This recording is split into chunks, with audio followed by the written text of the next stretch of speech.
The story begins with Jo-eun, our protagonist, taking pictures of flowers. These pictures serve as records to aid his treatment, hinting at a mysterious illness. Meanwhile, outside the school, students are joyfully chatting and laughing. Jo-eun, recently transferred to Seoul, remarks to his mother that it feels no different from Busan. He captures a few more images, only to realize he has accidentally taken a picture of a girl. Upon seeing the angle of the photo, he blushes. Just as he stares at the picture, his mother calls him, stating that she must return to Busan after completing his transfer process. In class 2 to 3, the teacher silenced the class to introduce the new transfer student. As Jo-eun stands before them, he sweats nervously, prompting the teacher to reassure him. He stumbles through his introduction, stating that he is from Busan and looking forward to getting to know everyone. However, his voice is so low that no one hears him clearly. The students murmur among themselves, questioning his presence and even laughing at his name. Jo-eun, sensing their intimidating aura, realizes he must adapt quickly to avoid past mistakes from Busan. As he moves to his seat, he plans his next step, befriending his seatmate. But to his shock, his seatmate is none other than the girl he mistakenly photographed earlier.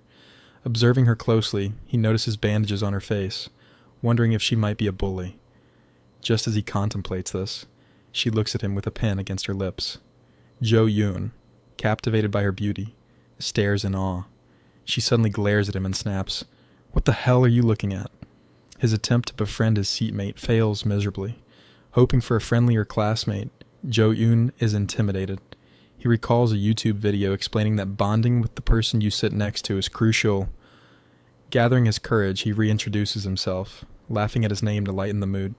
However, she remains unfazed. The moment turns silent until Jo-eun notices her focused on her studies. This leads him to reconsider. Maybe she isn't a bully after all. Two male students approach Jo-eun, introducing themselves. One comments that it must be tough sitting next to her, implying she isn't well liked. Jo-eun, confused, awkwardly shrugs it off. The two explain that she is always rude and that it's best to ignore her. Jo-eun wonders why they speak of her this way but follows them to the cafeteria, seeing an opportunity to make friends. One of them is surprised by Jo-eun's height, asking if he worked out in Busan. Jo-eun denies it, yet they continue praising his physique. While eating, they inquire about life in Busan and why he transferred. The unexpected question catches him off guard and he lies, saying it was due to his father's job. In truth, Jo-eun's transfer was because of a past incident. The scene shifts to a hospital, where Jo-eun wakes up, bandaged and confused. He asks his parents where he is, and they respond with concern, questioning if he remembers anything. Jo-eun, puzzled, asks his father how old he is, revealing his amnesia. Due to an accident, he lost all memories from kindergarten until now. Returning to the present, Jo-eun struggles academically, unable to grasp what is written in his textbooks. Despite his parents claiming he was once a brilliant student, it seems even his academic prowess has been erased. During PE, students engage in a soccer match. When Jo-eun gets the ball, he dashes forward with incredible speed, dribbles past everyone, and scores a goal. The entire class is mesmerized, bombarding him with questions about his athletic skills. Jo-eun himself is shocked.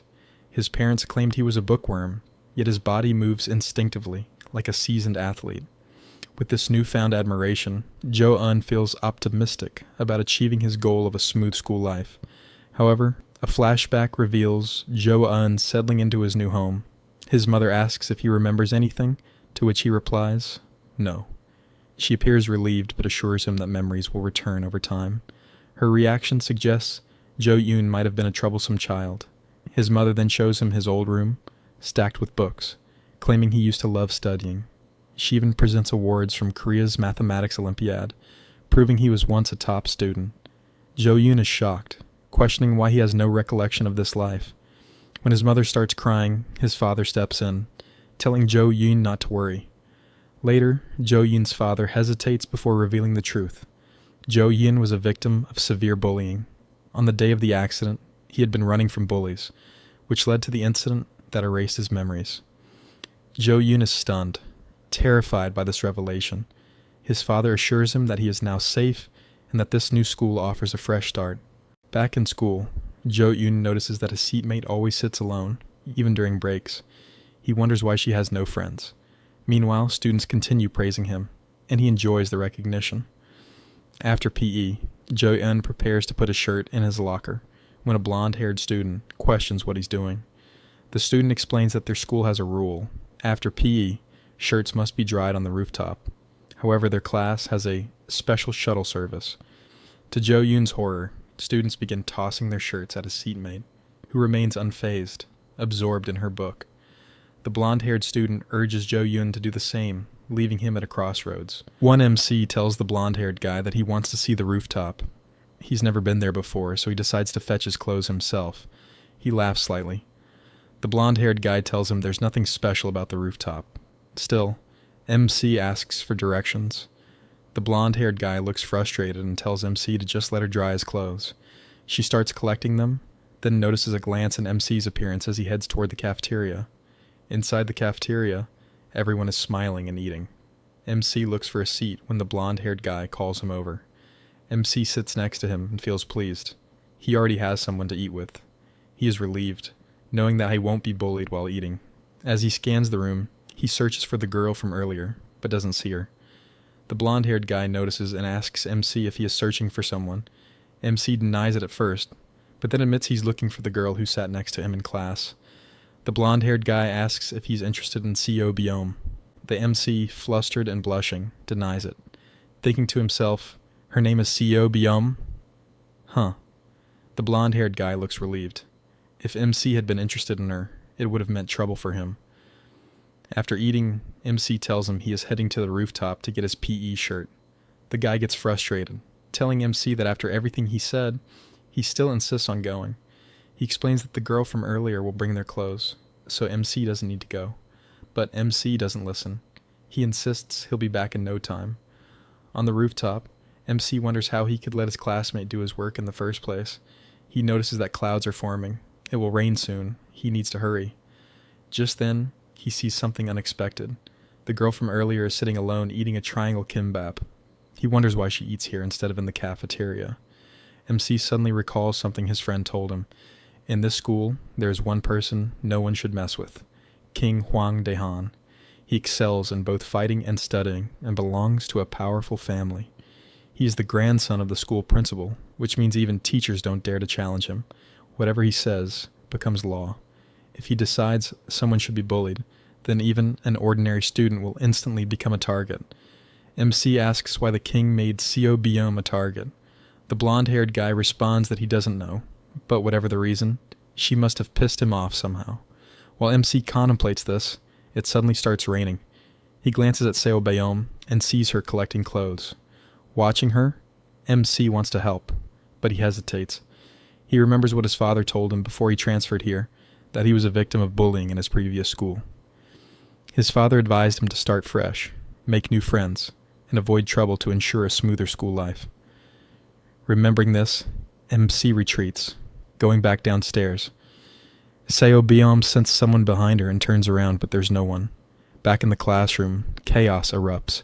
Everyone's uniforms are soaked from the rain, and they start blaming Seo Biom for it. MC watches, feeling frustrated. First, they made her do the work, and now they are accusing her. He realizes that he is no different from them. No, he's worse, a coward. They continue cursing her. However, Seo Biom remains unfazed, quietly reading her book while coughing.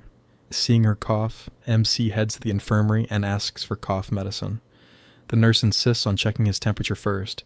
He clarifies that it's not for him, but for a friend. She hands him the medicine. Now, he just has to figure out how to give it to her naturally. After class, MC notices a crowd gathered outside their classroom. The blonde-haired guy asks where he was, and MC replies that he was in the bathroom. The guy explains that no one should get involved with the Seo Bayom. Choosing the wrong side could make someone an outcast, an ordinary student, or even a victim of bullying. Inside, a thug-like student lifts Seo Bayom's book and sneers, curious about what she's reading. It's an English book. Seo Bayom calmly asks for her book back. The bully taunts her, asking why she studies English so hard. MC realizes it's the same book she was reading earlier. The bully mocks her further, pretending to be scared. Then, he spits on her book and tells her that if she wants it back, she has to pick it up from the floor. He steps toward her, asking why she isn't picking it up, Does she not want it anymore? He threatens to throw it in the trash. Suddenly, MC crouches down and picks up the book himself. He wipes it with his uniform and hands it back to Seo Beom. The bully glares at MC, demanding to know what he's doing. He warns MC that as a new student, he doesn't understand the situation, but he says he'll let it slide if MC gives the book back to him. MC remains silent. The bully grows angry. He calls MC a piece of trash, saying he must have gone crazy. Then he shouts at MC, asking if he is deaf, preparing to hit him. But before he can land a punch, MC instinctively throws one first, sending the bully flying across the classroom. Everyone is stunned. Even Seo Beom looks shocked. MC himself is in disbelief. He wonders, what did I just do? This is insane. How much strength does he have? Was he a gang leader in the past? The unconscious guy lies motionless on the ground while his friend tries to wake him up, believing he's just pretending. He shakes him, laughing nervously, telling him to stop joking around.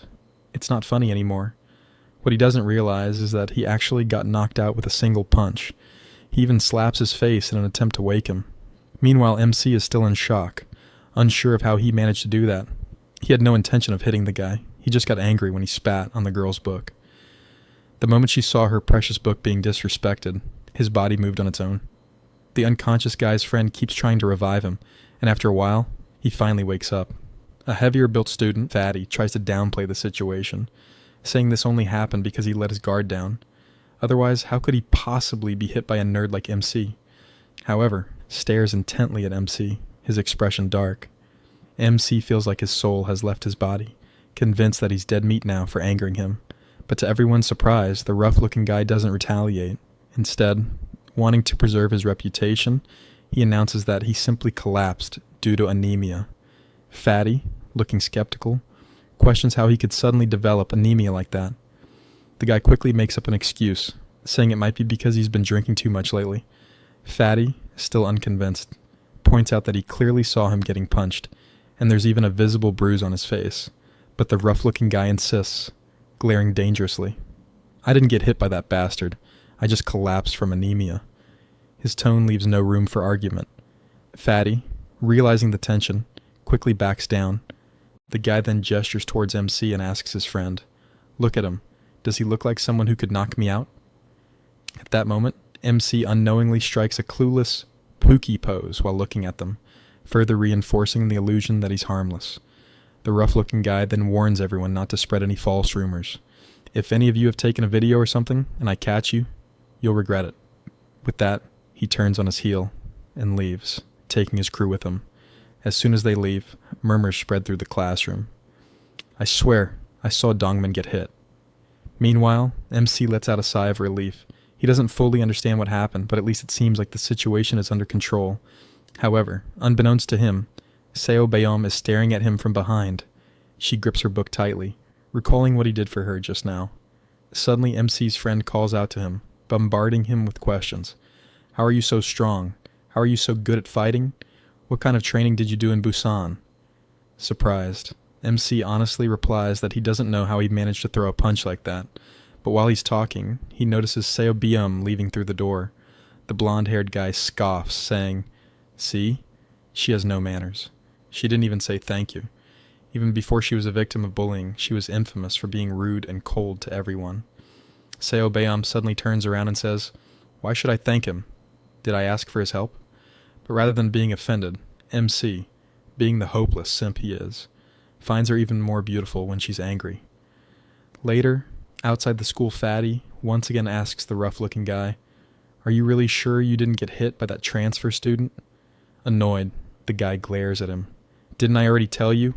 I didn't get hit. I just collapsed." But deep inside, he's fuming. Did he really run away from that fight by using such a ridiculous excuse? He, a former grenadier, got knocked out by a single punch from that nerd. He still can't process it. How did he lose so easily? Fatty, however, remains convinced. "I swear I saw Dongmin get punched and collapse. Maybe he's just a useless bastard after all." Testing his theory, Fatty suddenly throws a punch at Dongmin, thinking that if MC could take him down, so could he. However, Dongmin snaps, retaliating with a barrage of kicks, leaving Fatty groaning on the ground. That settles it. Dongmin is still as strong as ever. Fatty realizes he was wrong. On his way home, MC notices Seo Baeom walking ahead. He wonders if she lives in the same direction as him, but immediately panics, worrying that she might think he's following her. He also feels relieved that she wasn't bullied after school. Suddenly, Seo Baeom stops. She removes her earphones and turns to face him. "Do you have something to say to me?" she asks. "If you're waiting for me to thank you, then..."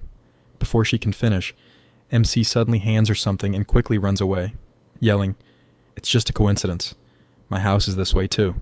See you tomorrow." Seo Baeom is left standing there, stunned. When she looks down at her hand, she realizes he gave her the cough medicine he got from the nurse. She grips the packet, thinking, what a weird guy. Meanwhile, at a karaoke bar, some students are laughing and making fun of Dongmin.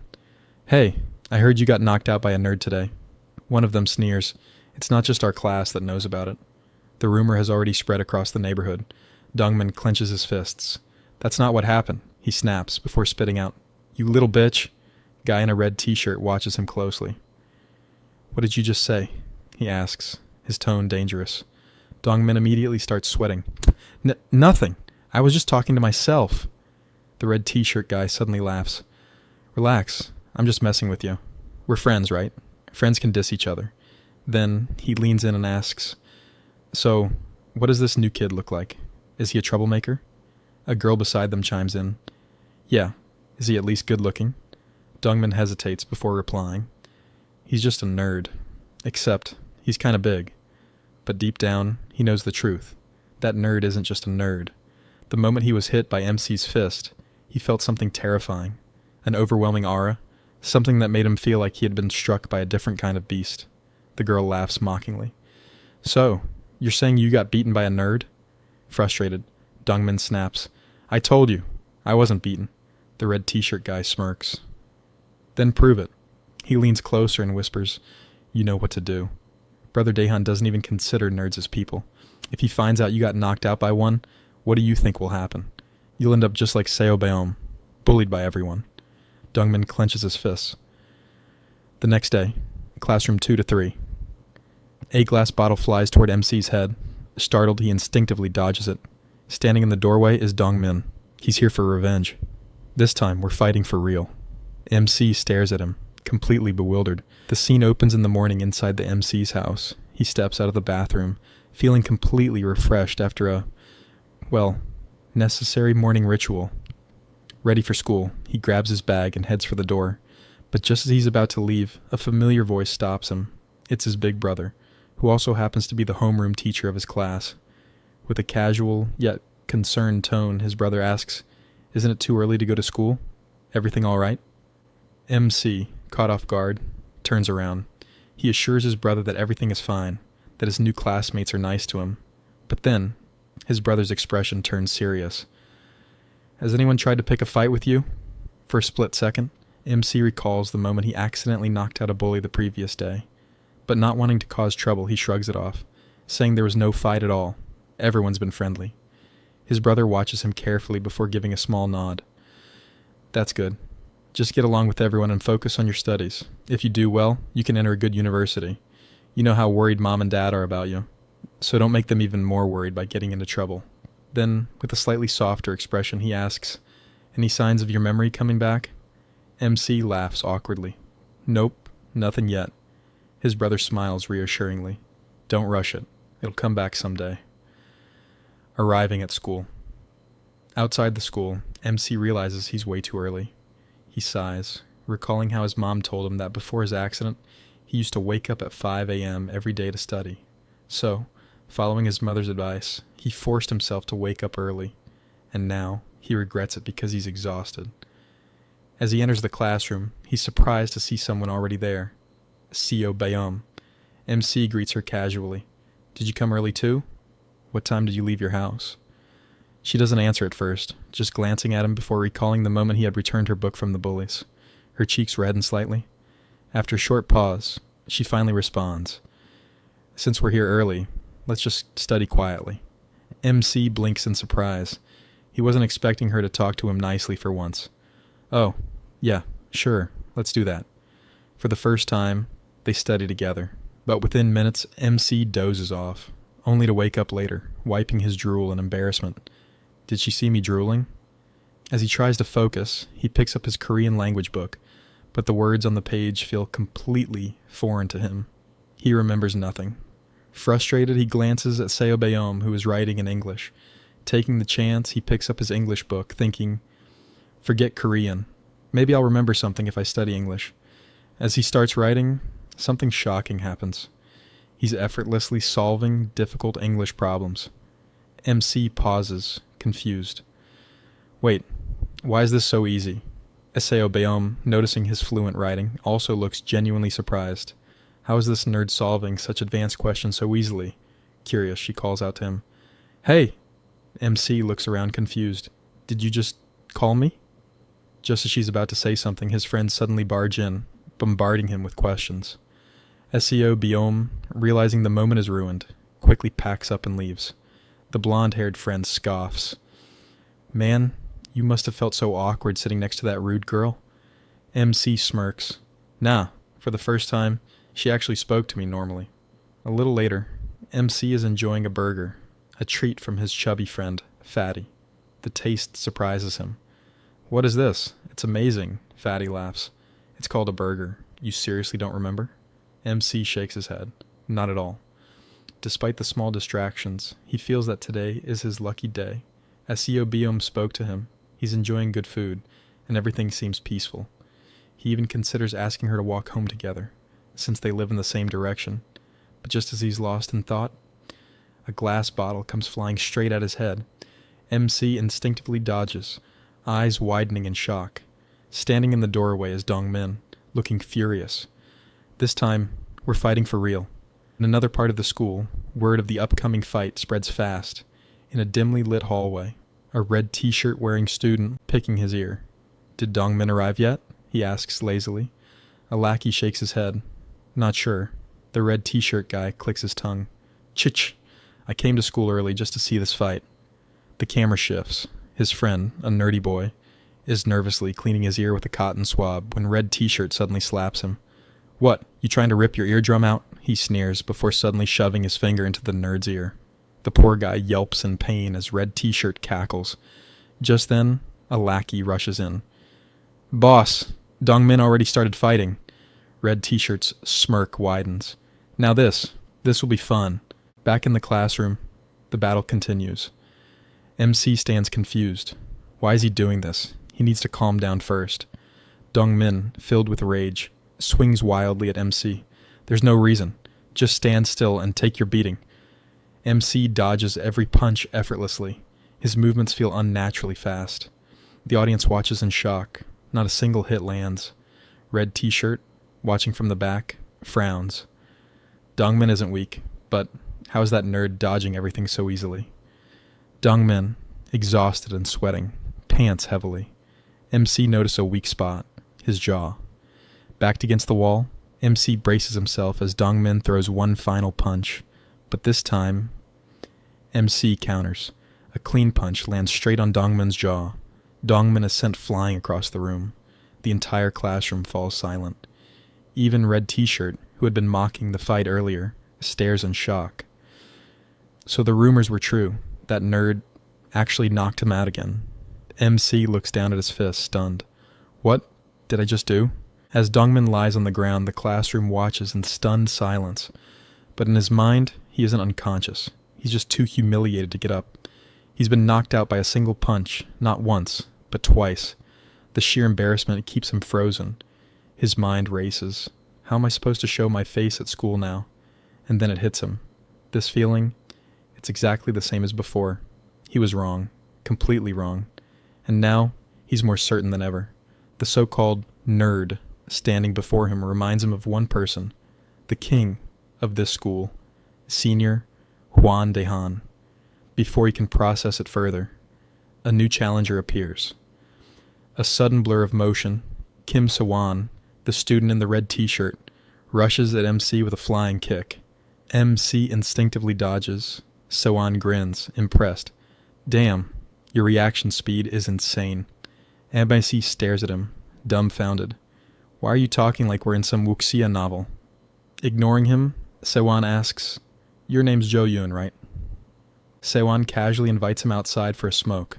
As he lights a cigarette, he exhales and asks, "So, what the hell were you doing all this time if you don't even know how to smoke? Your life must be boring." He offers one to MC. MC refuses. "I don't smoke." Sewon chuckles. "Students are saying you're not from around here. Where are you from?" "Busan." Sewon hums. "Huh. Never been to Busan before." MC, watching the cigarette burn between his fingers, suddenly feels a strange craving. Why does this look delicious? He quickly shakes his head. "What the hell am I thinking?" Sewon laughs.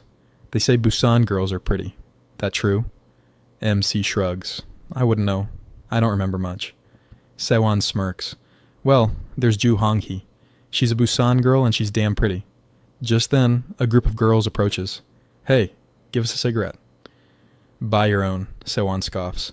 "You're so stingy. We'll pay you back later." One of them eyes MC. "Who's this?" Sewon pats MC's shoulder. This guy just knocked out Dongmin, so, naturally, he's taking Dongmin's place. MC freezes. "Wait, what?" Back in the classroom, MC's friends gather around, congratulating him. The blonde friend grins. "Dude, you just got promoted to a noble class." MC is confused. "A what?" His friend explains, "There are 4 major social classes in this school. First slave class, like Seo Bayom, basically the bottom. 2, commander class, us commoners. 3, noble class, the elite, including Senior Kim Zifor, the king, and everyone knows who that is." MC is dumbfounded. What is this? The Joseon dynasty? Why the hell are there social ranks in high school? His friends envy him. He climbed to noble status in just 2 days. But MC isn't happy. "I didn't ask for this. I just wanted a quiet, peaceful school life." Before he can think further, Sewon appears. "What are you doing here? Come eat with us." In the cafeteria, MC picks up a tray, but Sewon snatches it away. "What are you doing?" he asks. "You don't need to carry your own food. The kids will do it for you." MC watches as a younger student quickly takes his tray and sets it at the table. Sewon smirks. "See? Life's easier now that you're one of us." MC feels increasingly uncomfortable. This doesn't feel right. Meanwhile, in the classroom, a student begs his friend for a spare PE uniform. "Hell no! You'll make it stink like poop." The student groans. "I'll wash it and return it." Then, his eyes land on Seo Bayom. He smirks. "Never mind. I'll just take hers." As usual, Seo Bayom ignores him. Annoyed, he yanks her earphones out. "Hey! How dare you ignore me?" He sneers.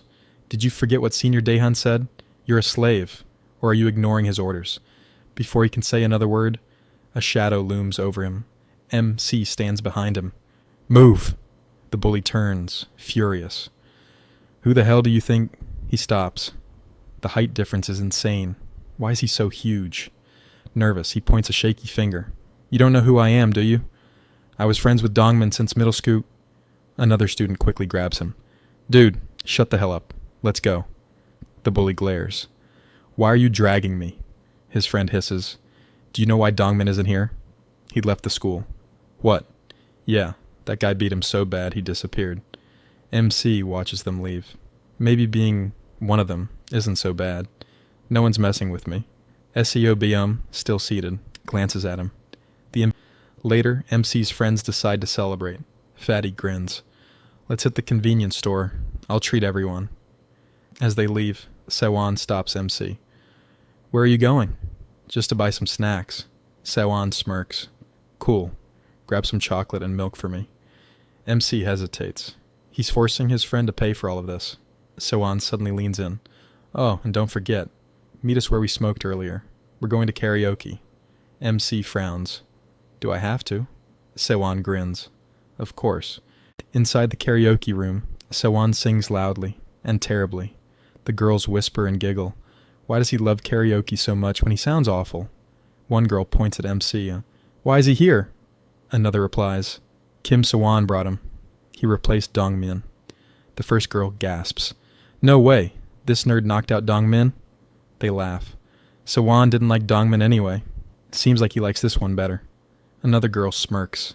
"He's from Busan, right? Honghi, do you know him?" Hong-hee glares. Do you think Busan is some tiny village where everyone knows each other? Enumsky, ignoring their chatter, sighs. Why am I even here? Sewon suddenly calls out, Jo Yoon, come sing. I can't. I don't remember any songs. Sewon's grin sharpens. So you don't want to sing with me? MC quickly shakes his head. No, really. I just don't remember. Sewon laughs. Fine, fine. Then his smile fades. Anyway, I called you here for a reason. McTenses. I need you to take over Dongmin's job. MC blinks. Job? Sewon leans forward. It's easy. Just collect 500,000 won every week from your class. Deadline's Friday. Simple, right? MC realizes this isn't a request. It's an order. As the conversation unfolds, Hong-hee keeps staring at him. Why does this guy seem so familiar? The night is lively, as the group of students drinks and celebrates their new member's initiation.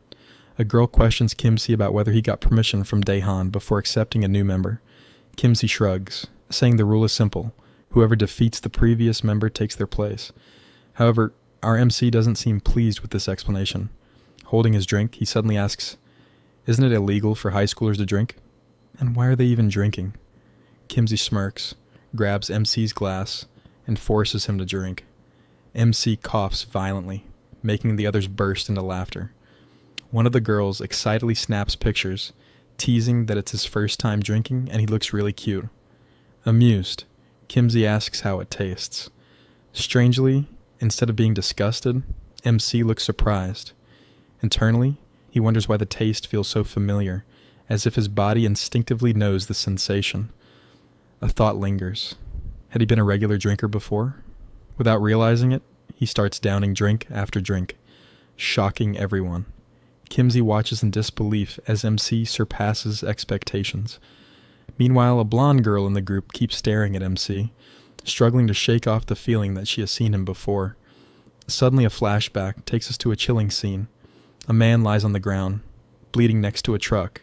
Flutter open, he barely comprehends his surroundings. Before more is revealed, MC wakes up in his bed, gasping. He adjusts his glasses, his head pounding from the previous night's drinking, still confused about how he got home. His first thought, did his brother find out? If so, he knows he's in deep trouble. Stepping out of his room, his brother calls out, telling him to hurry up or he'll be late for school.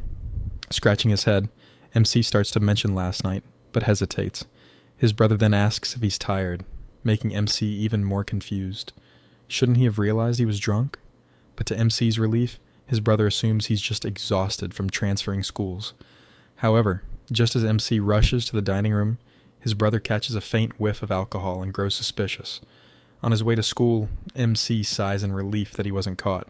He recalls his mother's warning. His brother can be terrifying when angry. Determined to be more careful, he realizes he still reeks of alcohol and decides to buy chewing gum.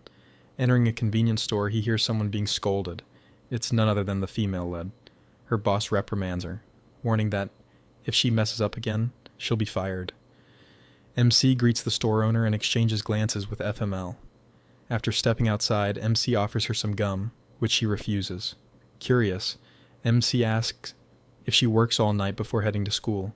She responds nonchalantly, saying she does so 5 days a week. Studying all night is necessary anyway, so she might as well earn money. She even mentions how it allows her to afford lunch. MC recalls seeing her eat a simple triangle-shaped kimbap on the rooftop and suspects she has financial struggles. He compliments her dedication, saying it makes him reflect on himself and decide to start working harder. Hearing this, she stares at him intensely. When he notices, she suddenly asks a question, making him excited. It's the first time she has shown interest in him, but his excitement fades when she asks, "How did you get so good at English?" Dumbfounded, MC expected something more personal. She explains that while he struggles with basic subjects, he solves complex English problems with ease. She presses him for a secret method, leaning in too close. Flustered, MC insists there's no secret, but she refuses to believe him. Frustrated, she storms off, assuming he's lying. In class, she remains cold toward him. To clear up the misunderstanding, MC writes her a note explaining that he has amnesia. She responds with another note, dismissing it as an excuse. Exasperated, MC wonders how he can prove the truth. After class, MC sees his friends heading to the store and asks to join them. They panic. telling him there's no need and that they'll buy whatever he wants. MC tells them not to buy anything for him. Before they can leave, a girl appears, demanding to see MC. His friends tells MC that Hong Hee is looking for him. Confused, MC wonders who she is. When they lock eyes, she excitedly calls out his name, grabs his arm, and asks if he got home safely. Hong Hee reminds MC that he was incredibly drunk last night. Hearing this, MC becomes anxious. He looks behind and takes her outside to talk in private. As they leave, Bam watches them silently from behind. Outside, he asked what exactly did he do last night. Laughing, she reveals that he drank straight from the bottle and even forced Kimsey to drink. Shocked, MC can't believe it until Hong Hee shows him pictures from last night. In the images, MC is holding Kimsey by the neck, chugging drinks like a madman. She then tells him that after drinking, he ran off making strange gestures, leaving everyone bewildered.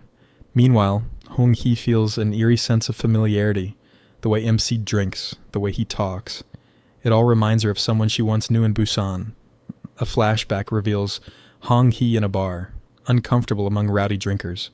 Amidst the chaos, a man confidently proclaims that no one will leave walking on two legs by the end of the night. Curious, Hong Hee asks her friend about the guy making such a scene. The response? If she doesn't know him, she's not really from Busan. Back in the present, Hong Hee starts to suspect that MC and the infamous guy from Busan might be the same person. But if that's true, why is he here? And why does he look so different? Before she can dig deeper, Kimsey's lackey spots them and points them out.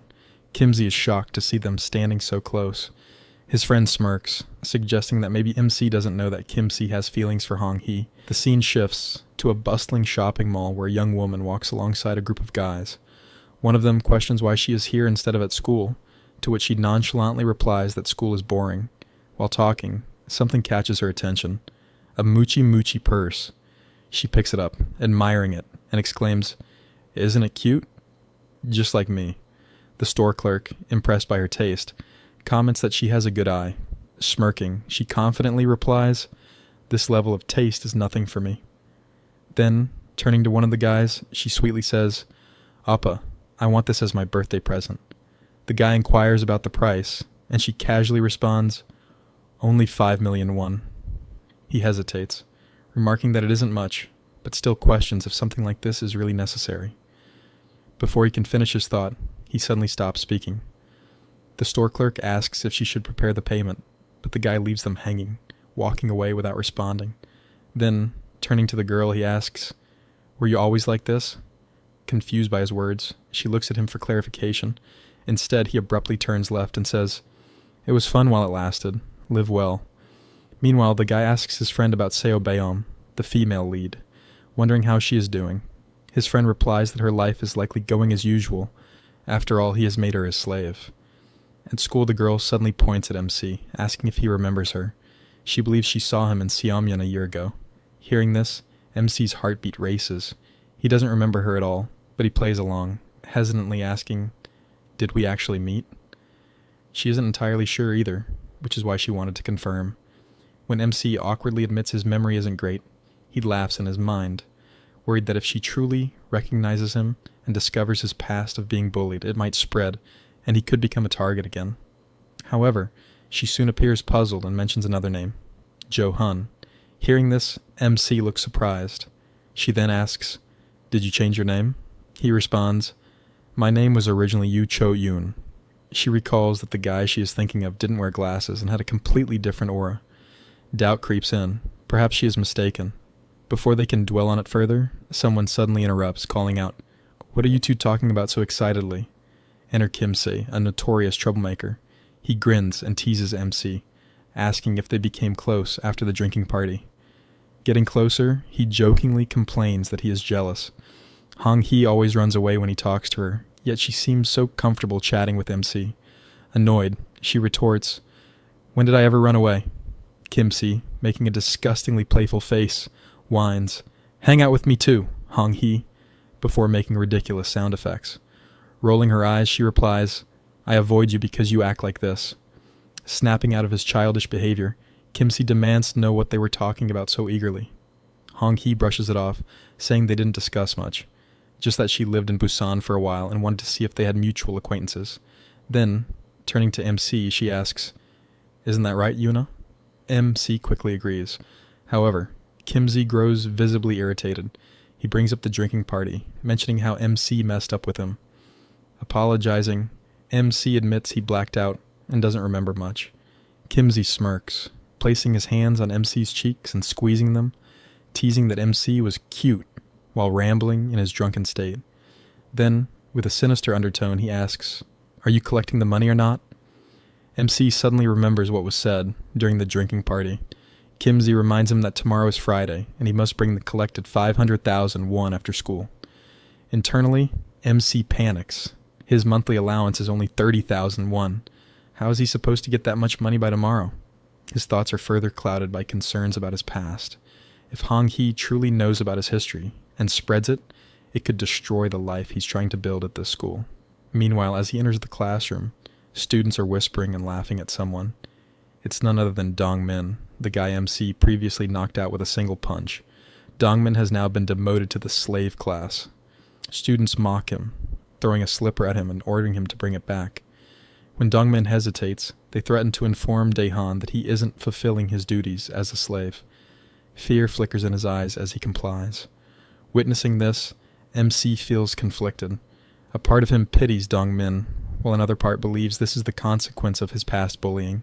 Later, MC's friends arrive with a pile of snacks and drinks, claiming they bought them for him. MC insists they shouldn't waste their money, but his friend laughs, saying that compared to what they've been forced to do in the past, this is nothing. Glancing at Dongmin, MC realizes the cycle of dominance is still alive. Instead of keeping the snacks for himself, he shares them with his friends, instructing them not to buy such things again.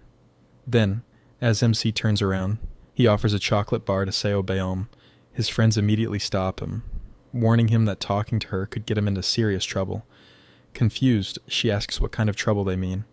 A blonde-haired friend explains that the king of the school, Huang Daehan, has declared that anyone who gets close to Seo Beom will be punished, or worse. MC finally understands the power hierarchy in this school. Seo Beom then turns to MC and coldly says, "Did you hear that? So don't talk to me so carelessly unless you want to end up like me." Shortly after, the teacher dismisses the class but complains about a foul smell. He points to an overflowing trash bin and orders it to be cleaned. A girl, looking annoyed, kicks a desk and orders Seo Beom to do it, threatening to report her to the king if she refuses. MC watches as Seo Beom silently lifts the heavy garbage bags. Outside, she struggles under their weight. Suddenly, a hand grabs one of the bags. It's MC. Surprised, she asks, "What are you doing?" MC simply replies, "Let me take one. I want to help you." She stays silent for a moment. Then MC asks her a question that has been on his mind. "You don't seem like someone who would obediently follow orders, so why do you let others push you around? Is there another reason?" As he speaks, someone observes them from the shadows. It's one of the king's close friends. Smirks and mutters, "A new face? Who the hell is this iron guts bastard?" As the sun sets, the MC and Beom throw a garbage bag into the bin. MC glances at her, still thinking about what he had asked earlier, why she was doing all this. There had to be a reason. She stays silent for a moment before finally speaking. "Huang Daehan is holding my weakness," she confesses. Hearing this, MC wonders, what kind of weakness could she possibly have? The scene shifts. MC cracks open a cold drink and silently offers one to Beom. She takes it but remains quiet. Then, she suddenly asks, "Who exactly are you? Why are you being so nice to me?" MC looks at her and simply denies it. "I'm not." But Beom doesn't back down. "Perhaps. You like me?" Caught off guard, MC stands up, his face turning red.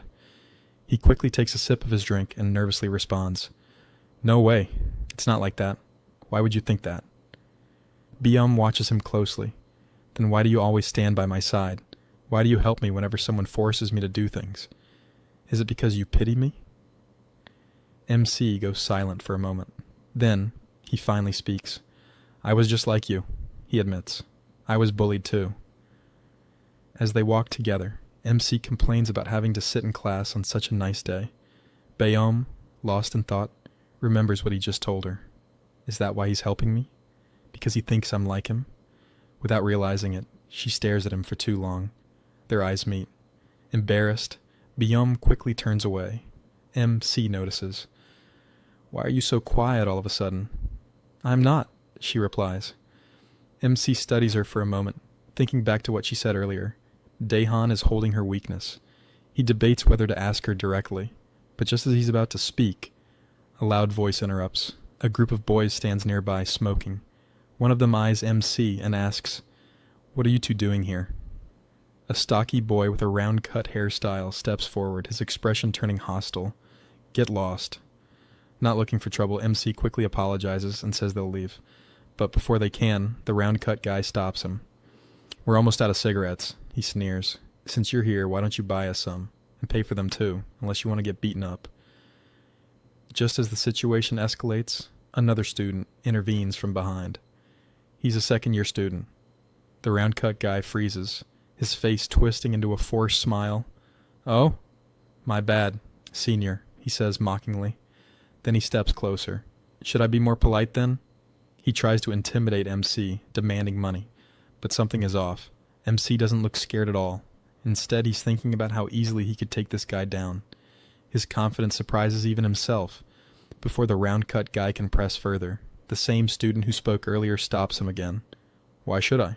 Round-cut guy replied. The boy with a cold expression speaks firmly. "If I said stop, then stop." The round-cut guy hesitates, then shrugs. "Chill, man. Why are you so serious all of a sudden?" Then he glances at MC before turning his attention back to Bayom. "Wait, are you dating this nerd?" Bayom glares. "Watch your mouth unless you want to get beaten by this nerd." The guy scoffs. "Me? Beaten by him?" Bayom smirks. "The group you're trying so hard to join. MC is already a member of it." Shock flashes across the guy's face. "No way!" After an awkward pause, he turns and walks away with his crew. But just before he disappears, Bayom stops him. "You should come home sometime. Auntie is worried about you." He scoffed and said, "You don't need to care." MC watches, then asks, "You know him?" Bayom stays silent. Inside, she thinks about her weakness. Elsewhere, a bespectacled boy is massaging Kim Sewon's shoulders. Sewon scoffs. "Are you even trying? You're so weak." The boy apologizes, promising to try harder. His friend approaches. "I've completed this week's collection." Sewon smirks. "Good job. You deserve a massage too." Then his friend hesitates. "Will MC be able to collect money properly?" Sewon leans back. "He better. Otherwise he'll be demoted to the slave class immediately." His friend pauses. "I've been meaning to ask, why are you being nice to MC? You even recommended him, even though he looks like a nerd. Is it just because he beat Dongmin in front of everyone?" Sewon smirks and says, "I don't think I ever told you why I hate Dongmin." He then recalls the past. Back in elementary school, Sewon was smaller than the other kids, and Dongmin made sure he suffered for it. They would make him do their work, call him weak, humiliate him. Dongmin sneered at him. "You're so small. Is it because of your father? Is he short too?" The boys around him laughed. Furious, Sewon snapped, "Screw you." Dongmin's expression darkened. He stepped closer. "What did you just say?" Sewon hesitated. Then, with no choice, he apologized. Luckily, they were. In different middle school, Sewon made friends, got stronger, and worked out. By the time high school came around, he had grown, taller, more muscular. And then he heard the news. Dongmin was in the same high school. Excited, he approached him. "Long time no see," Sewon had said, towering over him. But fate was cruel. A rule prevented members from fighting each other without permission from Daehan. Sewon had to hold back. Then, one day, he saw Dongmin getting beaten like a dog, and that felt satisfying. His friend, frustrated, says, "It's unbelievable that there's a story like this between you two." He insists on going to beat Dongmin on Kim Swan's behalf since he isn't even a member. Kim Swan turns him down, saying there's no point in bullying Dongmin because he's useless. Besides, Dongmin will eventually be bullied by the students he used to pick on in the past. Sewon clenches his fist. "But now, there's another problem. I don't like MC." "Why?" "Because that night, when we were drinking, he pissed me off. And what's worse, I saw him and Hong Hee laughing together." His friend hesitates. "But you can't fight him without Daehan's approval." Sewon grins darkly. "It'll be fine, as long as I'm not the one who starts it. If I can make MC throw the first punch, then I can call it self-defense. And then I'll kill him." Meanwhile, outside a bar, Two girls wait impatiently. Finally, their friend arrives and apologizes for being late. She then asks, "Have the guys arrived?" "Yeah, they're inside," the other replies. Excited, she asks, "Is that famous guy from Harong High here too?" "What was his name again?" Before she can finish, her phone rings. She answers. "Wow, you're calling me? Haven't heard from you since you transferred." On the other side, it's Hong Hee. "I need to know something," Hong Hee says. "Tell me about the guy who's famous in Busan. His name is Jo Hoon. What's he up to these days?" The scene opens outside the school where students are chatting about karaoke and other casual topics. Amidst the crowd, Seo Beom walks while scrolling through her phone. Suddenly she notices her battery is about to die. Panicking for a moment, she searches for her charger, as she needs to charge her device for English listening practice, only to realize she left it at home. With no other choice, she gives up on her practice for the day. Later, she arrives at her part-time job, where the shop owner warns her to work diligently and not slack off. Beom, feeling frustrated, watches him leave before pulling out her English book. As she holds it, she wonders why the owner always criticizes her when others play loud mobile games and watch movies at work. She's simply studying in silence. As she pulls out her book, something suddenly falls from her bag. It's the medicine the MC had given her earlier. Later, after handling a customer, she finds herself gazing at the cough medicine, recalling how kind the MC was. A thought crosses her mind. Has anyone ever worried about her like that before? Guilt washes over her as she realizes she may have been too harsh on him. The scene then shifts to a karaoke bar where two waiters watch as a group of high school students enters.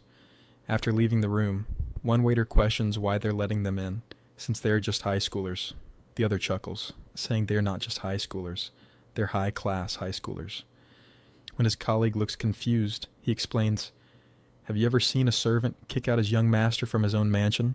We're just servants, and they're our young masters." Inside the karaoke room, students are drinking and enjoying themselves. A girl sitting next to Daehan complains about the boring drinking game and suggests they go somewhere more exciting. But Daehan, uninterested, coldly responds, "Were you always this ugly?" His words shock her. Suddenly Kim Sewon enters the room, asking if Daehan called for him. Daehan brings up the collection day and asks if everything is complete.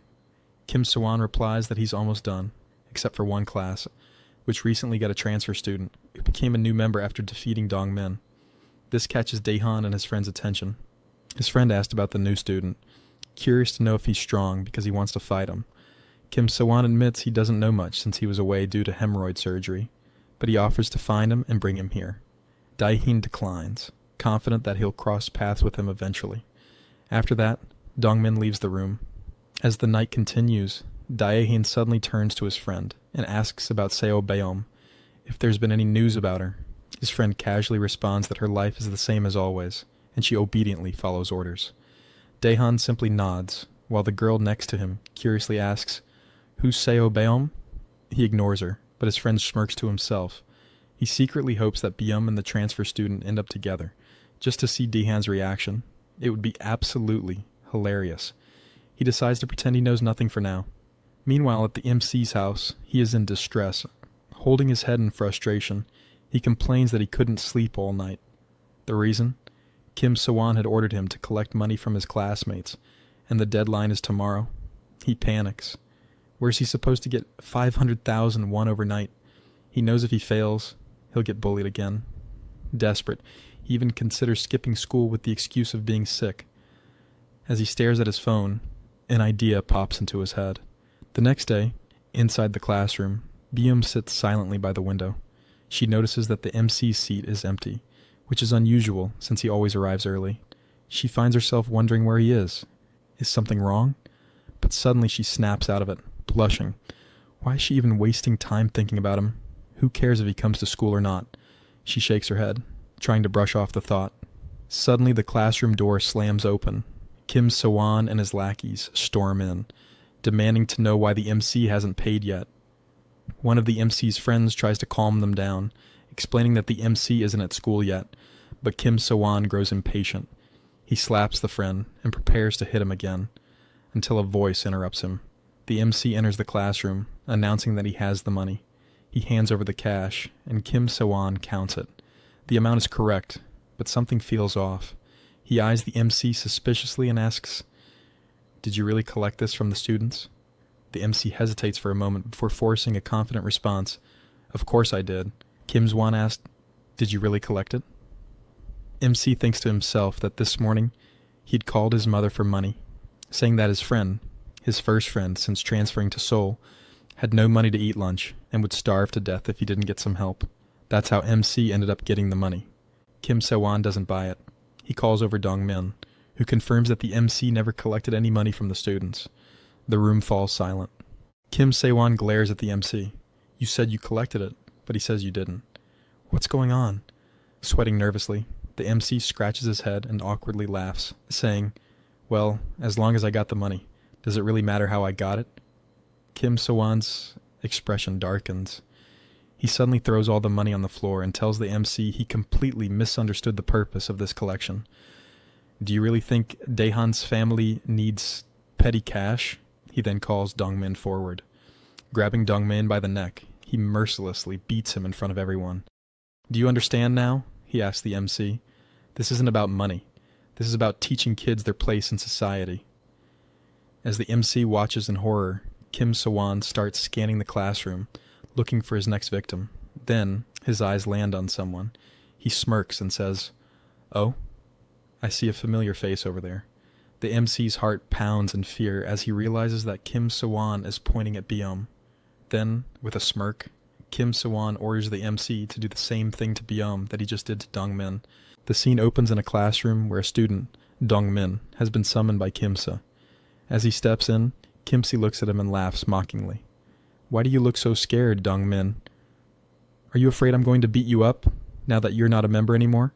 Just like you used to bully me when we were kids?" Kim-se chuckles again, then reassures him, "Relax, I called you here for something else." Dong-min, still on edge, listens as Kim-se questions him about the day he was beaten up by the MC. He wants every detail.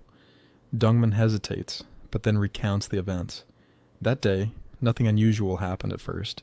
He had been running his usual scheme, extorting money from students. Each student had to pay 10,000 won, and those labeled as slaves had to cough up 30,000 won. Anyone who refused or resisted would face a beating. His lackey had been going around collecting money, and when they approached Seo Bayom, they demanded the fee. "Didn't you hear what we said earlier? 10,000 won per person, 30,000 for slaves." But Seo Bayom simply responded, "I don't have any money, and if I did, I'd rather buy books than hand it over to you." Her defiance angered Dong-min and his friend. As usual, he grabbed her English book to mess with her. It was nothing out of the ordinary, but then MC appeared. Back in the present, Kim-se listens carefully, then asks, "That's it?" Dong-min nods. "Yeah, that's all that happened." Kim-se narrows his eyes, deep in thought. What could have triggered MC? It wasn't even a big deal. Then suddenly it clicks. Was it her? A smirk spreads across Kim's face. She's pretty. No wonder that bastard MC fell for her. With that realization, the scene shifts.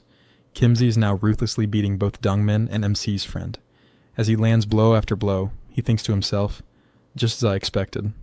Even if I beat his friends to a pulp, MC won't react. He won't step in. But that's fine, because there's another way. His gaze shifts towards Seo Bayom. Kimsey smirks and then glares at MC. What are you doing? Do what I just showed you. MC stands frozen. Kimsey laughs to himself. Perfect. Everything is going just as I planned. He steps closer. What's wrong? If you don't want to do it, I'll show you one more time. For the last time. He raises his hand, preparing to slap Seo Bayom. But before his hand can come down, MC suddenly steps in, grabbing his wrist with a deadly glare. Stop it. The room falls silent. Kimsey smirks again. In another classroom, students hear the commotion. Among them is Hong Hee, distractedly looking at her phone. She recalls a conversation from last night. She had asked a friend from Busan about MC. Before she can think more about it, someone shouts that a fight has broken out. A fight? Who? It's between Kimsey and the transfer student. Hearing that, Hong Hee's expression changes, and she quickly rushes toward the scene. Back in class 2 to 3, Kimsey glares at MC, who is still holding his wrist tightly. Let go! But MC's grip tightens. Kimsey, now wincing in pain, taunts him. Come on, hit me. If you don't like what I'm doing, then hit me. MC doesn't respond. Kimsey presses harder. Hit me! I'm saying... Before he can finish, MC suddenly squeezes his arm, making Kimsey scream in pain. Let go! You're gonna break my arm. MC's eyes are cold. I'll let go, if you stop. Kimsey, struggling, tries to punch MC with his free hand, but MC effortlessly grabs his shoulder, swings him around, and locks his arm in place. Kimsey cries out, completely overpowered. You don't get to decide when this ends, MC says, his grip unyielding. If you don't stop, can you handle the consequences? For the first time, Kimsey looks shaken. Then suddenly, MC lets go. Kimsey stumbles back, clutching his arm, breathing heavily. He glares at MC and then smirks. Hey, do you like Seobiome? MC, caught off guard, blushes slightly and stays silent. Kimsey grins. Thought so. The so-called hero sat still when his friend and all those other kids were getting beaten up. But the moment it was her, he overreacted. Isn't it obvious? His tone darkens. You've got some serious nerve. Liking the girl that Daehan personally marked as a slave? Well, fuck this Daehan guy. Kimsey steps forward. Do you even understand what that means? Meanwhile, Hong-hee watches, her mind racing. She remembers her call from last night. Her friend had sounded nervous. Don't say MC's name. Why? Because of him. The scene in Busan turned upside down. Hong-hee had frowned. Turned upside down? What do you mean? Her friend's voice was serious. The guy who was on top of the entire Busan underworld just vanished one day. And the school he attended? The moment he disappeared, the whole system collapsed. Other schools devoured it. There were school-wide brawls every single day. Total chaos. Wait, are you saying MC caused all that? Who else? He was unstoppable. Then suddenly, without a trace, gone. Back in the present, Hong-hee watches MC closely. She was sure he was strong. So why? Why does it look like he's letting Kimsey push him around? The scene shifts to a little earlier, showing what happened before. The tension in the classroom thickens as Kimsey questions the MC's actions, asking why he's behaving that way. But the MC simply brushes it off with a nonchalant excuse. Look, young man, we are just classmates. There's nothing between us like that, but she is my desk mate, and if she's having a hard time, of course, I should be helping her. A moment of silence follows. The entire class looks disappointed. Even the MC himself finds his excuse weak, because deep down, even he doesn't understand why he keeps acting this way whenever it involves Seobiome. It's as if his body moves on its own. Before he can dwell on this thought, Kimsey suddenly launches a punch, cutting through the awkward atmosphere. Stop saying these cheesy lines. This isn't some drama, he yells. MC swiftly dodges, but Kimsey follows up with a kick, demanding to know what his relationship with Hong-hee is. Hearing that name, MC is caught off guard. Hong-hee? Why is he bringing her up all of a sudden? Kimsey's eyes narrow as he warns MC to stay away from Hong-hee and orders him to stay in one place. But as MC effortlessly dodges his attacks, he scoffs internally. It's not like I'm a rat or something. It's just that you and Dongmin are too slow. Even elementary kids could dodge these punches easily. With each missed strike, the classroom erupts in murmurs. The students are shocked. MC is dodging everything. Isn't he crazy fast? One whispers. Do you think he'll actually take down Kimsey? Slowly, the class's perspective starts shifting. Be honest. You guys are secretly rooting for him, right? I mean, yeah. Look at him. They realize that ever since MC took over the previous class member's position, he never bullied anyone or collected money like the others.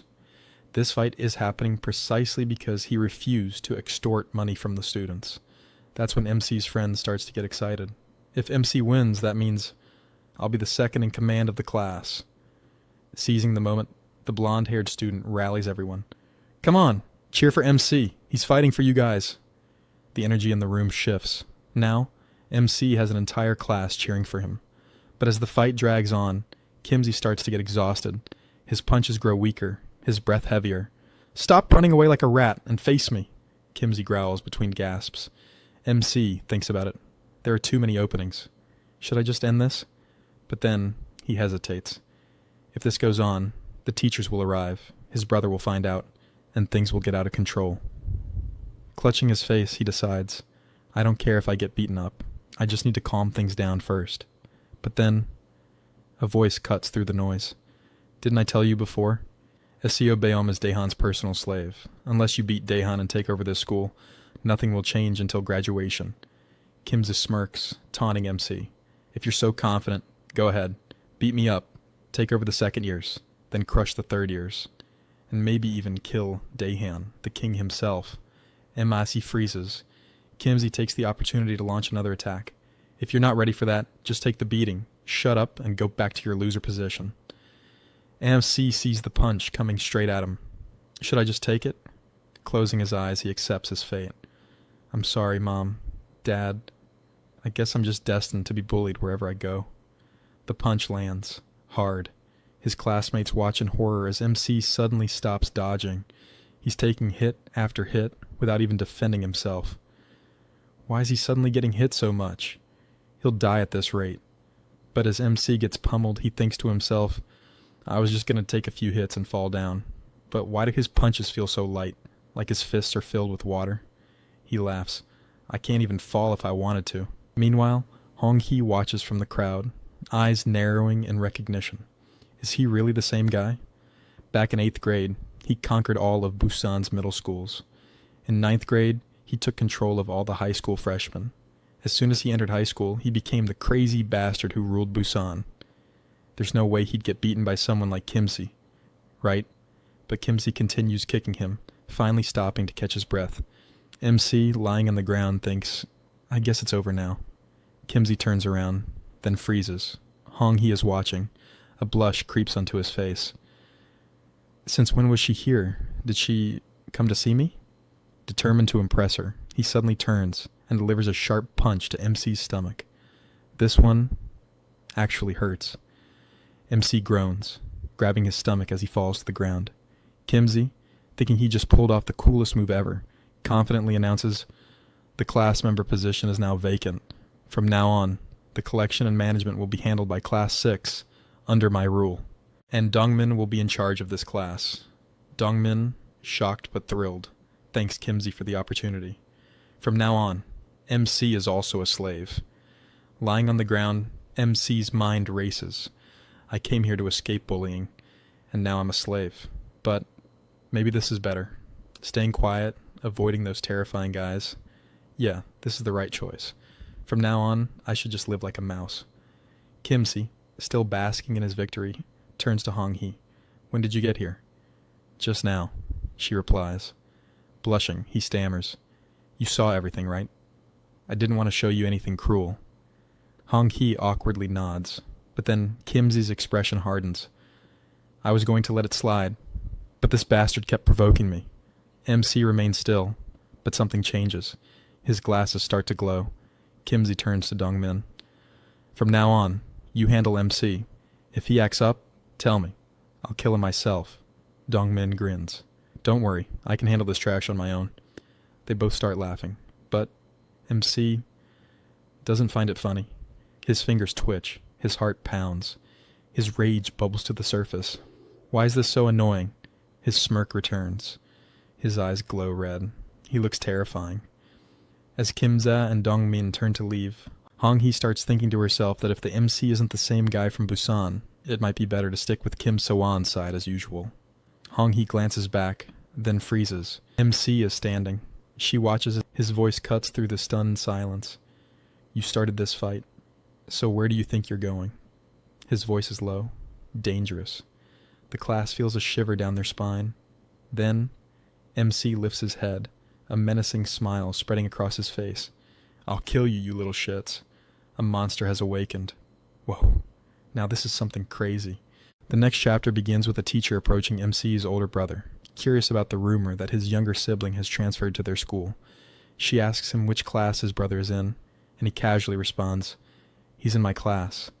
Surprised, the teacher questions if it's even possible for siblings to be in the same class, to which he simply replies, My brother is a little sick. Realizing her insensitivity, she apologizes. She then comments on the noticeable age gap between them, jokingly asking if his younger brother is scared of him. MC's brother smirks and replies, Do you really think so? Before preparing to leave for class. However, as he turns to go, a group of students rush past him, shouting that Kimsey is fighting the transfer student. This immediately catches his attention, and concern flashes across his face. Could the transfer student be his brother?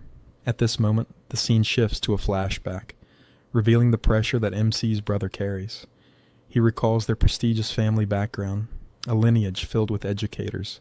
Their grandfather was the superintendent of education in Busan, their father a professor and deputy department head at a national university, and their mother the principal of a prestigious girls' high school. Their eldest brother graduated from the renowned S University. In this family of intellectuals, there was only one flaw tarnishing their perfect reputation: MC himself. In this memory, MC's brother is seen studying diligently, while his friends try to persuade him to go out and have fun. He refuses, stating that it's only natural for students to study. His friends sigh at his strict mentality. One of them suddenly points out MC in the distance, amazed at how tall he is, despite still being in elementary school. Unlike his academically driven brother, MC was lively and always surrounded by friends. MC's brother recalls how their home was filled with studious and serious people, but MC was the only one who stood out, like a mutant. However, despite their differences, back then, he was still just a brat who listened to him, and was, in his own way, a cute younger brother. That was until he entered middle school. Years later, while MC's brother is still immersed in his studies, his old friends reunite with him, joking that he hasn't changed, still carrying books around, still cold and distant. They ask if he is preparing for an exam, and he nonchalantly replies that he is studying for an employment exam. Shocked, his friends question why someone who graduated from the elite S University would need to take such a test. He simply states that among the many choices available to him, this is what interests him the most. Just then, his friend points out MC, who has grown up significantly, but what truly shocks them is the sight of MC smoking. Concerned, his friends urge MC's brother to say something. After all, his little brother is still in middle school. However, as they discuss him, MC suddenly turns to look at them. Without a word, MC's brother turns away and tells his friends, "Let's go. It's getting late." He then reflects on how everything changed when MC entered middle school. He was no longer the cute younger brother he once knew. Instead, he became the leader of all middle school delinquents in Busan. He started hanging around gangsters, drinking, smoking, and fighting. One day, an older delinquent from another school confronts MC, asking if he knows Jean Daewung, a feared upperclassman. The guy warns MC that if he's caught drinking in this area again, Daewung will personally discipline him. However, before he can finish, MC launches a brutal punch, followed by a flurry of devastating kicks, completely overpowering him. MC scoffs. "Who's that?" I don't even remember the names of second years because I knocked them all out before they could introduce themselves. Because of MC's actions, his family suffered greatly. His violent reputation spread like wildfire. Every day, new incidents of brutal beatings involving MC made headlines, bringing disgrace to their once respected family name. In one scene, a man discusses MC's father's potential candidacy for superintendent of education. However, he coldly states that despite prior support, MC's father has been excluded from consideration due to the risks associated with his youngest son. The family name has been tarnished too severely. Another scene shows MC's mother receiving a humiliating phone call where an enraged parent questions how she can be a principal when she failed to discipline her own child. Insults and criticisms rain down on her, leaving her speechless. One night, MC returns home, covered in blood with a dead-eyed expression. His father, furious, scolds him for staying out so late. MC nonchalantly responds, "I was just hanging out with my friends." MC's brother, now narrating, admits that by then, it was already too late to fix things. MC had become like a cancer, a problem too deeply rooted to be treated. Their family could do nothing but helplessly watch. But then, everything changed. MC was involved in a mysterious accident that erased his memories. It was their chance. Seizing the opportunity, the family rewrote MC's past. They told everyone that MC had always been an exemplary student, a quiet, intelligent, and diligent young man who never got into trouble. The delinquent Jo-hoon was erased, and in his place, Cho-eun was born. Back in the present, MC's brother is now racing toward MC's classroom, determined to protect the fragile peace his family had worked so hard to create. Meanwhile, inside the classroom, MC calmly adjusts his glasses and says to Kimsey, "You started this fight, so see it through to the end." Kimsey's friend laughs, mocking MC for being beaten so easily. But before he can finish, MC grabs him by the throat and slams him into the wall. The room falls silent. MC then kicks him repeatedly, showing no mercy. The students, including Kimsey, Beom, and Hong-hee, are shocked beyond belief. Hong-hee, wide-eyed, finally pieces it together. This isn't just any transfer student. This is Jo-hoon, the top dog of Busan. MC turns to Kim as and smirks. "Didn't you say I was a nobody? Then how about today? You die by this nobody's hands." As MC lunges to attack, his brother suddenly bursts into the room, shouting for him to stop. But MC, lost in his fury, ignores him and continues his assault. His brother calls out once more, but this time he utters a name that freezes MC in place. "Jo-hoon!" At that moment, a flood of memories rushes back into MC's mind. His vision blurs, his head pounds, and suddenly, he collapses to the ground. The scene shifts to MC's home, where his father anxiously asks about his condition. His brother reassures him, stating that MC is fine. He just went into shock momentarily.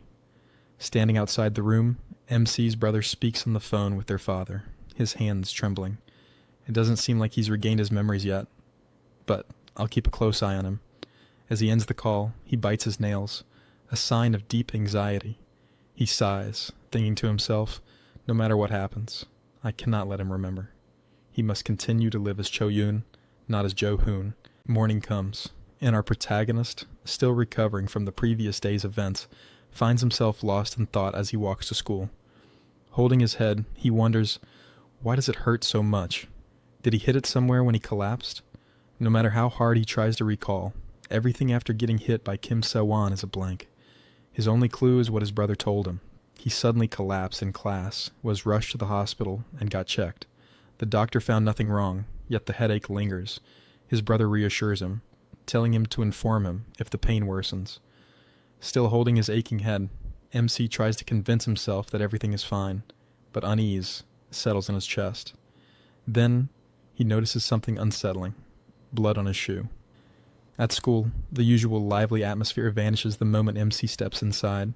Conversations die down and his classmates avoid making eye contact. Confused, MC wonders, why the sudden change? As he moves through the room, someone accidentally bumps into him. The student immediately panics, apologizing profusely, as if terrified. That's when MC realizes, it's not just his imagination. Everyone is avoiding him. Spotting Beom, he approaches her with a greeting, but she ignores him. Sensing something is wrong, he turns to his friends, but they too seem reluctant. When he finally grabs their attention, he demands to know what exactly happened yesterday. His friends exchange uneasy glances before hesitantly revealing the truth. After getting knocked down by Kim Se-won, MC suddenly sprang back up, grabbed Se-won's friend by the throat, and beat him mercilessly. They assumed the fight was over when he collapsed, but what happened afterward was terrifying. Eventually, he passed out, and the teacher broke up the situation. Then his friends started saying that they should leave now because if they hang out with him too much, they might get into trouble. As they walked away, MC thinks to himself, there's no way he did something like that. He has no memory of it at all. Did he really attack Kim Se-won so violently? Could it be that he's become aggressive because of the accident? Or is there another version of himself, one that commits these acts while he remains unaware? The thought terrifies him. Suddenly his head throbs with pain and a blurry face flashes in his mind. He wonders who that was. In another classroom, two students argue about a game they played yesterday. Their conversation is abruptly interrupted when Dongmin walks in. He smirks and asks, "I hear laughter. What's so funny?" One student hesitates before replying, "It's nothing, just about a game." But before he can finish, Dongmin strikes him with a slipper. Over and over, he beats the blonde-haired student, demanding to hear the funny story for himself. The entire class watches in silence, fear gripping them. Then, Dongmin presses his bare foot against the student's face, ordering him to put the slipper back on him. "Do you have a problem with that?" he taunts. He then reminds the student of his past servitude, forcing him to smile the way he did before. As the beating continues, students begin whispering among themselves. Dongmin is back to his old ways. From now on, he'll be collecting money again. They quietly admit that things were better when MC was around. He never bullied them, never forced them to pay up. Bayam listens to all of this in silence. Then another whisper spreads. Why did MC collapse so suddenly after fighting so well? Bayam recalls the two sides of MC, the one she sees every day, and the one from the fight. Which one is the real him? Shaking the thought away, she tells herself, why do I even care? This has nothing to do with me. She resolves to ignore it and just focus on her studies. Meanwhile, Dongmin finishes his outburst. Feeling his throat dry from all the yelling, he looks around for someone to buy him a drink. As his gaze lands on Byum, his expression changes. He stares at her, his words trailing off. At the same moment, MC is clutching his head in pain. Another fragmented memory surfaces. The face from his vision looks strangely familiar, nostalgic even. As he looks up, he notices Dongmin staring at him intensely. Why are you looking at me like that? MC asks.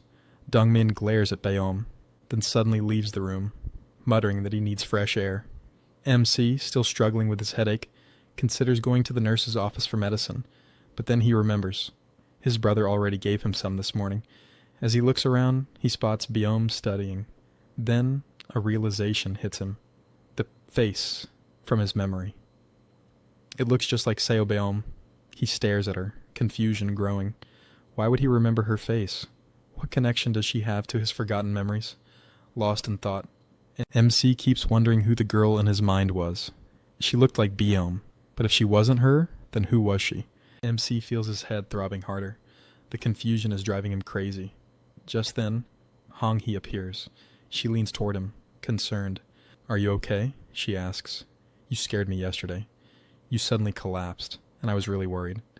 Well, it's a completely fake act. What do you think, guys? MC thanks her, but she suddenly reaches out and wipes the wound on his face. She mutters, you should take care of yourself, and then pokes his cheek.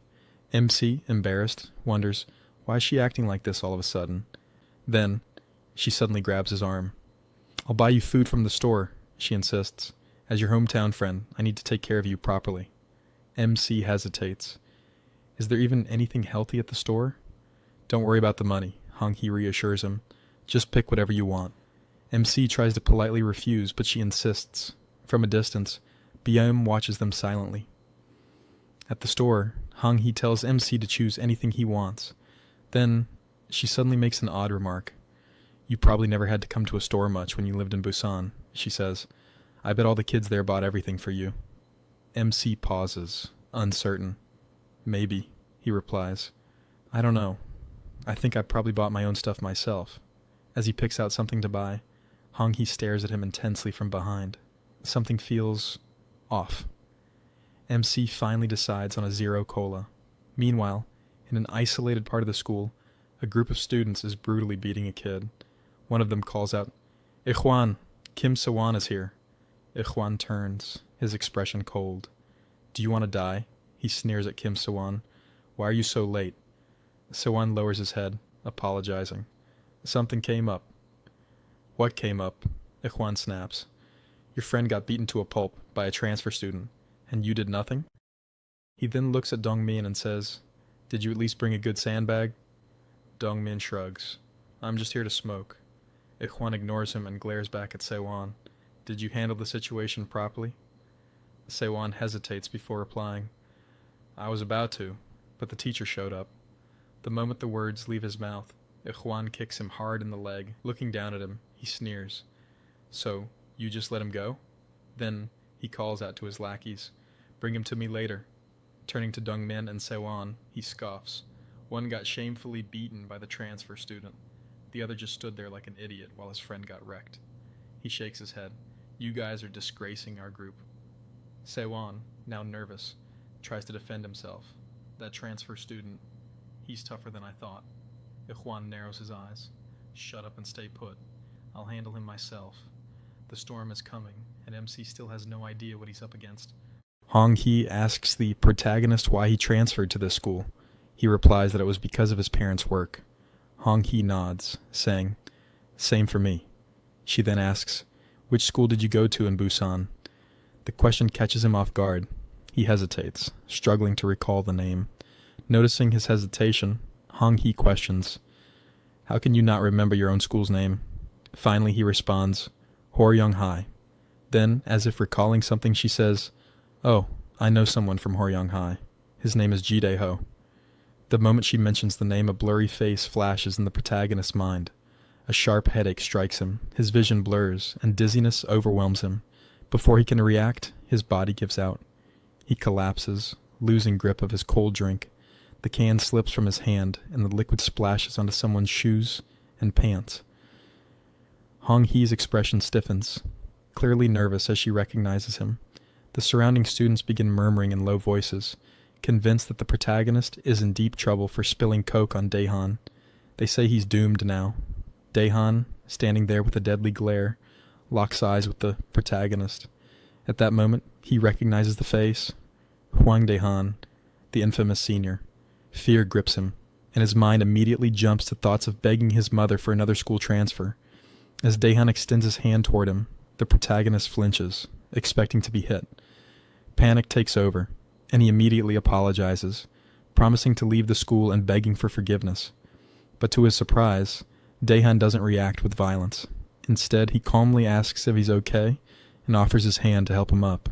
The protagonist hesitates, staring at the hand before finally accepting it. The moment he grabs Daehan's hand, something unexpected happens. Daehan pauses, as if sensing something. He examines the protagonist's stance, as if evaluating him, before asking, "I haven't seen you before. Who are you?" The protagonist responds, saying that he is a transfer student. Daehan asks, "Where did you transfer from?" "Busan," the protagonist replies. Daehan narrows his eyes. "It's my first time seeing someone from Busan." Without saying much else, Daehan turns around to leave. The protagonist quickly asks about his shoes, but Daehan dismisses it. "They're cheap. Don't worry about it." The surrounding students watch the scene unfold. Among them, a few girls whisper, impressed by Daehan's generosity. "Senior's really cool," one of them murmurs. Meanwhile, one of Daehan's lackeys signals another to prepare a fresh pair of shoes and pants for him. Daehan's friend studies the protagonist, recognizing him. "Isn't he the guy who was with Byum?" He smirks before waving at him. "So, today you're with Hong Hee? You're getting quite popular." Hong Hee, still concerned, turns to the protagonist. "Are you okay? What happened back there? Why did you suddenly collapse?" The protagonist apologizes for causing a scene. Hong Hee sighs. "Of all people, it had to be Daehan. You're lucky he let it go. He's not usually this forgiving." The protagonist watches Daehan walk away, deep in thought. So, is he really the senior who made Seo Byum his slave?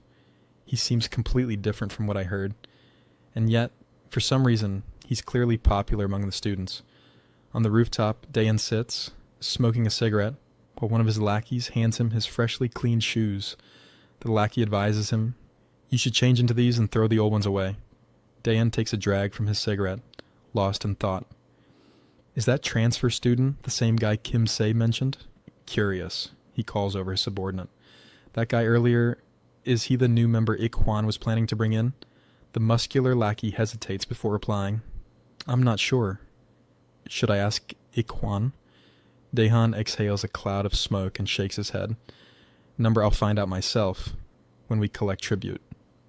His friend, watching him closely, smirks. "Did you like that transfer student?" Daehan gives him a sharp look. His friend continues, "Because if you didn't, why did you let him go without doing anything? This isn't like you.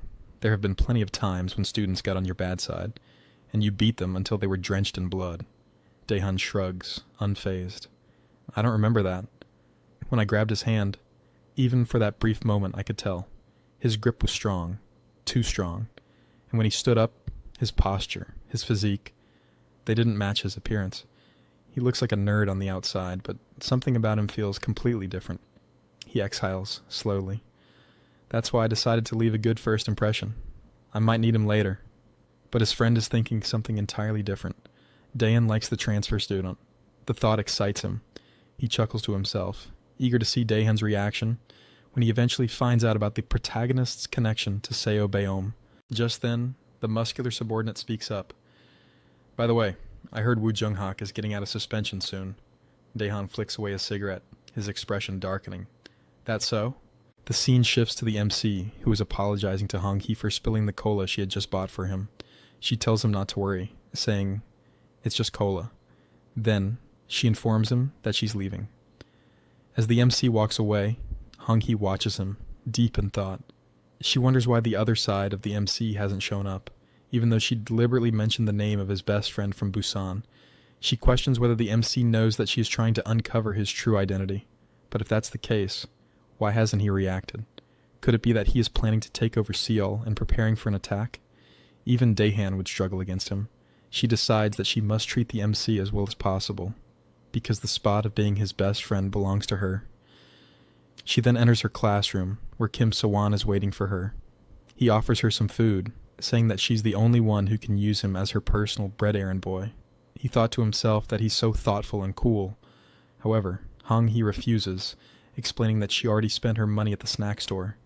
Kim So-won asks why she went alone, to which she replies that she wasn't alone. The MC was with her. Upon hearing this, Kim So-won clenches the food packet in anger. He sighs and warns her, telling her she better not hang out with the MC anymore because Ikhwan has decided to catch him today, and this time, he'll be beaten to death. Meanwhile, the MC is walking while holding his head, wondering if he ever got a proper checkup at the hospital. He keeps fainting, and he doesn't understand why. As he thinks about it, he recalls the name that Hong-hee mentioned earlier. It sounds familiar, like someone he knew in the past. While lost in thought, two boys approach him and ask, "Are you Jo-yoon?" The MC responds, "Yeah, I am." "Who are you guys?" Instead of answering, they tell him to follow them quietly because Ikhwan wants to see him. In another part of the school, Ikhwan is in the middle of beating up another student, when one of his friends informs him that they've brought the transfer student. Ikhwan grins and says, "Perfect timing. I need a new punching bag." The scene opens with a guy smoking alone, contemplating how he ended up back at the same school he should have dropped out of earlier. As he's lost in regretful thoughts, he hears a disturbance nearby. Investigating, he sees Ikhwan and his gang using a boy as a punching bag, interrogating him about being the rumored transfer student. The smoker turns away, thinking nothing has changed at this school. Our protagonist, the actual transfer student, arrives at the scene. Ikhwan questions if they've brought the right person, since he looks like a nerd. How could this guy have scared Kim Se and Jongmin? He wonder. Ikhwan directly asks MC if he was responsible for putting Park Jae-hoon in critical condition. The transfer student remembers Park Jae-hoon as the person he had beaten up on a day when he was overcome with anger. He realizes they've brought him here for revenge, related to Kim Se. The MC concludes there's only one approach that might help him escape the situation. The Ikhwan gang prepares for an attack, thinking MC might try something unexpected during their conversation. Instead, MC bows deeply and apologizes, claiming he didn't act purposefully and can't remember anything from that day. He begs to be let go, promising to be more careful in the future. The smoking student returns after hearing the commotion and is confused by what's happening with MC. Ikhwan questions MC about his background. MC replies he transferred from Busan and recently moved with his parents. When asked if he had fun in Busan, MC appears confused by the question. Ikhwan thinks to himself that MC doesn't seem to be playing games, but remembers Kim Se warning him not to take MC lightly. After glaring at MC, Ikhwan surprisingly apologizes for the mistake and tells MC he can leave. His friends are confused by this decision. As the relieved MC turns to leave, Ikhwan launches a surprise punch from behind. However, MC senses the attack, turns around, and effortlessly dodges the blow. MC asks why Ikhwan is suddenly attacking him. The smoking student watches in amazement. Ikhwan's friends are equally surprised that MC dodged the punch, especially since Ikhwan is a trained boxer who placed 7th in high school competitions and was Seoul's secondary school runner-up. His specialty is straight punches and surprise counter punches, yet MC avoided them with minimal effort. Ikhwan continues throwing punches, but MC dodges them all, until Ikhwan is completely out of breath. Ikhwan's friends suggest it must be coincidence or luck. The observing student thinks differently. MC is dodging with precision, making minimal movements, just slightly twisting his body at the right angles. He's especially puzzled by how MC sensed and avoided the punch from behind, a skill that comes only from extensive combat experience. He concludes that MC isn't part of Daehan's group, but is certainly an interesting character. Exhausted, Ijuan confronts MC about his deception, accusing him of seeing through his plan to let his guard down before attacking from behind. MC is internally frustrated, first dealing with Kim Sie and now this confrontation. He just wants to live normally and doesn't understand why this is happening. As Ijuan launches another punch, MC continues dodging while crying, wondering why he can't just live peacefully. When Ijuan throws a straight punch, the smoking student intervenes, grabbing Ijuan's arm and warning him that continuing the fight will cost him 50,000 won. The scene opens on the roof of the school building, where Daehan's friend tells him that Woo Jung-woo got his suspension lifted, which was sooner than he expected this time. Back then, when their members went overboard trying to get on Daehan's good side, they were swinging wooden sticks around, and Woo Jung-woo had a shorter suspension for acting in self-defense. The other member asked Daehan if they should just get him suspended again by picking up some guys and framing him, claiming it would be a piece of cake. He questioned if they should do it today. After listening, Daehan replies that he will handle it. His friend gets worked up, saying he has been bored as hell lately and has some unfinished business with Jung-woo. Daehan asks him to just leave him alone and let him be because that guy still needs to graduate. Hearing this, his friend asks, since when Daehan cared about Woo Jung-woo's graduation, Daehan tells him that he probably knows getting suspended again will make it impossible to graduate. He adds that he's also getting tired of using his father's influence to cover everything up. The bulky guy replies that if they let Jung-woo be, he will strike first again like last time. Daehan says that then they have no choice but to get him expelled. The scene shifts to an earlier moment. Ijuan is startled after seeing Woo Jung-woo and asks what he is doing here, noting that Jung-woo was supposed to be suspended. Jung-woo replies that he was suspended but returned to school today. He tells Ijuan that he's been acting a bit rude lately and warns him that if he keeps it up, he'll beat him up, and it will be very embarrassing. The MC observes the scene, thinking about who this guy is, noting his long hair and wondering how he's allowed to grow it like that. The MC initially thinks Jung-woo must be a good guy since he seemed to help him. However, guys from behind start talking, calling Jung-woo a mad dog, and questioning how he lifted his suspension so quickly. They claim he's dangerous, able to move wherever he wants, and attack if something annoys him. They reference a previous fight where he allegedly cut off his opponent's ear. The MC becomes scared as the guys continue warning him not to get involved with Jung-woo. Ijuan tells Jung-woo that since his suspension is over, he should behave and attend school quietly, asking why he's meddling in other people's business. Jung-woo replies he explains he's interfering because seeing Ijuan's face pisses him off, suggesting Ijuan should have been a little less ugly. Ijuan laughs and repeats Jung-woo's earlier warning about getting bitten. Jung-woo warns that if Ijuan keeps talking rudely, he'll knock him out. The MC thinks they don't care about him anymore and decides to leave while they continue arguing. Jung-woo said he should be grateful to him. If he had kept fighting, he would have just gotten beaten even worse and embarrassed further. While pointing at the MC, then he asked Ijuan if he felt it too, that he couldn't win against the MC if he fought to the end. Hearing that, Ijuan snapped and shouted that Jung-woo was done talking shit, then launched a punch at him. Jung-woo smirks, saying he warned Ijuan about talking rudely. He punches Ijuan, making him scream and fall. Jung-woo chokes Ijuan with his leg, saying he should have maintained his dignity. Ijuan's friends start calling out, and Jung-woo finds their rush to show friendship amusing. He tells Ijuan he's become too cocky because of Daehan, and that he'll put him in his place, using him as a sandbag while choking his neck. The MC looks on confused. Ijuan's friends demand Jung-woo let him go, or he'll die. They ask the MC to try and stop Jung-woo, but the MC says he can't stop someone like him. Suddenly, someone calls out that they're in big trouble because Furry will probably be here soon. Hearing this name startles Jung-woo, who realizes he'll be expelled if caught. He orders the two guys to take Ijuan and run away, threatening them to keep quiet about what happened. As he leaves, he tells the MC he'll speak to him later. The MC remains confused as Jung-woo runs out. Back in the classroom, the teacher takes attendance. When calling the MC's name, there's no response. The teacher looks around and asks Baeom if she knows where he is, but she says no. Dongmin smirks, thinking the MC is getting beaten up by Ijuan. However, The MC suddenly enters, claiming he drank bad milk and has a stomachache. Dongmin is surprised to see the MC looks completely fine.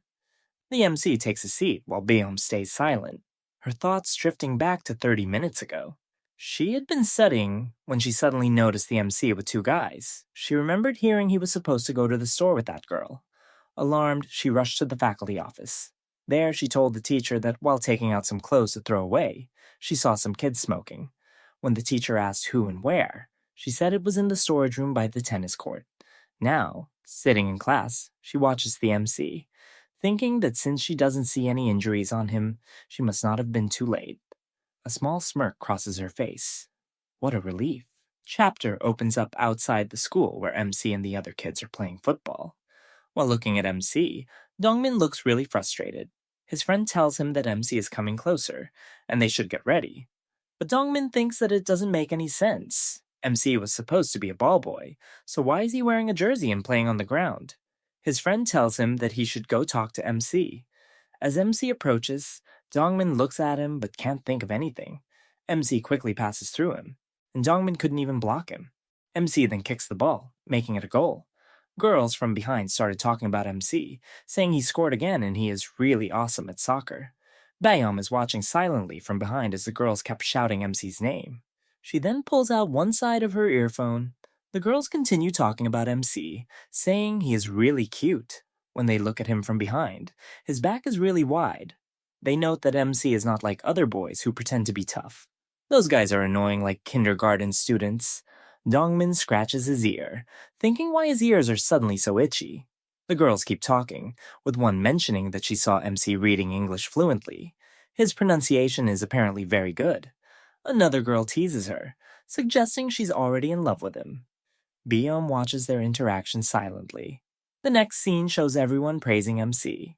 His friend tells him they are going to play against Class 4, and MC must come. MC agrees he will. Suddenly, the girls from earlier interrupt, giving MC a cold drink which he takes, saying he was really thirsty. When his friend asks about the drink, the girl replies that he should buy it himself. From a distance, Dongmin and his friend are pissed at MC. His friend asks if MC is supposed to be a slave, but he's not getting the treatment of slaves. He wonders if the class system has been revamped since MC came. Dongmin thinks about how he can fix the situation again, and needs to find a way. He remembers Ikhwan telling him that he would take care of MC himself, but nothing happened. MC came back normal, and Ikhwan isn't the type to let anyone off without doing something. Dongmin thinks there's no way MC could have taken down Ikhwan, but then he considers, if it's MC, maybe he's capable of taking down second-year students. Dongmin's friend asks him to do something about MC, but Dongmin says it's crazy and tells him to go away. The scene shifts to the men's toilet. MC's friend is saying he's feeling uncomfortable because he's sweating and can't even wash up. He complains that many schools have showrooms, and their schools should have one too. His friend replies sarcastically that if he's so curious, why doesn't he discuss it with the chairman? Hearing this, MC's friend gets scared, asking if his friend doesn't know who the chairman's grandchild is. His friend laughs and tells him to shut his mouth. As they are leaving, his friend tells MC to throw his gym clothes. Everyone is throwing their gym clothes on Bayom's table. Bayom thinks about why the boys aren't taking off their gym shirts, and those who didn't take off their clothes are on their own. As she's leaving, MC suddenly appears in front of her, asking if she took the girls' gym clothes and suggesting they go together. As they walk, MC asks her to hand over the clothes. She replies that she's fine and repeats that being with her will only cause him more troubles. Hearing this, MC stops and smirks. He says he's not coming to help her and tells her she has a princess complex that embarrasses her. He mentions that someone told him he's a slave now, so he thought he should act accordingly. He laughs, saying it's very childish, and he doesn't understand these class systems. But he acknowledges he has no power to change things, so he must follow along. MC then greets the teacher. The teacher, looking at Bayom, says he was grateful she reported the smokers. But when he went to the storage room by the tennis court, they had already run away. He advises her to look closely and report the specific students next time. While she was hanging the clothes, the MC said, "It's not a big deal to hang your own clothes, but doing all of them must be tough." Then he asked, "Don't your hands hurt?" How do you manage to do all this by yourself? She stays silent. MC thanks her, catching her off guard. He explains that during the previous incident with the scary kids, things could have been dangerous, and it's thanks to her that he's okay. His flirtatious approach makes her blush. She turns around, insisting she didn't mean to help. MC continues to thank her, promising to buy her a snack next time. When she seems hesitant about snack bars, she replied, "I'm done with snack bars. If you're really grateful, you can do me another favor instead." He raised an eyebrow. "Tell me anything, Biom." She smiled and said, "It's not that hard for you to do. It's just..." The scene shifts to MC's house. His brother asks why Biom is there. She explains she heard he's their class teacher and promises not to tell her classmates. MC interrupts, saying he's decided to study with Biom. A flashback reveals Biom asking MC to teach her English. She admits that while she's fine in other subjects, no matter how hard she tries, her English scores never improve. The MC suggests taking online lectures instead of learning from him, since he's never taught anyone before, but she explains she can't afford them. He quietly agrees, realizing her situation. Then she offers to teach him other subjects in return, since he's only good at English, something that stings his pride a little. Proposing they study together for 2 hours after school. MC's brother gives them fruits and offers help if needed. As his brother was leaving, he quietly took a photo of the MC studying. Tears welled up in his eyes as he whispered that he couldn't believe what he was seeing, MC studying so seriously. He had to show it to their parents. Later, MC handed Beom his Korean language workbook. She was stunned to see that out of all the questions, he had only gotten one right. The rest were wrong, even though they were just basic problems. Pointing at the page, she said, "Look, the answer's right there in the sentence. If you just read carefully." As she leaned in to explain, MC suddenly felt his heart pounding. Overwhelmed, he grabbed the workbook back and muttered that he'd do it again. Later, the scene shifts to them walking, and MC asks if she's heading to her part-time job at the convenience store. Beom replies that the timing works out. She can finish her shift and still attend school in the morning. MC, surprised, asks if she's not tired from jumping straight into work after studying. She scoffs and says it's only been 2 hours of studying, but MC thinks to himself that his head already feels like it's going to explode. Before they part, Beom tells him not to sleep right away and to make sure he finishes his homework by tomorrow. "You don't even have a basic foundation," she says. "You need to build one first." MC nods and promises to do it. Then Beom hesitantly asks him something that had been bothering her. "You're great at English, but with other subjects, you don't even know the basics. Is there a reason for that?" MC is taken aback. She quickly adds, "I'm just curious. If you don't want to talk about it, that's fine." After a moment, he replies, "I don't know. I told you before. I lost my memories." The scene shifts again to Beom at the convenience store. She thinks back to what he said, that he has amnesia, and that's why he can't remember anything from his past. It finally clicks for her. He wasn't lying. It was all true. She recalls how MC once said he didn't know how to teach, not because he didn't want to, but because he couldn't remember how. Beom wonders what exactly she said to him in the past. Was this all a misunderstanding? Still deep in thought, she tells him one last time to finish his homework by tomorrow. Suddenly, MC approaches her and says, "Let's go. I'll walk with you. It's dangerous to go alone at night." Beom goes silent for a moment, then quickly brushes him off, saying there's no need. MC tries to stop her, but she walks off without looking back. Later, while reading at the store, Beom's thoughts linger. What does he mean by memory loss? Is that even a real condition? And if it is, how did he end up with it? Just then, the bell above the store door rings. She looks up to greet the customer, only to freeze in shock. It's Hongyi. The new chapter begins with a karaoke scene where Ijuan is asking others if they always get stuck in karaoke when they get in touch. After looking at Ijuan, Kimse and Dongmin appear shocked and immediately ask what happened to his neck. Seeing Ijuan like that, Dongmin assumes that Ijuan got beaten up by MC. Ijuan quickly denies this, saying he's not going to get beaten up by a nerd like MC. He explains that Woo Jung-woo suddenly stepped in between them. After hearing this, Kimse and Dongmin get scared and ask what's wrong. Ijuan sits next to Hong-hee, who looks disgusted by his presence. He tells the group that he doesn't know why Woo Jung-woo intervened, which is why he couldn't beat MC. Kimse suggests they should report this to Daehan. Kimse continues, saying that from the moment Woo Jung-woo got involved, this situation already went beyond what they can handle. He thinks if they go up against MC again, there's no chance they'll come back alive. On top of that, Woo Jung-woo might be involved with MC. Kimse believes this is already out of their scale. Ikhwan criticizes them, asking, "Aren't you ashamed of yourself that you can't even handle something like this? You're telling me to go tell Daehan while whining. What are you going to tell him? That we can't handle this?"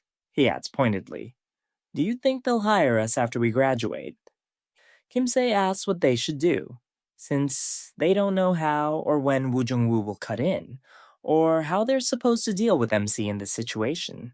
Ikhwan admits he doesn't know, then looks at Hong Hae and asks if she's from Busan. He wonders if she knows anything about MC. After hearing this, she stays silent before replying that he really thinks she knows someone like MC. Ikhwan then asks Kimse about the day he fought with MC, questioning how he made MC hit first. Kimse replies that he just pressed MC's seizure button. When Ikhwan asks what kind of seizure, the scene shifts. Ikhwan is laughing after hearing Kimse's explanation, saying, "Really? That's what happened? It's awesome." Kimse and Dongmin look very confused by his reaction. The scene shifts to the convenience store where our female protagonist is reading a book. Suddenly, Hong Hae enters the store. The scene flashes back to Ikhwan telling Hong Hae that now is their time to make a move. Hearing this, she wonders what they should do. Ikhwan explains that she needs to mess with Baeom. That's the only way they can prevent Woo Jung-woo from getting involved. He doesn't know what kind of relationship MC has with Woo Jung-woo, but it's certain that Woo Jung-woo is taking MC's side. He tells her that if male members touch Baeom, Woo Jung-woo will notice and realize they're trying to provoke MC on purpose. Hearing this, Kimse and Dongmin start laughing, saying that messing with Baeom is their daily routine, because she's a slave. Ikhwan responds that's why Daehan treats them like losers. Ikhwan mentions he heard that MC and Baeom are like a pair. He continues, "If we all rush over and openly bother Yo-eun right next to her, wouldn't that look suspicious? Besides, Woo Jung-woo already knows that we're trying to get MC. You really think that sharp bastard Woo Jung-woo wouldn't notice? You dumbasses. He already hates our crew's guts, so he'll probably jump at the chance to butt in." He explains it's different when girls make the first move. He doesn't know the reason, but they've known for a long time that Woo Jung-woo doesn't get involved with girls' stuff. The scene shifts back to the convenience store where the girls are asking Baeom if she's from their school. They greet her and ask about her work. One girl asks Baeom to give her a bottle of alcohol and a packet of cigarettes, telling Baeom to pay with her own salary. Baeom doesn't respond, prompting the girl to say, "Are you deaf or something? I said to give me a carton of Marlboro, and you're just standing there staring." As this argument unfolds, Hong Hee looks at Baeom with surprise, thinking, why is Baeom MC's trigger point? Why does MC like her, even though Daehan marked her as his personal slave? She wonders if MC really wants to go head-to-head with Daehan, and if that's why he's getting closer to Baeom, whom Daehan marked as his personal slave. She thinks this might be part of MC's big plan to take down Daehan. Hong Hee decides she should stay out of this as much as possible. Baeom refuses to sell alcohol, explaining it's illegal to sell alcohol and cigarettes to minors. She says they can only purchase some snacks from among the items they want. She packs their snacks and asks them to pay. The girl in the pink hoodie sighs, then grabs a bottle of alcohol and slams it on the table, breaking it. She threatens Baeom, saying that every time Baeom answers back, she'll break another bottle. She demands Baeom bring her a pack of cigarettes while pointing the broken bottle at her, saying, "It's not a card, but I can put it in your mouth." Baeom flinches at the sight of the broken bottle and starts sweating. She points at the CCTV camera, stating that if the girl wants to break more bottles, she can, but it's all being recorded. The girl says she doesn't care and will show the footage to the police and the store owner. Baeom identifies them. You're Kim Ya-hyun in Class 1, the other girl is Lee Ji-young in Class 2, and the girl in the back is Hong Hee from Class 4. The pink hoodie girl gets angry and grabs another bottle, threatening to break everything in the store. Before she can break it, Hong Hee stops her, asking if she really wants to break everything and risk getting arrested. The girl replies that Daehan Appa will take care of everything. Hong Hae tells her to let it go, reminding her that the second-year members are trying to handle MC without Daehan knowing about it. She questions how the girl plans to ask Daehan to fix this, and what if he doesn't help? Looking back at Baeom, the girl threatens to continue this tomorrow before leaving. When they exit the store, Baeom breathes deeply, her heart pounding fast. She suddenly recalls a similar incident involving a masculine figure with a bottle of alcohol. The scene shifts. We see MC walking on the street, complaining about his eyes hurting from spending the entire night solving homework assigned by Baeom. The scene briefly shifts to MC's house, where his brother is crying while taking pictures, saying he can't believe his brother is studying by himself. Back to present, MC is confused, and his brain can't process anything. He can't remember what he studied, despite thinking that overnight studying would help him remember. He places fingers on both sides of his head, struggling to recall what he did the previous night. The scene shifts to the classroom. MC's friend notices the circles under his eyes, and MC explains he was studying. His friend mocks him, saying nobody studies like that. MC glances at Baeom's empty seat, wondering why she hasn't arrived yet. It's almost time for her to come from her part-time job, and he worries something might have happened to her. Suddenly, his friend calls out to him, saying someone is here to meet him. It's none other than Woo Jung-woo. MC gets scared, thinking, it's that scary guy again. The entire classroom becomes tense. MC's friend wonders how MC knows someone like Woo Jung-woo, thinking MC always gets involved with people he shouldn't. Woo Jung-woo sits next to MC, striking a casual pose. He asks if MC is from Busan, saying it's his first time meeting someone from there. MC thanks him for his help last time, saying he was able to survive thanks to him. Woo Jung-woo finds this amusing, saying, "You lived thanks to me? That's funny." He observes that if MC had continued fighting, he would have won because MC's body kept flinching during the fight, as if ready to take down Ikhwan with one punch. With a serious look, he asks MC to be honest about what he did before. MC replies that he was just an average student, insisting he's not lying. Suddenly, Woo Jung-woo launches a surprise attack, which MC blocks instantly. MC asks why he's attacking him out of nowhere. Woo Jung-woo replies, "See? I told you. You blocked my punch without even noticing. Usually you can't do that, especially if you're a normal student as you claim." MC looks confused. Just then, Baeom enters the classroom and says, "That's my seat." Seeing her, Woo Jung-woo gets up while apologizing. MC asks Baeom why she's late, but his eyes widen when he notices bruises on her face and bandages. He asks her, "Did something happen?" MC notices something unusual when Baeom passes by him. There's a distinct smell lingering in the air, and he spots noticeable milk stains on her bag. This small but telling detail hints at the trouble that's been brewing. The scene shifts to show Baeom finishing her late shift at the convenience store. Her boss reminds her to come in early tomorrow morning. Working 6 days a week is taking its toll. She's exhausted, and her head hurts constantly as she makes her way home to a house littered with empty alcohol bottles scattered throughout the rooms. Emerging from the bathroom while towel drying her wet hair, suddenly, someone called out to her, "You're inside." She thought Baeom had already left the house since she couldn't see her, but it was her aunt. Baeom assumed she had the day off today. When Baeom asked, "Weren't you working the night shift?" her aunt replied that her schedule had changed again. She was now back on the day shift.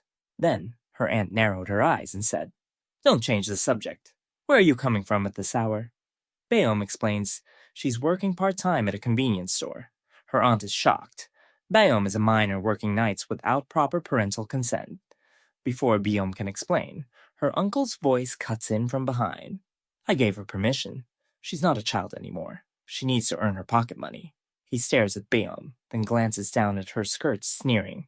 "You look like you're dressed for some sleazy bar." Baeom's aunt snaps. "What the hell are you saying about your own niece?"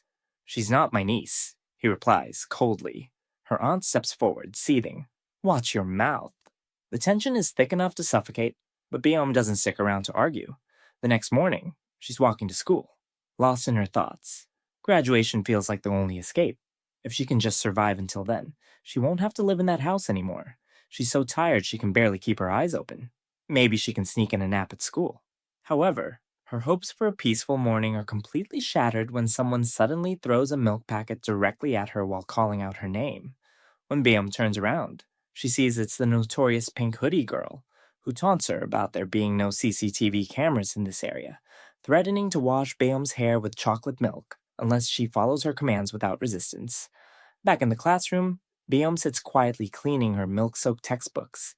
MC notices the fresh bandages covering parts of her face and her obvious distress. Concerned for her well-being, he offers to accompany her to the nurse's office to get some proper medicine for her injuries. When Bayom curtly tells him to mind his own business, MC's protective instincts still kick in. He offers her his own textbook to use and firmly insists on washing her stained bag for her. Despite her protests, he promises it'll be dry by day's end. Woo Jung-woo watches their interaction with interest, finding their relationship intriguing. Class begins. The teacher drones on about exam prep, pointing out a key paragraph. Then his eyes catch something.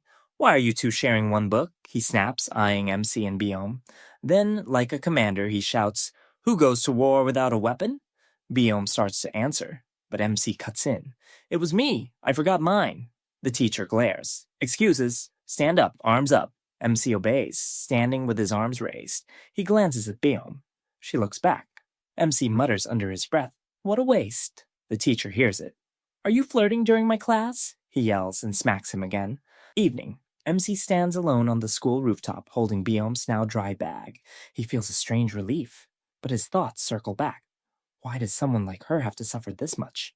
He remembers the first time he saw her. Bandages, bruises. He wonders how much longer he has to endure all this until graduation. And the painful truth is, there's still a long way to go. His thoughts are interrupted by a shout. "Why are you bothering me?" He rushes to the edge and looks down. Looking down, he's horrified to see Biom surrounded by girls, with the pink hoodie girl gripping her hair. The bully declares she wants to see Biom beg for mercy today. Inside the school, MC's brother is warning the class to stay seated. No one goes out.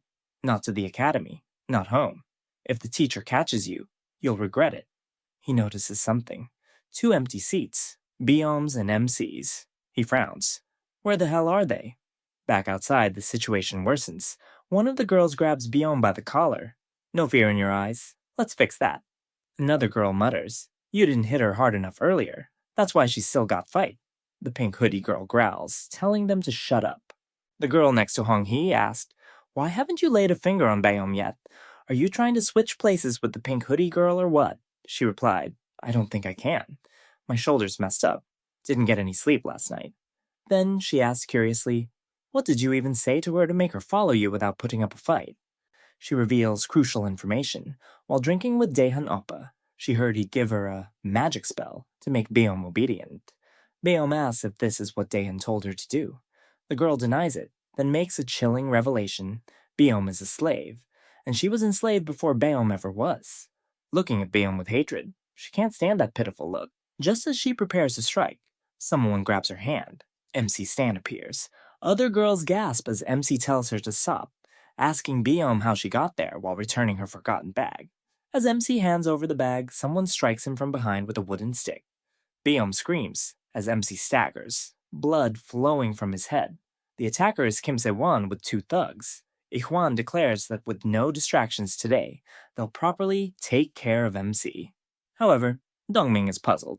Despite delivering what seemed like a solid blow that's making MC bleed, he's shocked MC is still standing. They wonder why he hasn't collapsed. Outside the school gates, students were making their way home when Daehan's friend asked him, "Didn't you mention having a schedule tonight?" "Something like a party?" his friend asked. Daehan shook his head. "I have a dinner appointment with my father tonight." Their conversation was suddenly interrupted by an unexpected voice. "What do you eat when you're dining with family? Steak? Caviar? What's on the menu?" It was Woo Jung-woo who had appeared seemingly out of nowhere. Daehan's friend pointed toward the newcomer, studying his face. "Who is this guy? That's quite a nice face you've got there. No scars either. Want me to give you one?" He sneered, having heard rumors about Woo Jung-woo getting beaten up frequently. Woo Jung-woo's response was equally sharp. "Did you get your ribs put back together? I should have broken your neck bone instead." "That's too bad." The two faced each other with obvious tension. Daehan intervened, addressing Woo Jung-woo directly. "I heard your suspension was lifted, and you're graduating soon. You should study quietly and graduate without causing trouble, as if you're not even here. As Daehan got into his car, he mentioned wanting to eat Korean food, expressing his tiredness of eating the same thing every day. Woo Jung-woo called out to Daehan with a question that revealed his changing intentions. What should I do? You said I should graduate quietly, but my mind has changed.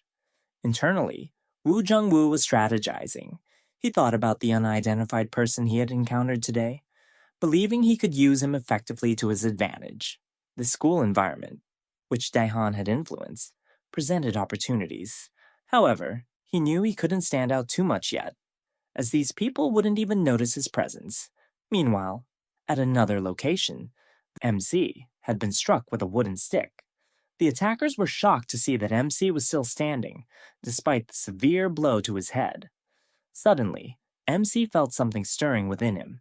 His eyes turned red as he experienced a vivid flashback of himself with a girl who looked remarkably similar to Beom. The memories of his accident came flooding back, causing his heart to race frantically. What is this? These memories? From that day when I had the accident, he thought desperately. Ikhwan, growing impatient, shouted to his friends, "Hit him already! What are you even doing?" The gang resumed their assault, striking MC with wooden sticks and delivering brutal kicks. Kimsey grabbed a brick and struck MC's head, causing him to collapse to the ground. While smoking casually, Ikhwan ordered his friends to continue kicking the fallen MC. He wondered what had happened. MC didn't seem as tough as he had appeared before. Had his previous resistance been just a coincidence? When Beom tried to intervene and stop the violence, she desperately revealed that MC suffered from amnesia, hoping this information might make them stop. However, Ikhwan stepped closer to her and struck her in the stomach. As MC noticed Beom being hurt, he experienced another flashback of the girl who resembled her. This triggered something deep within him. Suddenly, MC regained consciousness and stood up. The girl in pink was asking Ikhwan if she could hit Beom, to which he responded, "Do whatever you want." At that moment, Ikhwan found MC standing directly in front of him, fists raised and ready to strike. MC's punch connected with Ikhwan's face, causing him to bleed. Ikhwan's friends panicked, and the girls were equally surprised by the sudden turn of events. MC turned to the girl in pink with a threatening tone. "Leave Beom alone. I don't want to hurt you, but I will break your legs if necessary." The intimidated girl fell backward after looking into MC's eyes. Beom recognized those eyes immediately. They were the same as before, and she could feel the atmosphere around MC had completely changed. MC checked on Beom, asking where they were and if they could leave. He also inquired about Daeho, wondering why he hadn't come with them. Looking around frantically, he searched for his friend. Spotting a girl smoking nearby, MC approached her and asked for a cigarette. Hong-hee, who had been standing there, sensed something different about MC. His entire atmosphere had shifted, just like before. While smoking, MC felt dizzy and disoriented. He called to Beom, telling her he would take her home safely. Ikhwan, struggling to maintain his composure, demanded to know where MC thought he was going. He angrily questioned Kimse and Dongmin about why they were sitting idle instead of fighting. Ikhwan then asked MC what he had been doing in Busan, but suddenly lost his balance and fell to his knees. MC looked down at him with cold indifference. "Just sit down. If you get hit one more time, you'll die." As MC turned to leave with Beom, Kimse and Dongmin prepared for a surprise attack. However, MC was ready for them. He struck and elbowed Kimse while dodging Dongmin's attack, then delivered a powerful punch to Dongmin's throat, causing him to collapse. MC picked up a brick, raising it as if to strike, but ultimately chose not to use it. "I told you I was just going to leave," MC said with controlled anger. "You guys were the ones who escalated this." Kimse called the MC cheap. Before he could finish his thought, the MC landed a swift kick to his face. He retorted coldly, saying that sneaking up from behind with a brick was far cheaper. The onlookers froze in shock. Among them, Hong-hee wondered, was the MC finally revealing his true identity?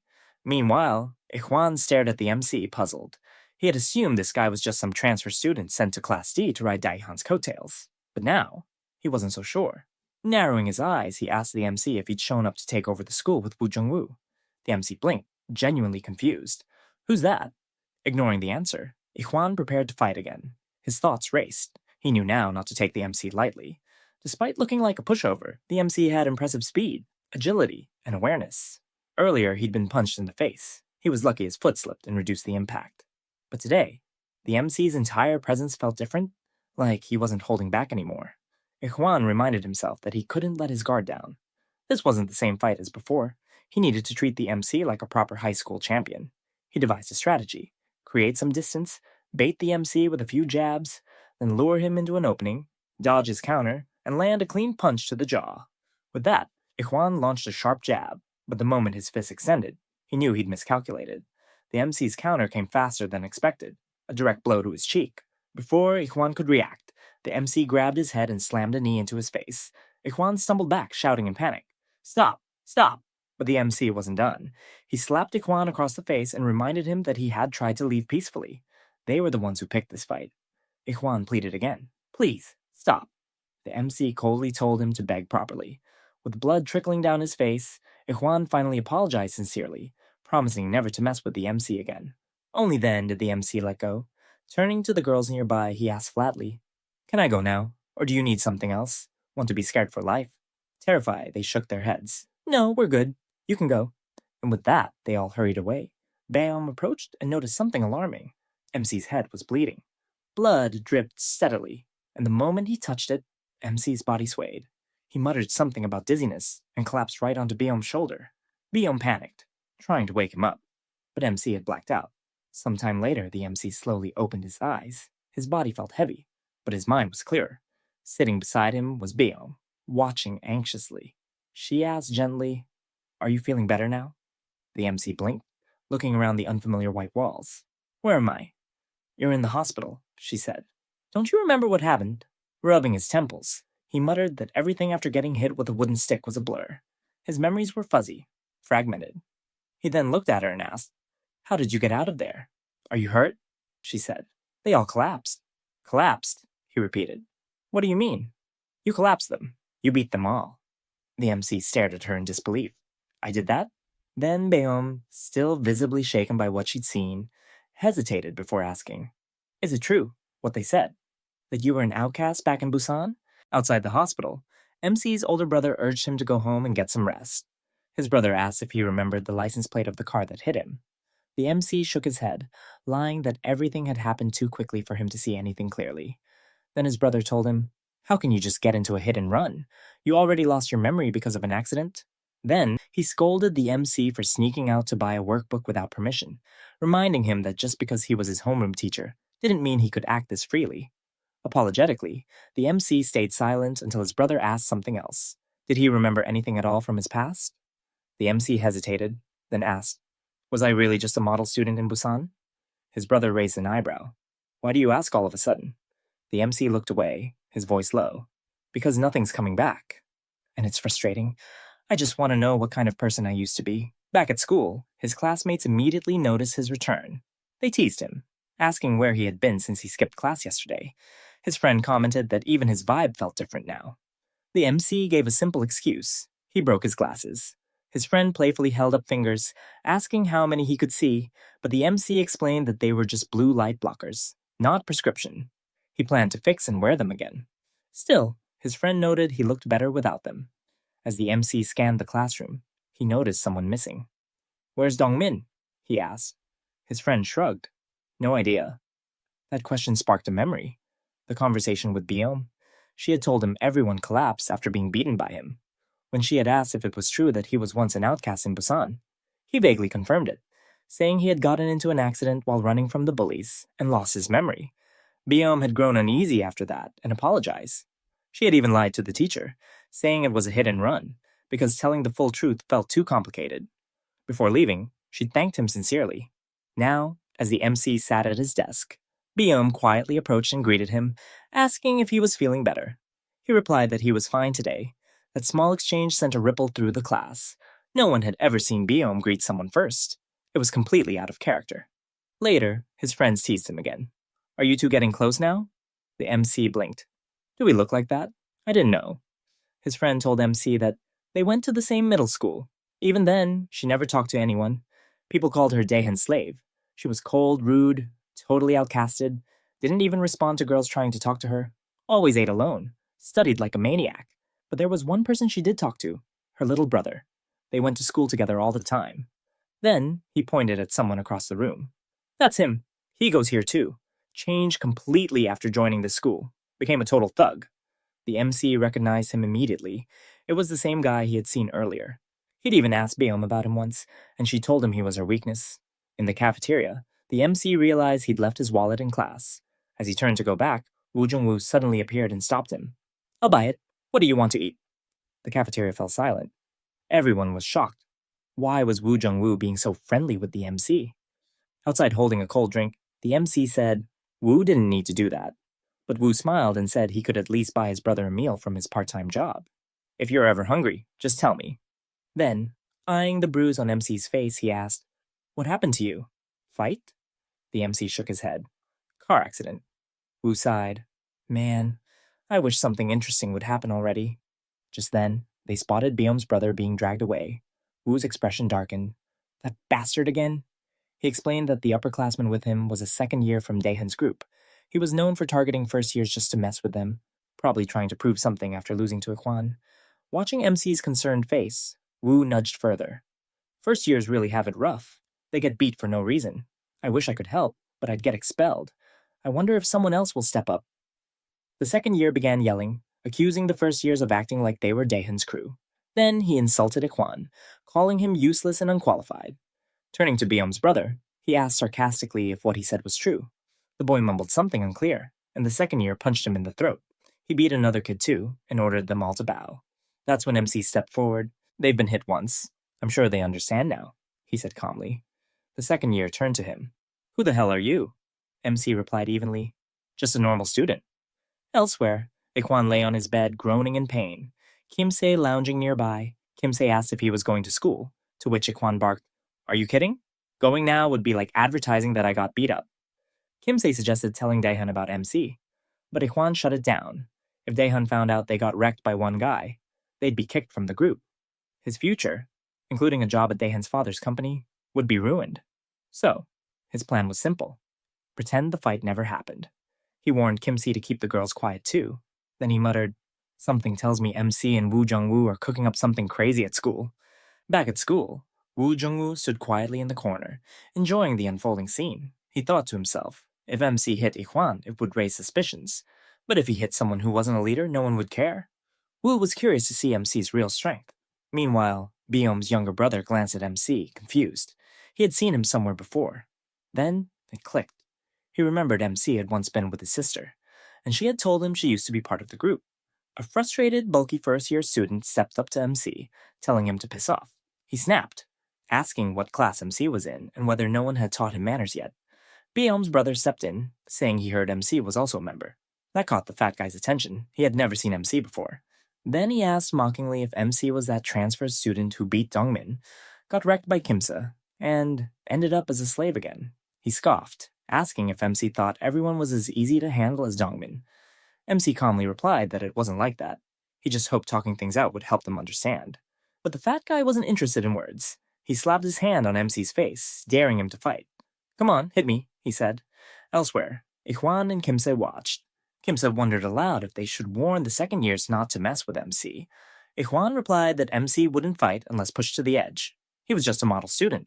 Kimse smirked, but admitted he wasn't so sure, especially about that angry fat pig.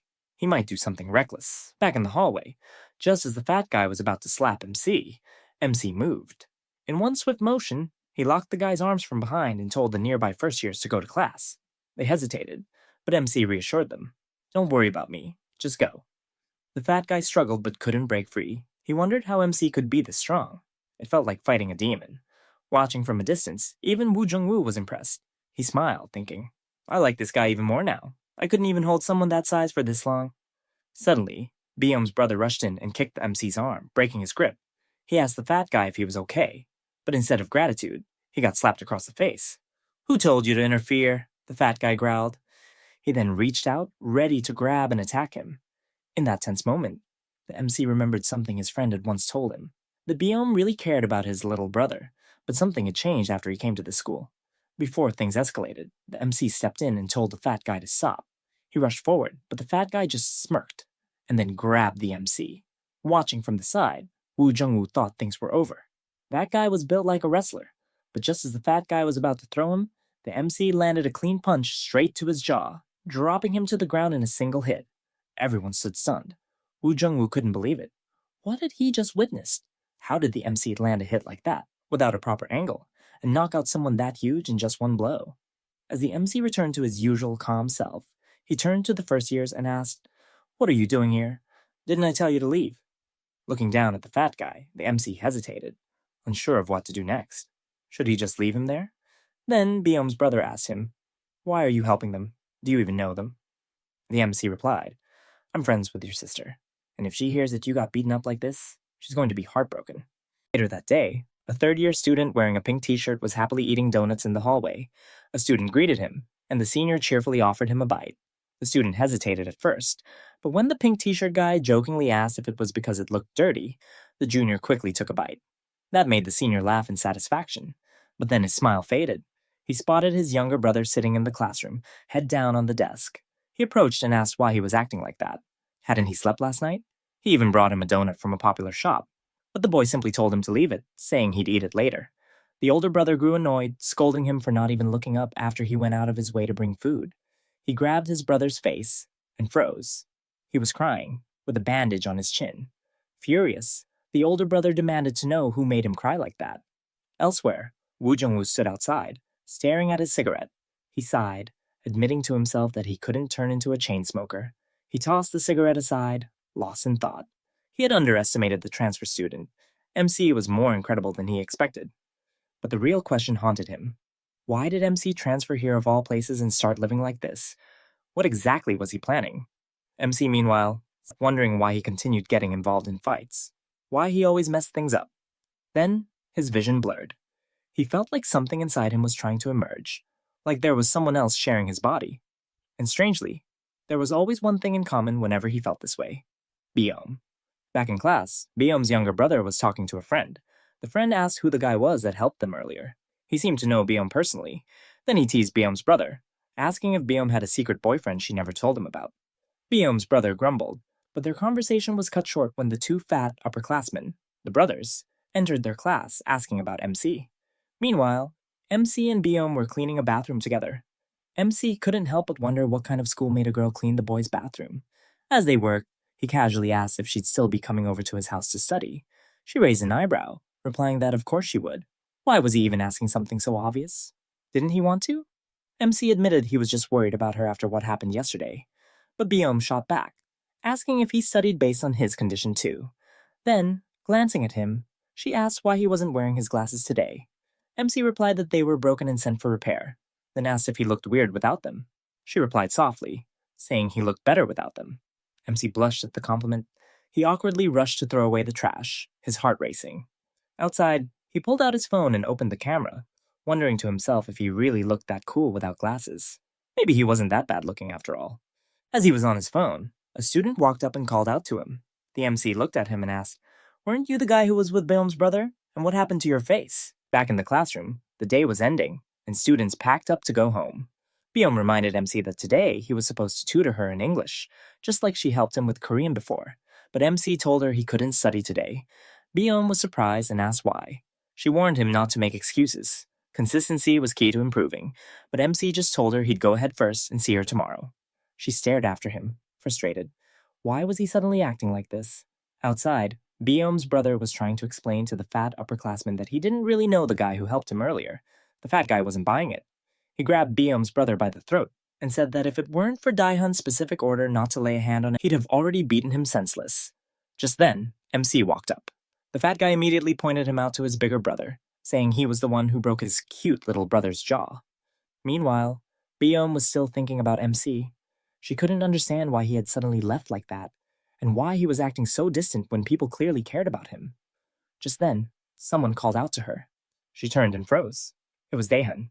He looked at her with a smirk and said, "It's been a while." At the convenience store, the owner reminded Biom to collect goods later, and told her to pull herself together and work properly. While working, Biom recalled her earlier encounter with Daehan. Back then, she had walked away without saying anything, but Daehan had asked if she was doing well in her studies.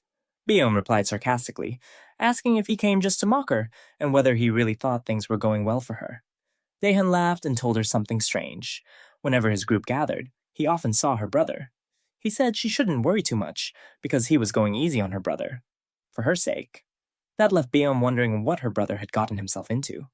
Back at the scene of the fight, the MC stood in shock as he saw the size of the guy in the pink t-shirt, who was currently choking Beom's brother. MC told him to let go, but the pink-shirted guy refused. Instead, he told MC to fight him if he wanted the boy released.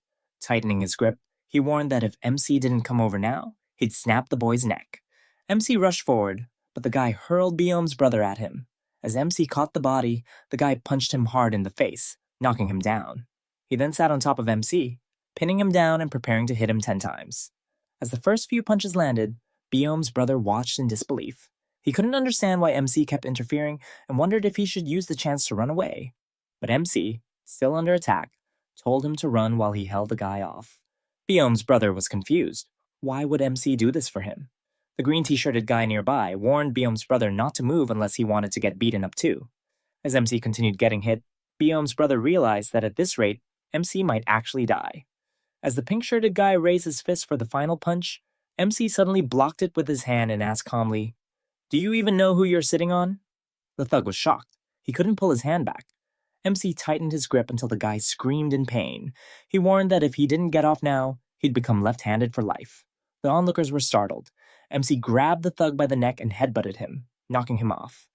Then he stood up and asked coldly, "Who are you guys? And where is he?" Beom's brother stared in shock. Something about MC had changed. His aura felt different. The pink-shirted guy recovered and pulled out a chain, trying to attack again. MC commented that he must be confident just because he's fat. Then the scene shifted. Outside, a few guys were smoking and joking about why high schoolers drank so much. Suddenly, they heard noises from the building above. Fighting sounds. Soon, they noticed someone coming down the stairs. It was MC. They stopped him and asked who he was. Meanwhile, Woo Jung-woo was running toward the area, clearly worried. He had forgotten something important. The guy MC beat earlier had a much bigger older brother. If that guy found out what happened, he wouldn't stay quiet. Woo Jung-woo reached the scene but found it empty. He guessed they had moved MC elsewhere, and remembered another place they might have taken him. Back to MC. The MC asked Daehan's lackeys if they knew him. One of them replied that he didn't. He had never seen the MC before, and even wondered if someone like him was really from their school. Just then, the MC bumped into him and said, "Then, why are you looking at me like that if you don't even know me? That's not very polite." The guy got irritated and asked, "Who do you think you are? I'm sure you're not a third-year student, so why are you talking down to me?" He continued, "You must know who I am." But the MC calmly replied, "Who are you?" Then, looking down at his own uniform, the MC thought to himself, "That's right, why am I wearing this uniform? Is this someone else's uniform?" His expression darkened. He repeated the guy's words and said, "What nerve did I have to talk like that?" Then, glaring at the student, the MC asked coldly, "And what nerve do you have to talk down to me like that since earlier?" He took a step closer and asked, "Should I just go on my way? Or should I mess with you a little before you leave, just before things could escalate?" Woo Jung-woo appeared. Woo Jung-woo looked confused. What's going on here, he thought. Wasn't the MC supposed to be with those fat brothers? Why is he with this guy instead? He immediately walked over, grabbed the MC by the arm, and said, "Let's get out of here. I told you to meet me outside the coffee shop. What are you even doing here?" Then he turned to Daehan's lackeys and told them to move aside, as the two of them walked away. One of Daehan's friends stood frozen, stunned by what had just happened. Did I just flinch? From the MC's glare. His friend nudged him and asked, "Why are you zoning out all of a sudden?" Then he snapped, "Why did you let that bastard go? You just let him walk away." He blinked. "He left. When?" His friend replied. "Yeah, Woo Jung-woo showed up out of nowhere and took him away." Panicked, he ran to try and catch up with them, but by the time he reached the exit, the two had already disappeared. Frustrated, he muttered, "He's from our school. We'll find him tomorrow and beat him." He looked up toward the building and added, "Earlier, the noise was coming from up there." Meanwhile, the MC was trying to shake off Woo Jung-woo's grip. "Let me go," he said. But Woo frowned. "Why are you being so rude?" Then he asked, "Weren't you with those Piggy brothers? How did you end up in that situation?" The MC stared at him and asked, "Who are you? Do you know me?" He looked down at his school uniform. "What is this uniform?" he wondered. "I'm wearing it again, just like last time." He glanced around. "What is this place?" Woo Jung-woo got annoyed. "Are you ignoring me?" he snapped, raising his fist as if to hit him. "I'm getting pissed." But the MC caught his wrist and asked seriously, "What is this place? Who were those guys from earlier?" Suddenly, a flashback hit him, of his nerdy days when he first transferred. Why, did I transfer here? Before he could process it further, Wu Jungwoo punched him hard, knocking him to the ground. The MC lost consciousness on the spot. Wu looked down at him in frustration. Shh, I can't stand hanging around people this annoying. He turned to walk away, muttering, Whether Daehyun beats you or that big guy does, I don't care.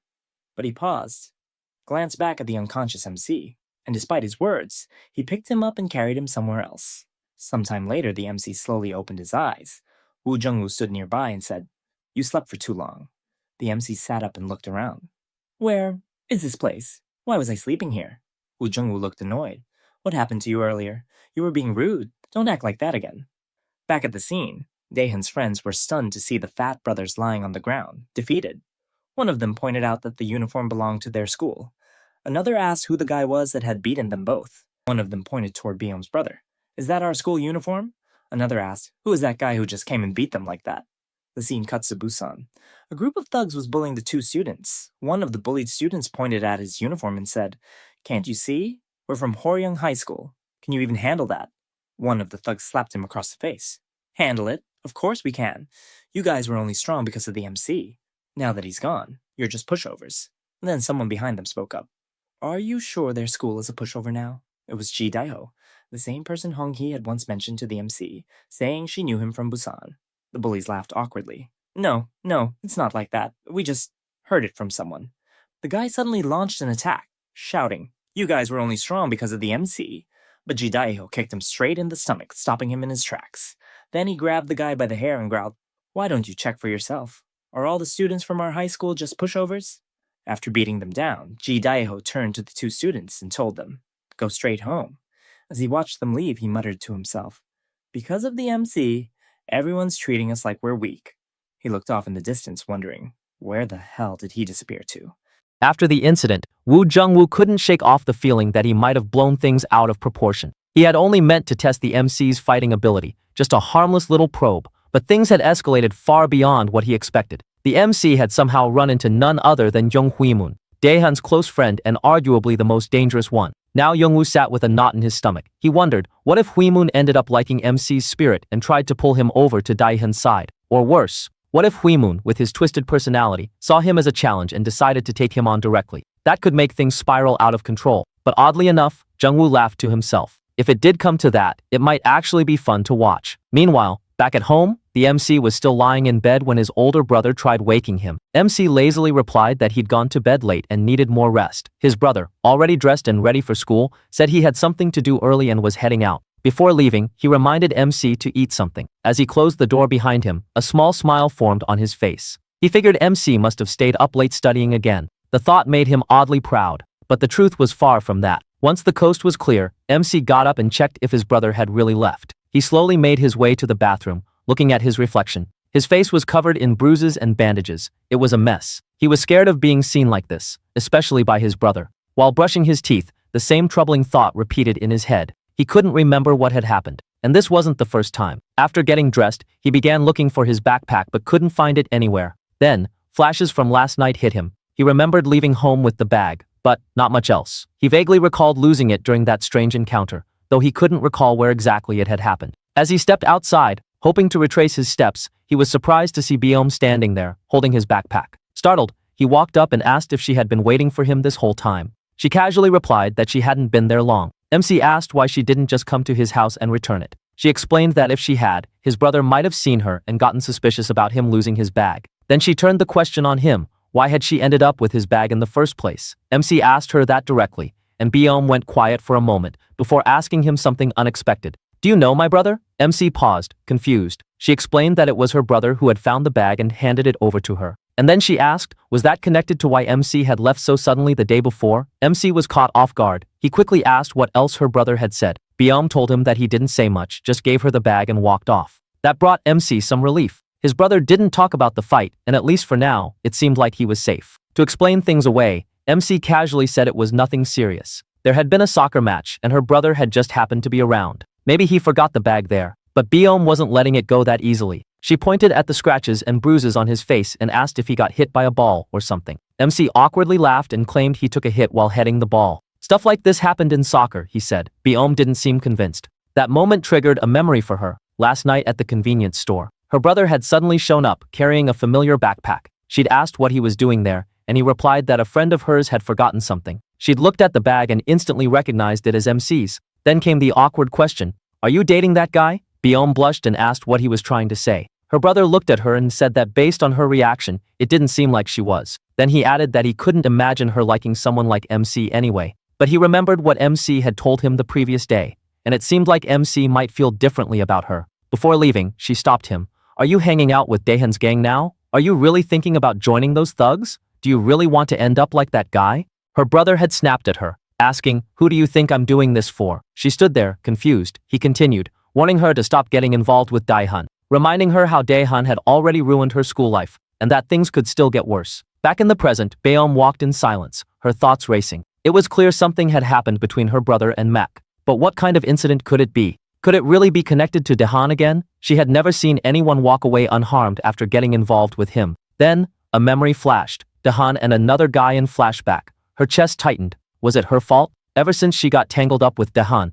the people around her had only gotten hurt. Lost in thought, she found herself staring at the MC for too long, then suddenly jolted back to her senses and hurried away, wondering why she was even worrying about him. The MC watched her walk off, puzzled by her sudden change in behavior. Meanwhile, over at school, a tense scene unfolded. A boy was suddenly punched in the face. It was Huimun. He grabbed the boy by the head and growled, "Say it. Why have you been talking down to me?" The boy was trembling as Huimun growled at him, demanding he repeat a specific sentence. When the boy hesitated, he smacked him hard. Huimun muttered that it wasn't him either. He was growing frustrated. Since last night, he hadn't been able to sleep. All because of one moment, a single flinch, and he hated how much it had affected him. He was now hunting down anyone who matched the voice or vibe of the person from last night. Every bowl-cut student was a suspect. Then, he heard a familiar tone. He turned and spotted MC. Something about him triggered a memory. Wasn't he the guy who spilled a drink on Daehan? And hadn't Daehan once said that MC felt like two completely different people? As the MC told his friend he was heading to the bathroom, he suggested they go on to class without him. But just as he stepped into the restroom, Huimun suddenly attacked from behind. Sensing something off, the MC quickly dodged a kick, his instincts kicking in just in time. As he turned around, he spotted a fist flying toward him and raised his arm to block it. Startled, he asked, "What are you doing?" But Huimun didn't answer. He just growled, "Say it, why have you been talking down to me?" Back in the classroom, Baeom noticed MC's friends had returned, but not MC. She quietly wondered if he had gotten into trouble again. Her face turned red, and she scolded herself for caring so much. Her thoughts flashed back to Daehan once again. He had asked her about her school transfer and hinted at something deeper. She had learned long ago. People like Daehan couldn't be trusted. Back at the scene, Huimun continued to beat on MC, making him repeat the same sentence. MC stuttered through it, but something felt off. Huimun frowned. The voice, the vibe, it was all different from yesterday. He questioned MC again. "Where were you last night?" MC paused. Then he calmly replied, "At home, studying." "Really? Then what about those scratches on your face?" MC stuck to his lie. "I was in a minor car accident. You can ask my homeroom teacher." Huimun stared him down. This guy looked scared. Definitely not like the one from yesterday. That guy had been ready to fight. Still, he wasn't convinced, so he decided to verify. "If I find out you're lying, you're dead." He dragged MC to someone who had been there the night before. Baeom's brother. He asked him plainly, "Was this the guy who beat the fat brothers?" MC subtly shook his head, signaling Baeom's brother to stay silent. After a moment, the boy replied, "It was dark. I couldn't see clearly. The guy from last night had a different vibe." Huimun accepted the answer, for now. But he warned both of them, if it turned out to be a lie, they'd both be dead. Up on the rooftop, Daehan and his crew were discussing the same incident. One of his guys informed him that the fat brothers were in a coma. Daehan responded coldly, they were now expelled from his group. He asked who was behind it. The big guy said it hadn't been confirmed yet, but the attacker was likely from their school. Daehan snapped. "You're saying he's from our school but you can't identify him?" He warned him that if he kept failing, his father's job at the company might be at risk. The guy panicked and promised he'd find out. Then Huimun stepped in. He said he had a suspect, someone Daehan already knew, the one who had spilled a drink on Daehan's foot. Daehan raised an eyebrow. The big guy asked why Huimun didn't just go beat him up if he was so sure. But Huimun warned him, "Don't touch that guy, he was his. If anyone else laid a finger on him, it would ruin his appetite." Daehan chuckled. "Fine, he's your prey, but handle it properly. If you screw this up, you know what'll happen." Huimun nodded. If he failed, Daehan could beat him or expel him, whatever he wished. Meanwhile, MC let out a sigh of relief. Baeom's brother had covered for him, but something still gnawed at him. He recalled the moment he woke up yesterday. No memories, only reactions. Both Woo Jungwoo and Huimun had noticed something off about him. It was frustrating. Every time he lost his memory, A different version of himself seemed to take over, one he didn't understand or control, and that scared him. Back in the classroom, his friends teased him about being gone for so long. Just as he tried to explain, Hong Hee approached and asked if he had heard they were going on a school trip soon. Byom watched silently from the back. Hong Hee then asked him if he had any plans on Saturday. When he said he'd probably study, she interrupted. He could sacrifice one day for shopping, right? Later, MC stood outside, awkwardly surrounded by unfamiliar people. He wondered if coming here was a mistake. Then Hong Hee arrived, apologizing for being late. She seemed nervous. This was their first time meeting outside school. She smiled, then grabbed his arm. What do you want to do first, or should we eat? For some reason, ever since that day, she couldn't stop seeing MC differently. Nearby, a group of delinquents were smoking and casually talking about girls. One of them, wearing a pink jersey, turned to the guy in the green cap and said there was a girl at his school he liked. He even suggested calling her over for some fun. The guy in the green cap suddenly spotted someone. There she is, he said, pointing across the road. Walking with a guy? That's her. The guy in the pink jersey turned around to look. His expression changed as he squinted at the two. Who's that loser next to her? He asked, clearly irritated. The story shifted back to the night before, where the main character stood in his room, staring at his closet in confusion. He wondered what he usually wore. Was it always just tracksuits? Looking around, he realized there wasn't a single decent outfit to be found. From behind, his older brother watched quietly, remembering how their mother had thrown out all of MC's delinquent-style clothes in the past. The MC sighed, questioning himself. Maybe he didn't know much about fashion, but even he could tell these clothes were terrible for a school trip. He wanted to look different this time. His mind wandered back to an earlier conversation with Byom, when he had asked if she was also going on the trip. Byom had replied that she didn't want to, but since the trip was mandatory, she had no choice. Snapping back to the present, MC decided he would rather wear his uniform than another tracksuit. Just then, his phone buzzed. It was a message from Hong Hee, reminding him they were supposed to meet tomorrow. Without hesitation, he turned to his brother and asked him for some allowance. The scene returned to the present day, where MC and Hong Hee were now sitting side by side in a restaurant. They had just ordered food, but Hong Hee suddenly looked uneasy. She admitted she didn't think she could eat that much, feeling like her stomach couldn't handle it. Concerned, MC asked if she needed medicine, but Hong Hee wasn't focused on the food. Her mind was elsewhere. Sitting this close to him made her nervous, and that was why she couldn't eat properly. After leaving the restaurant, MC's worry still lingered. Then suddenly, he spotted something, told Hong Hee to wait, and rushed off. Watching him leave, Hong Hee thought to herself that she didn't know why he was hiding parts of his past, but there must be a reason. A short while later, MC returned, holding digestive medicine. He handed it to her and told her to drink it. Touched, Hong Hee thought again about how he avoided opening up, but decided she would stop probing him further. She took the medicine, thanked him, and the two of them continued their day. Next, they went shopping for clothes. Hong Hee tried on outfit after outfit, while MC hesitated over his choices. When Hong Hee handed him another shirt to try, he looked at himself and thought it wasn't so bad. A small smile appeared on his face as he wondered what Byom would say if she saw him like this. Probably, she wouldn't compliment him. Just as he was lost in thought, Hong Hee noticed his smile and teased him, asking why he was grinning to himself. Then, with a playful gesture, she tore off the price tag and told the saleslady to pack the shirt. She insisted on paying, reminding him that she had been the one who suggested this shopping trip. As he hesitated to argue, she added softly that whenever he wore these clothes, he should think of her. That, she said, would make them even. Outside the shop, MC asked if they should now look for clothes for her, but Hong Hee suggested they take a short rest first, since her legs were tired from walking so much. Just then, an unwelcome interruption arrived. The delinquent from earlier, the guy in the pink jersey, appeared and greeted Hong Hee,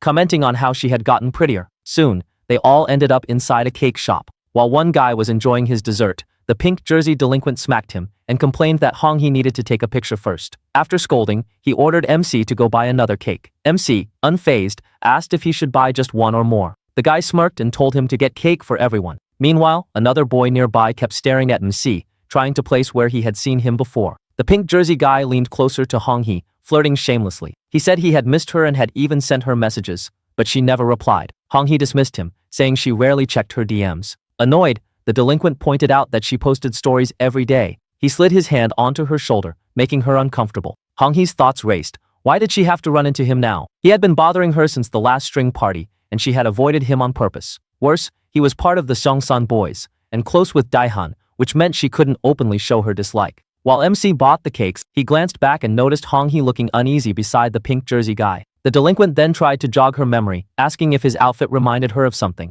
She denied it, but he grinned, saying he had bought it to match the jersey she always wore. Hong Hee gave a forced laugh. At that moment, MC returned with the cakes. The delinquent mocked her, saying she had unique taste in boys, and laughed with his friends, ridiculing MC's style. Then he told MC to get lost, before jokingly adding that Hong-hee would be drinking with them instead. He asked Hong-hee to confirm, and reluctantly, she agreed. Smirking, the pink jersey guy grabbed her arm and started walking away with her. MC stood there, watching, clearly unhappy. Then he remembered Hong-hee's earlier words, that whenever he wore these clothes, he should think of her. His fist clenched tightly. Without hesitation, he rushed forward, grabbed Hong-hee's hand, and said firmly that she couldn't go drinking with them today. She still hadn't finished buying clothes. The pink jersey guy stopped in his tracks, glaring at MC in anger, demanding to know what he was talking about. The pink jersey delinquent sneered at MC, daring him to try taking Hong-hee away to shop. He stepped closer, mocking him, asking if he was getting scared now. In truth, MC was scared, but even so, he couldn't just stand there and let her be dragged off. The pink jersey guy laughed louder, calling MC a loser who could never do anything. He turned toward Hong-hee, pointing at Missy with a smirk. He told her that it was her fault because she entertained someone like him. Losers like MC started thinking they were special. As long as she humored them, he said, they'd never learn their place. MC clenched his jaw, feeling irritation rise. This situation felt eerily familiar, as if it had happened before. Finally, he spoke, telling the delinquent that Hong-hee wasn't humoring him at all. They had been hanging out together, and the clothes he was wearing were actually bought for him by Hong-hee herself. That statement stunned the pink jersey guy. His expression twisted with anger, and without warning, he lunged at MC, shouting for him to take those clothes off. MC narrowly dodged the tackle, but the delinquent quickly kicked at his leg, sweeping him to the ground. Before MC could recover, the pink jersey guy wrapped his arm around his neck, choking him tightly. The other delinquents burst into laughter, saying it was over. There was no way MC could escape his grip. MC struggled desperately, his vision dimming as the chokehold tightened. His breath faltered, his consciousness slipping. But in that moment, his eyes snapped open. With sudden strength, he gripped the delinquent's arm, crushing it with his hand. He seized his legs next, lifting him off the ground, before slamming the back of his head straight into his opponent's face with brutal force. The pink jersey guy staggered, clutching his face, calling MC cheap for fighting like that. But MC barely heard him. His head was pounding, memories flashing chaotically. He muttered in confusion, asking the delinquent who he even was. Since his accident, his memories had been a blank state, and now fragments were surfacing all at once. Seizing the moment, the pink jersey guy launched forward again with a punch. But before his fist could land, MC's own strike connected first. The delinquent was stunned, collapsing to the floor from just a single blow. His followers stared in disbelief. How could their leader fall so easily? Among them, the boy in the cap froze. Suddenly, he remembered where he had seen MC before. Without a word, he pulled out his phone and began typing a quick message to someone. On the ground, the pink jersey guy looked up at MC, begging for mercy. But MC struck him again across the face. Another delinquent, a heavy-set boy,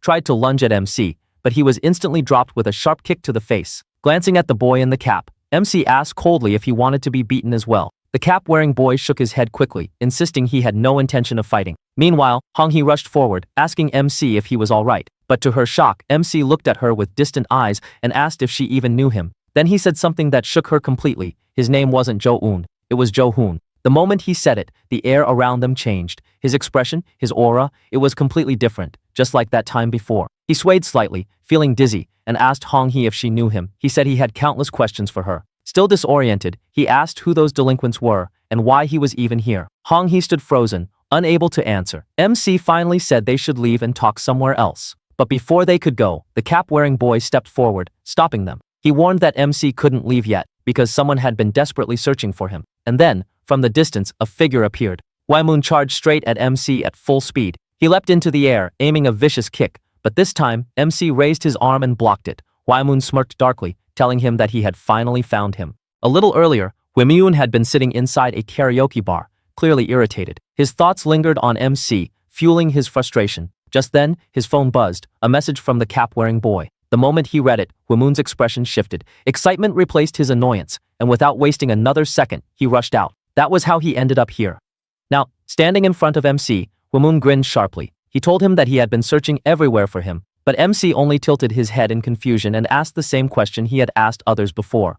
Who are you? Do you somehow know me? Wamon laughed and said, I'll make sure you never forget me again. He swung his fists, but the MC blocked the strikes. Then Huimun launched a straight punch that landed on the MC's face, yet the MC remained completely unfazed. MC let out a laugh of his own. He told Huimun that he had allowed him that one hit, just to see how strong he really was. But judging from the result, MC said it looked like Huimun was about to forget his own face instead. Mocking his strength, he added that his punches felt no heavier than a baby's tap. But even as he said this, a sharp headache suddenly pulsed through MC's head, throwing him off balance. Hwaemun noticed immediately and began laughing, asking if MC was finally feeling it now. Then he unleashed another flurry, fists and kicks raining down, but each one was blocked with ease. And then, in the middle of the clash, MC's mind drifted. A sudden flashback struck him, memories of his past, where he saw his old friends standing together with a girl who looked strikingly similar to Biome. The sight left him shaken. Why were they together? Lost in thought, MC's guard dropped for just a moment.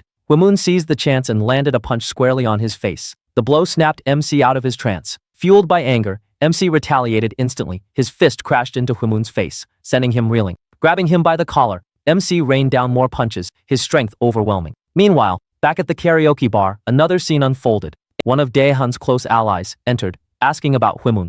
The girl at the counter told him that Hwaemun had already left in a rush after receiving a message from his friend. She suggested he contact Hwaemun's companion directly if he wanted answers. The story shifted back to the fight. The cap-wearing boy could hardly believe his eyes. Hwaemun, the one they all relied on, had been knocked out with just a single punch from MC. Stunned, he could only stare. MC, unfazed, turned to Hong Hee. He told her to follow him. He had too many questions and needed answers. But just as they were about to leave, Hwaemun staggered back to his feet. His face was bruised, but his grin remained. He growled, asking where MC thought he was going. The fun, he said, was only just getting started. And then, the scene shifted far away, to Busan, MC's old school. In the quiet corridor, one of his old friends walked slowly toward a classroom. As he entered the classroom, he called out to a girl, telling her to come outside and have a smoke. Her name was Young Seon Hwa, and she looked strikingly similar to Biom.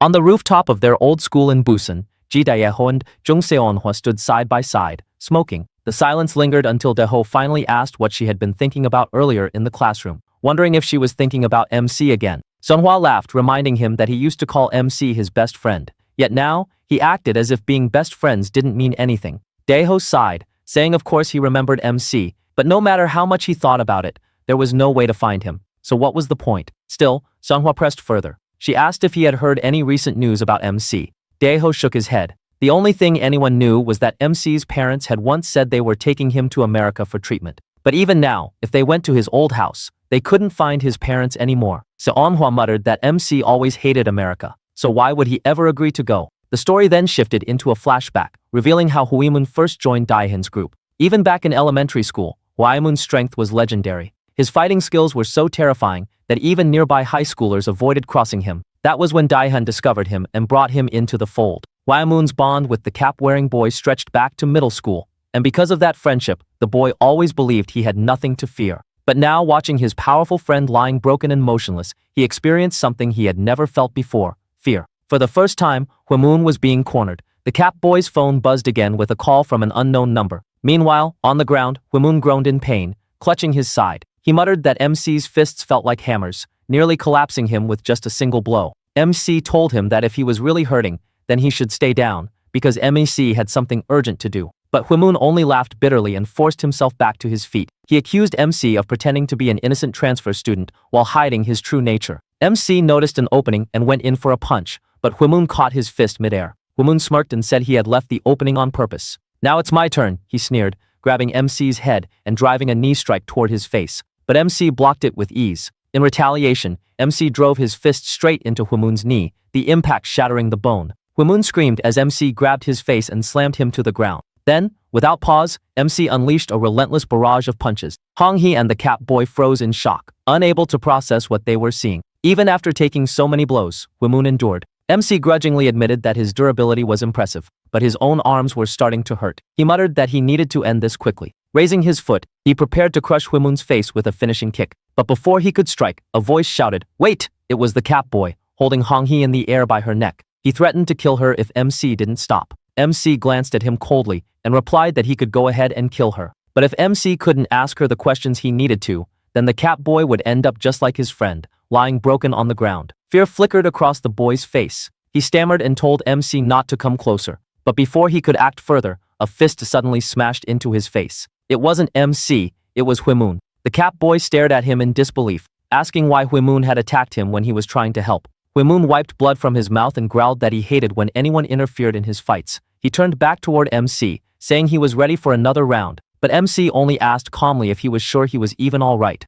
Hwaemun roared, lunging again, but his body betrayed him. His punch missed completely, and he collapsed to the ground. As he lay there, fading in and out, he remembered Dahan's warning, that MC's personality was nothing like what he appeared to be. MC rushed to Hong-hee asking if she was okay. But before she could answer, another sharp headache surged through his skull. The two of them left the scene soon after. Not after some time, the big guy from earlier arrived at the scene of the incident. While on a call with Daehan, he reported that he had found Huimun lying on the ground. He then asked Huimun's friend who was responsible, and the answer shocked Daehan. The name mentioned was none other than the MC. Daehan asked if the transfer student he had met back then was the one who had taken down both of the fat Yudon brothers and now Huimun too. Then he started smiling. Daehan was lounging in a karaoke bar when someone noticed him smiling to himself. Curious, they asked what was so amusing. Daehan chuckled and revealed that Huimun had been beaten up. The entire room fell silent. Huimun wasn't the type to go down so easily, and one of the guys muttered that it was bound to happen someday. His cocky attitude was going to earn him a beating eventually. But another voice cut in,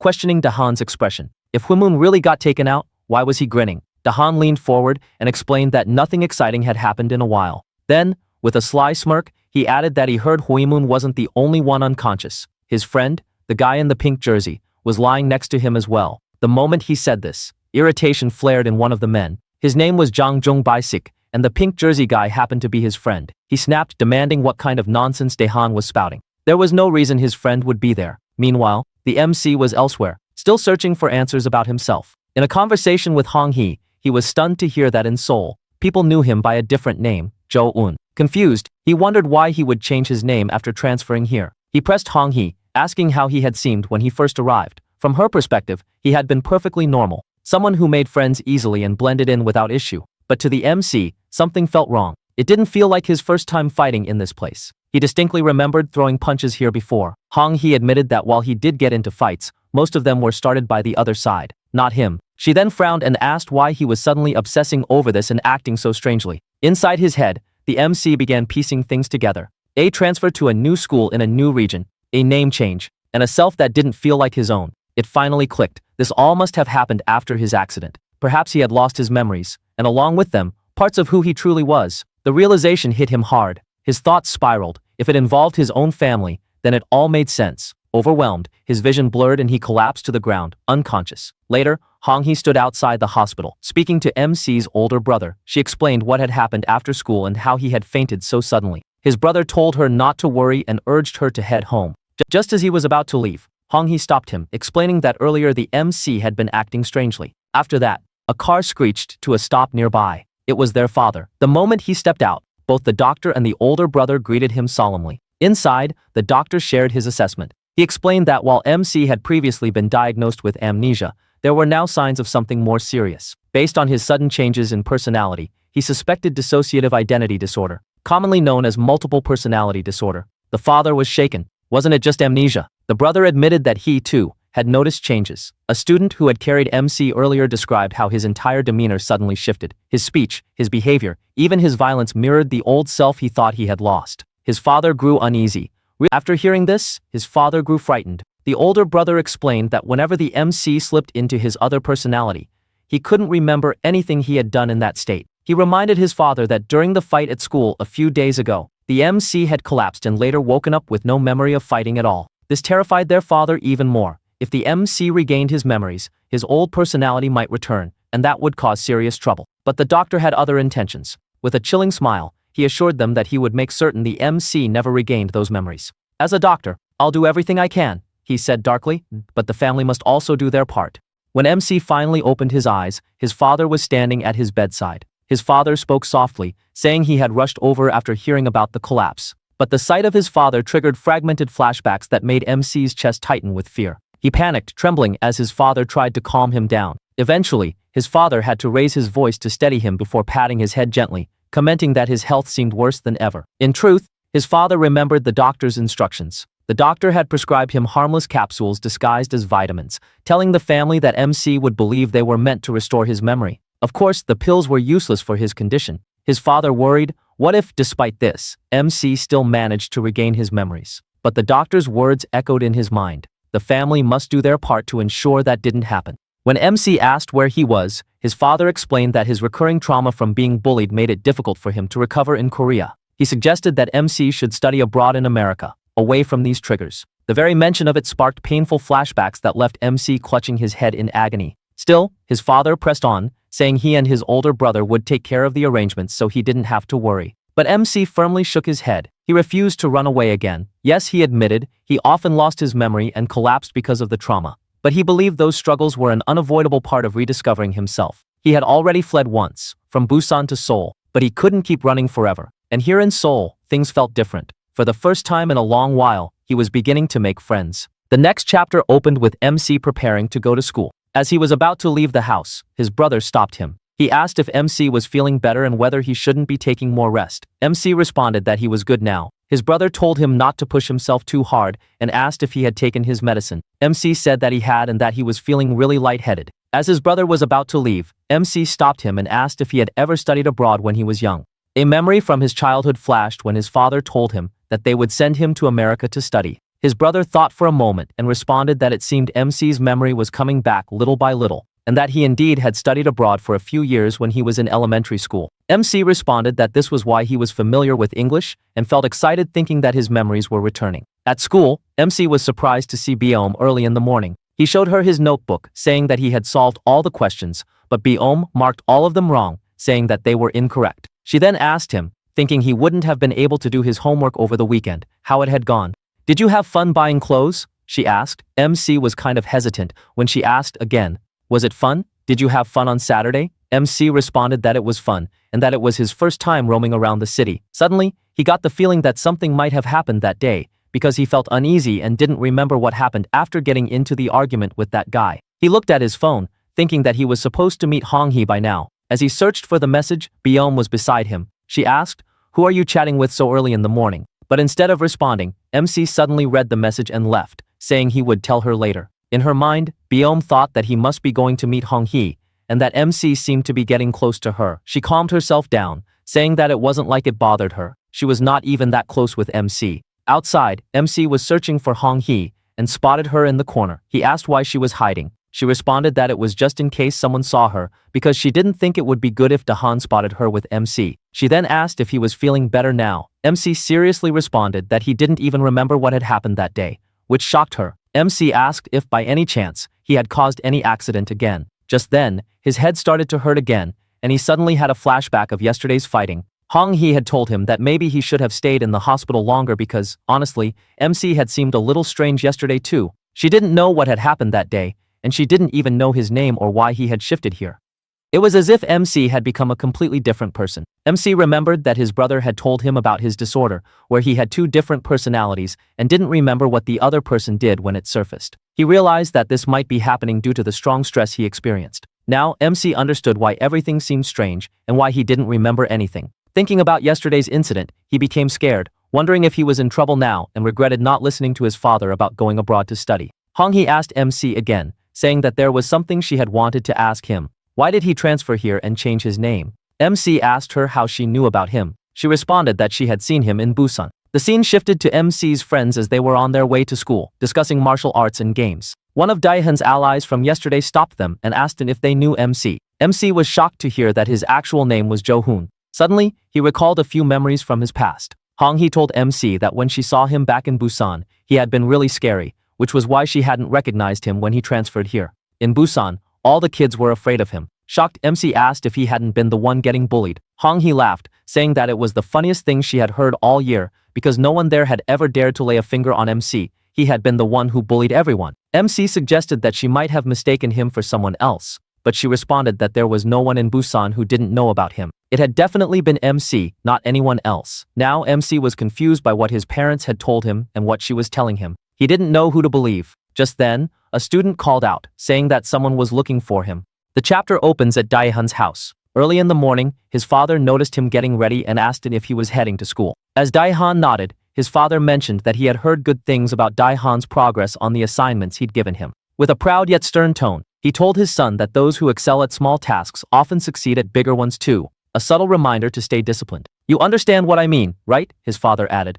Later that day, Daehan was seen standing before a group of his allies, the very ones who had recently been defeated by the MC. They nervously warned him to be cautious, admitting that they didn't know why MC had come to this school in the first place. But their words only angered Daehan. Grabbing one of them by the collar, he lifted him off the ground and glared into his eyes. "Who asked for your advice?" he hissed. With cold authority, Daehan declared that from this moment forward, That particular subordinate was demoted to the slave category. Then, turning to the rest of his gang, he ordered them to beat the disgraced ally before walking away without another word. The story then shifted to the main character, who was sprinting through the streets at full speed. He had just received a call informing him that one of his friends had been attacked by a group of delinquents. As he ran, his mind raced through everything that had happened recently. A dark question haunted him. Could it be that his other personality had caused trouble again without his knowledge? Meanwhile, elsewhere, a group of delinquents was discussing the situation. One of them suggested that it would be easiest to just target MC directly, but Basic, their leader, immediately shot down the idea. Daehan had specifically ordered them not to lay a hand on MC, at least not yet. So what do we do then? Just let him walk away after everything? One of them asked in frustration. Basic sneered. What do you mean, let it go? He beat you, and you're just going to leave it like that. I'll deal with Daehan myself later. Just then, the MC arrived on the scene, breathing heavily from the sprint. But instead of thanking him, his injured friend shouted at him, asking why he had come. Basic stepped forward, smirking as he spoke. This is annoying, isn't it? You messed with my friend, so now I'm messing with you. He squared up, ready to fight, but MC did something unexpected. He bowed his head and sincerely apologized, asking them to release his friend. Basic stared at him in disbelief and turned to his gang. Is he serious right now? He asked. Moments later, Basic grabbed MC by the collar and prepared to punch him. But just as his fist was about to swing, he suddenly froze. His eyes widened in shock as he stared at MC's face. And then, without explanation, he backed away, visibly shaken. His men asked what was wrong, confused by his sudden hesitation. Basic didn't answer. Instead, he simply looked at MC with a fear he couldn't explain. The narrative then shifted into a flashback, one that revealed the source of Basic's fear. A year earlier, Basic and his crew had been hanging around with a few girls, trying to show off. They wanted to take the girls out and have fun, but none of them had any money. That was when Basic pointed toward a boy nearby, the same MC standing before him now. That guy's our wallet? Let's get money from him, he said arrogantly. One of his friends immediately tried to warn him. Don't mess with that guy, he whispered, but Basic didn't listen. He approached MC with a smirk, demanding money. I don't have enough for what I want to do. So, are you going to hand it over, or do you want to get beaten? He threatened. In response, MC calmly pulled out his wallet. Then instead of handing it over, he deliberately dropped it on the ground and stared coldly at Basic. I dropped it, he said. Pick it up. The memory was enough to send a chill down Basic's spine. He had never forgotten that look in MC's eyes. Basic stared at MC in disbelief, before suddenly bursting into laughter. Are you guys serious? He mocked. MC calmly asked why he was laughing. Didn't he need money? MC reminded him that his wallet was right there on the ground. If you're embarrassed, you can always pick it up when no one's watching, he added, turning to leave. As they walked away, MC's friend whispered to Basic that MC was rich. His wallet was always stuffed with cash, and there was plenty of money to be taken. Hearing that, Basic's expression changed. Without warning, he launched a punch straight at MEC's friend. But the friend dodged every blow with surprising agility. Basic was impressed despite himself, and commented on his speed, especially for someone his size. MC, watching from the side, laughed and asked if that was really considered fast. Basic shot back that it was fast for a fat pig like him. The situation quickly escalated, drawing the attention of nearby students and bystanders. Basic's friends laughed, confident that MC's group was in serious trouble now. Basic's punches were known to be heavy. Fueled by anger, Basic rushed toward MC again. MC turned to his friend and said he had something to take care of and didn't want to ruin his school uniform. He told him to handle it instead,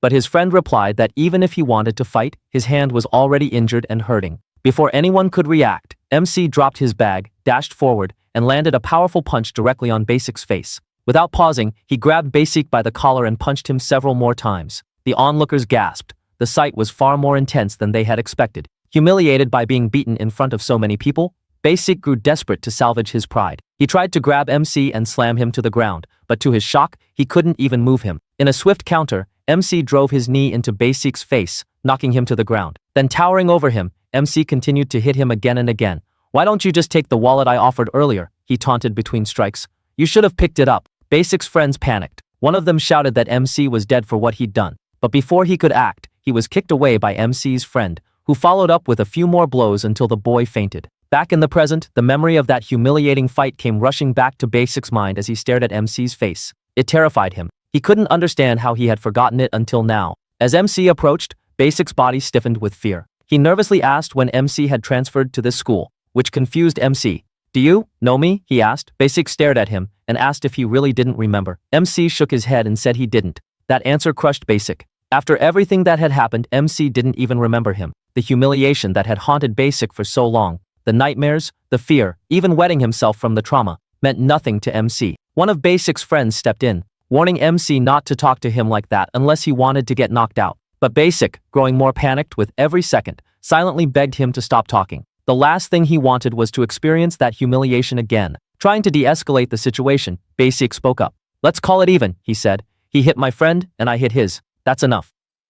With that, he quickly signaled his group to leave, and they walked away. Once they were gone, MC turned to his friend and asked if he was all right. His friend started laughing, saying that real combat was much harder than he had expected. He revealed that he had been learning martial arts recently, which surprised MC. Then, with a sheepish smile, he apologized for being such a weak friend. The two of them walked away together after that. The scene then shifted to Busan, where a guy is on his phone talking to Basic, making fun of him about peeing himself. He asked Basic why he had called, to which Basic responded, "Do you remember MC?" He replied that MC had suddenly disappeared out of nowhere. Basic told him that MC is in Seoul. After leaving the scene, one of Basic's friends asked him why he had suddenly started acting so strange and ran off like he was scared. Wasn't he supposed to take revenge on the MC for what happened back then? But Basic, still shaken, replied that if that really was the same MC he remembered, then his friend should consider himself lucky that it ended with just humiliation. Usually, MC wasn't the type to stop until he completely crushed his opponent, often to the point they would wet themselves. As they continued walking, Basic found himself lost in thought. Why had MC suddenly transferred here? He speculated that maybe MC's main target was Seoul now, and if that was the case, his transfer made perfect sense. A worrying thought crossed his mind. Did Daeon even know that behind the kingdom they had built here, a monster like MC was now lurking? The scene then shifted back to the classroom, where MC's friend was being scolded by their teacher for getting into a fight. Trying to lighten the mood, the blonde-haired student joked that he had been practicing martial arts lately. The teacher wasn't amused and smacked him lightly, telling them they should be focusing on their studies instead of wasting time fighting. MC sat silently at his desk, watching the exchange, lost in his own thoughts. Biome noticed his distant expression and wondered if it was because of the message he had received earlier, or perhaps something that happened between them. But MC's mind was elsewhere. He was thinking about what his mother had told him about his memory loss and how his personality used to be. According to her, he had been a model student, someone who studied all the time, stayed home, and never got into trouble. They claimed he had never been bullied, but the things he had heard from Hong-hee painted a completely different picture. According to her, MC had once been the most feared figure in Busan, the exact opposite of the quiet person he was now. And considering how Basic had reacted earlier, that story didn't seem like a lie either. The more he thought about it, the more unsettling it became. Even though he had no memories of the past, his natural instincts didn't align with the version of himself his family described. He wasn't particularly good at studying, but he felt more alive when moving his body. Even something as simple as playing soccer felt natural. That thought led him to a disturbing question. What if his family had lied to him? And if so, why? Biome's voice snapped him out of his thoughts. She asked gently if everything was okay. MC stammered slightly before replying that he was fine. A moment later, the two of them went out to throw the trash. MC offered to carry the garbage bag if it was too heavy, but Biome refused, telling him it was none of his business. After they tossed the bag, MC tried to make small talk about the weather, but Biome interrupted him. She told him he didn't need to pretend to be cheerful. If something was bothering him, he could talk to her. She even said she was good at keeping secrets, mostly because she didn't have any friends to share them with. MC stayed silent, and Biome started to worry that she might have gone too far. She then explained that she was simply trying to repay the help he had given her before. As she turned to leave, MC quietly thanked her. He admitted that he did have some worries, but he needed more time to sort them out. And if he ever decided to open up to someone, she would be the first person he would talk to. Later that day, as MC was heading home, he thought about talking to his brother regarding everything that was bothering him. Before he could leave, his friends approached and suggested they all walk home together. MC tried to refuse, saying he had to study. One of his friends teased him, pointing out that despite all that studying, he still performed worse than them in the Korean language test. Eventually, they convinced him to come along. Just then, a familiar face appeared in front of them. It was Daehan. He invited MC to have dinner with him if he wasn't busy. Hearing this, MC's friends quickly made an excuse and left. Daehan then led MC to his car, and together they went to a shopping mall. Inside, Daehan told MC to pick anything he wanted, no need to refuse. Confused, MC asked why he was buying things for him.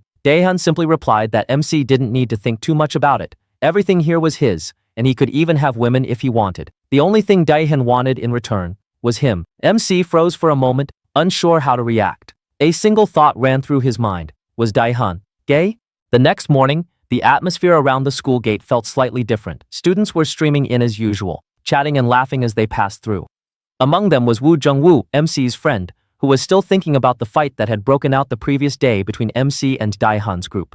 Just then, a sleek car pulled up near the entrance, immediately drawing attention. Jungwoo's eyes narrowed when he recognized it. It was Daehan's car. Without a second thought, he walked up to it and started kicking the door in frustration. The crowd gasped as the door opened, and to everyone's shock, MC stepped out of the car. The scene shifted to the memory of the previous day, when MC had met Daehan after their confrontation.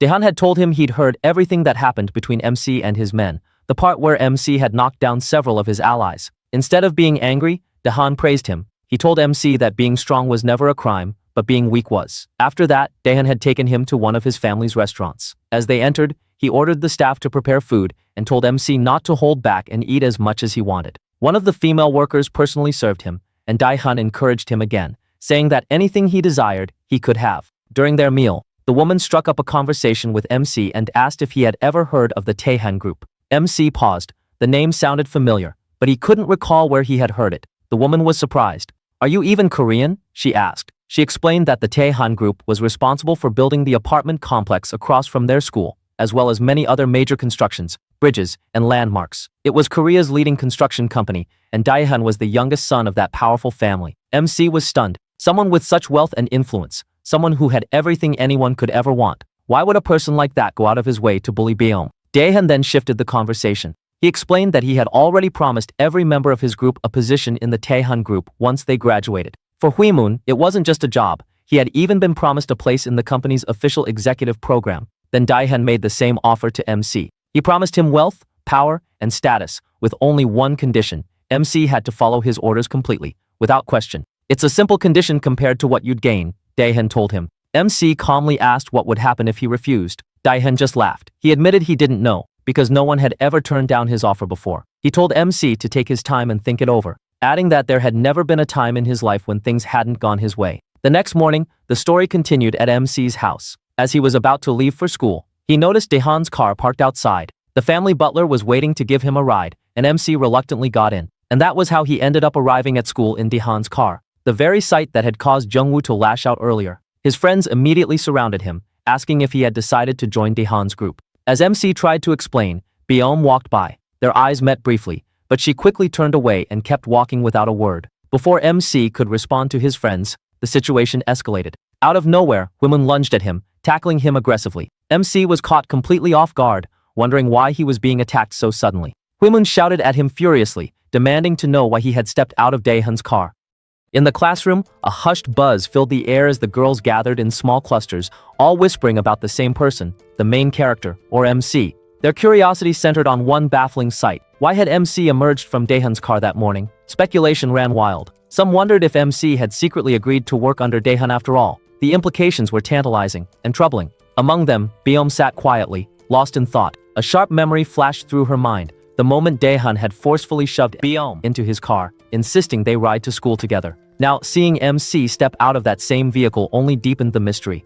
Why would he get out of Daehan's car, she wondered, her expression clouded with concern. Meanwhile, MC himself was reeling from a sudden, violent confrontation. Out of nowhere, Woo Jungwoo had lunged at him, fists flying, demanding an explanation. Confused and on the defensive, MC blocked each strike, insisting it was all a misunderstanding. Just as the tension peaked, a familiar voice cut through the chaos, someone greeting a teacher nearby. The sound jolted MC back to reality. Panic flickered in his eyes as he remembered his brother. What if he saw me like this, he thought. Getting caught in a schoolyard brawl would be disastrous. Acting quickly, MC seized the moment. He grabbed Woo Jungwoo by the arm, hoisted him up, and firmly suggested they talk somewhere private, away from prying eyes. Once they were alone, MC laid everything bare. He confessed that Daehan had approached him with an offer, one that came with conditions. When Woo Jungwoo pressed him, asking if he'd already responded to his wishes, MC admitted he hadn't replied yet. Woo Jungwoo's expression darkened. "So, the rumors are true," he said slowly. "You really did defeat Huimun." MC didn't deny it. He acknowledged receiving the offer, but admitted, with quiet honesty, that he was worried. That admission seemed to wound Woo Jungwoo more than any punch could. "I should have known," he muttered bitterly. "You're no different from the rest." Disappointed and disillusioned, he turned to leave. MC called after him, desperate to clarify. "It's not like that." But Woo Jungwoo didn't stop. Over his shoulder, he delivered a chilling warning. "They might be praising you now, saying they'll protect your liver, your bladder, your whole body for you. But the moment Daehan decides you're useless, he'll throw you away without a second thought." That's the kind of person he is. He abandons even his closest friends without mercy. To drive the point home, a flashback unfolded. Years earlier, a group of students loitered near the school gates, smoking. Among them stood Daihan, cool, aloof, already exuding an air of dominance. One of his cronies, a burly boy with a sneer, spotted a bespectacled student walking by. "Hey, Four Eyes," he barked. "Come here." The boy hesitated. "Are you talking to me?" "Yeah, you. Go buy us 3 colas and some noodles." The student, tired of being pushed around, snapped back. "If you want to eat, buy it yourselves." Enraged, the bully charged, only to be intercepted mid-lunge by a swift, powerful arm. It was Wu Jungwoo. With practiced ease, he dismantled the group, protecting the smaller boy. As the two walked away together, Daehan watched from the shadows, intrigued. He turned to one of the defeated bullies and asked, "Who's that?" "Wu Jungwoo," came the reply. "He's been known for fighting since elementary school, hates bullies, and popular guys like you." The boy beside him, the one with glasses, was his best friend. Moments later, Daehan appeared behind them, smiling. "I like that," he said. Then with a flourish, he pulled out a sleek black card. "Let's be friends. We can have real fun with this." The bespectacled boy's eyes lit up. "Can I buy gaming stuff with it?" "Anything you want," Daehan assured him. Even Wu Jungwoo, initially skeptical, softened, until Daehan added with a smirk, "And yeah, you can even get beer." That was how their unlikely friendship began. Back in the present, MC listened, stunned. "But, if you two were so close," he asked, "why are you enemies now?" Wu Jungwoo's gaze grew distant. "It's not that I changed," he said quietly. "It's that Daehan's true nature finally showed itself." Another flashback followed, this one darker. Wu Jungwoo stood alone in a dimly lit alley, surrounded by a ring of thugs. And at their center, Daehan himself, watching coldly as his former friend was cornered. The scene then shifted to a hospital room. Woo-moon lay in bed, bandaged but grinning wickedly as he received news of Daehan's latest maneuver. "So he's trying to put MC in my place now?" He chuckled. Typical Daehan, he always chases the newest, shiniest thing. And MC? He's performing even better than I did. Woo-moon's laughter grew sharper, almost manic. "I need to get discharged fast. At this rate, I'll miss the best part, the look on Daehan's face when he realizes the two people he's obsessed with don't care about him at all. They care about each other."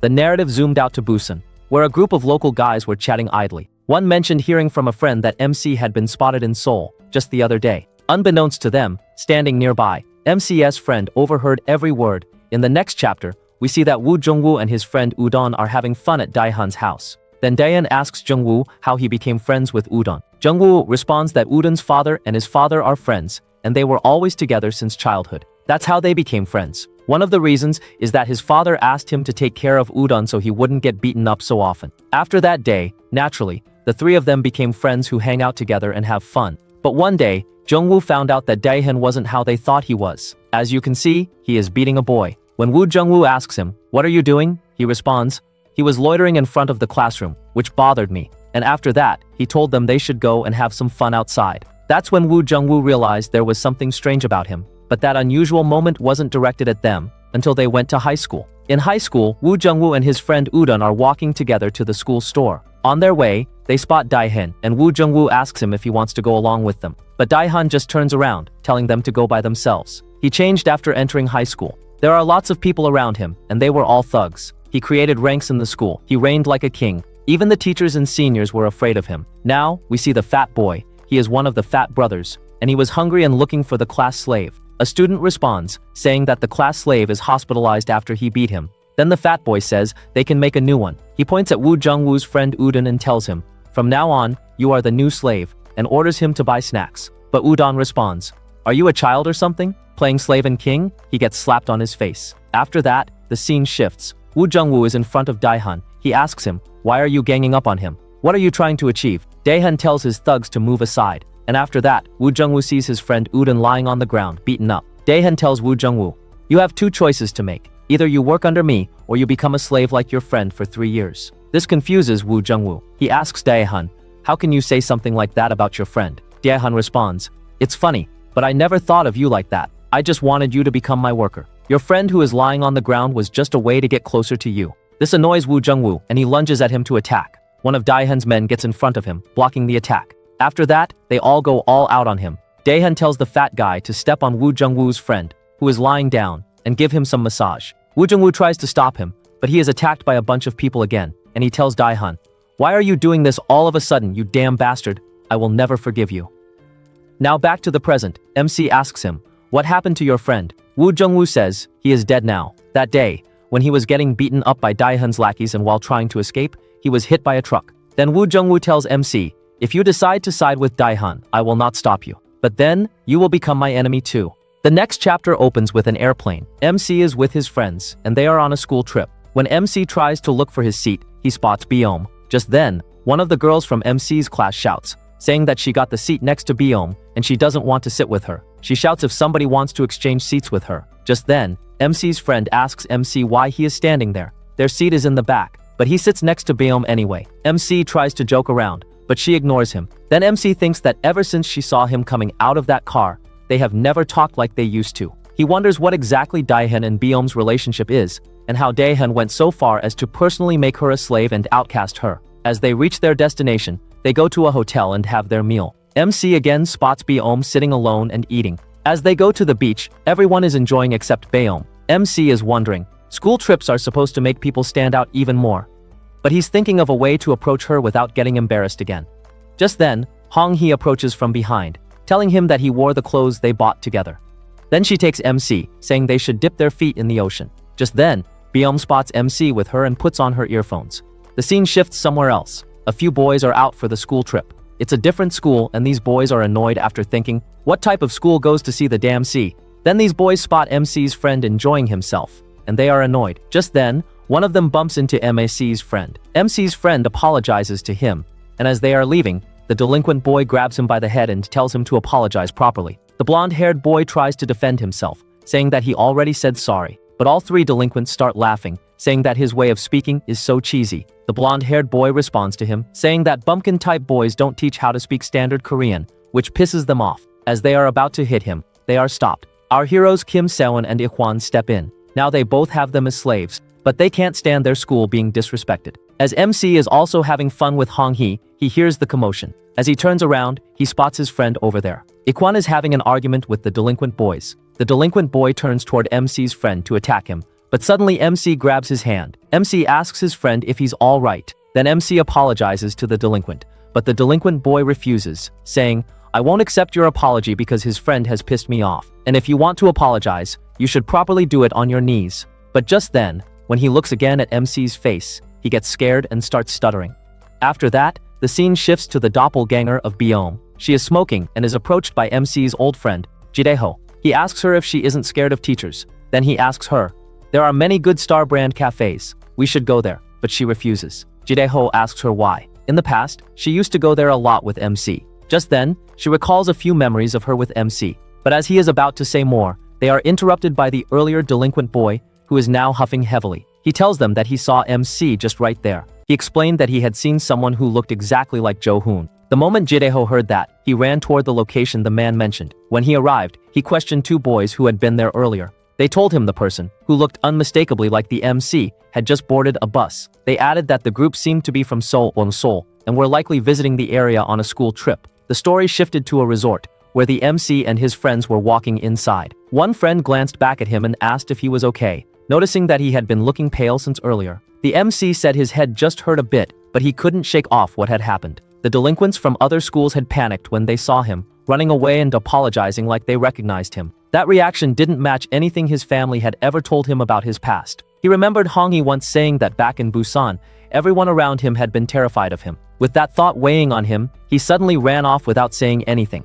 At the girls' dorm, a group of girls complained in annoyance when they saw Biome passing by, mocking her under their breath. Hong Hee happened to see her and thought she recognized her as the girl who often hung around the MC, someone the MC had saved more than once. Hong Hee wondered whether Biome might actually be close to him, even though she didn't look like the type to form close relationships. At that moment, the MC appeared behind Hong Hee. She teased him, asking if he had missed her and if that was why he came. But he told her he was actually there because he needed to ask something important. From inside the dorm, Biome heard the MC's voice. When she looked toward the door, she saw him standing next to Hong Hee. She wondered whether the MC often spent time with that delinquent girl and assumed he must have grown close to Daehan's group. She tried to brush it off, telling herself it wasn't her concern. Yet the memories she had shared with the MC resurfaced against her will. Clutching her book, she wondered why such thoughts were resurfacing now of all times. Meanwhile, Jidaeho was confirming with his men whether they had truly seen the MC. They insisted they had, and one explained how he recognized the MC's face. Back when the MC was in middle school, he and his group used to dominate Busan, taking down every school in the area.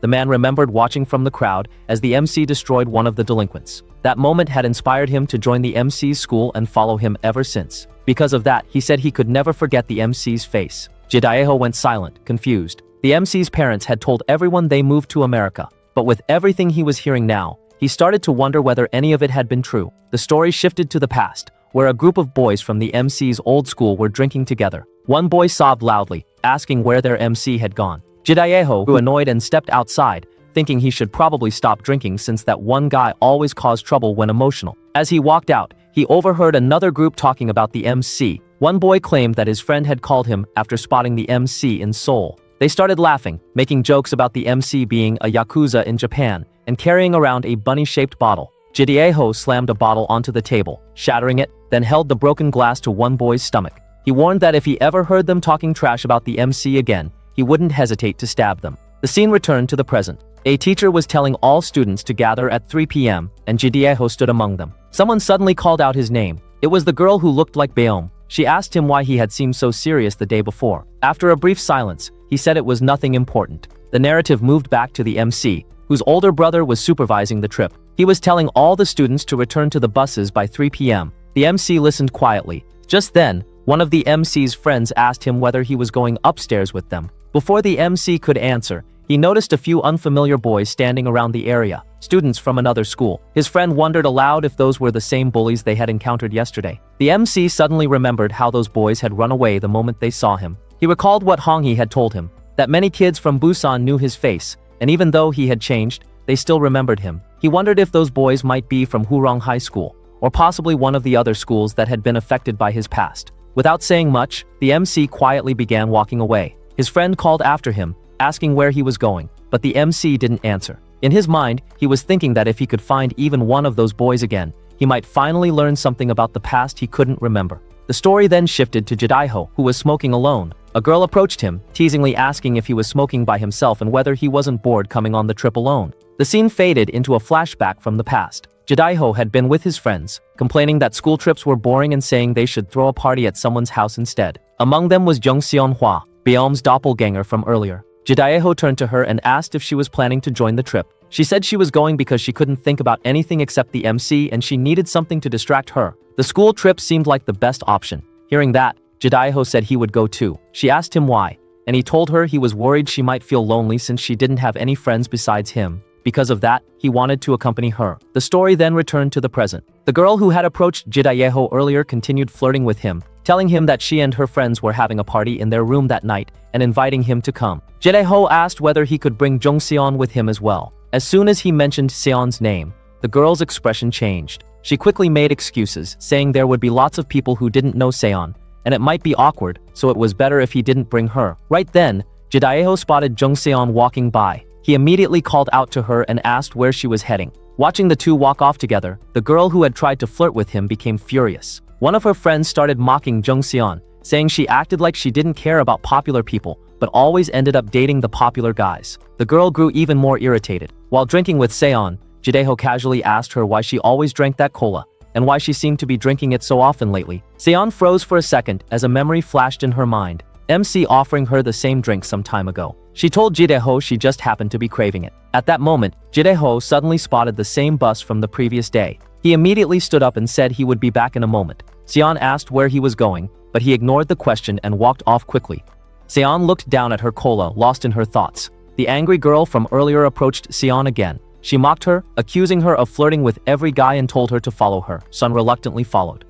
Meanwhile, the MC was still searching around the grounds, looking for the boys from yesterday. He wanted to be cautious, but more importantly, he wanted answers about who he used to be. While scanning the area, he saw someone at the corner of the building. It was Seonghwa. The delinquent girl was harassing her, accusing her of immediately trying to hook up with Jidaiho the moment the MC disappeared. Seonghwa asked her to speak properly. What did she mean by that? The girl responded smugly, saying that Seon had been getting close to Jidaiho lately. Another delinquent mocked Seonghwa, saying that MC had almost died, yet Seonghwa was busy chasing after his best friend. Hearing that, Seonghwa slapped the girl across the face. She shouted that none of them had the right to talk about the MC like that. The slap enraged the delinquent. She grabbed Seonghwa by the head, raising her hand to strike her. But before the blow could land, someone caught her wrist. It was the MC. Seonghwa's eyes widened, shocked to see him standing there again. After the confrontation, the story shifted to the past, back to when Seonhwa first transferred to the MC's school. She stood in front of the class, introduced herself, and told everyone where she was from.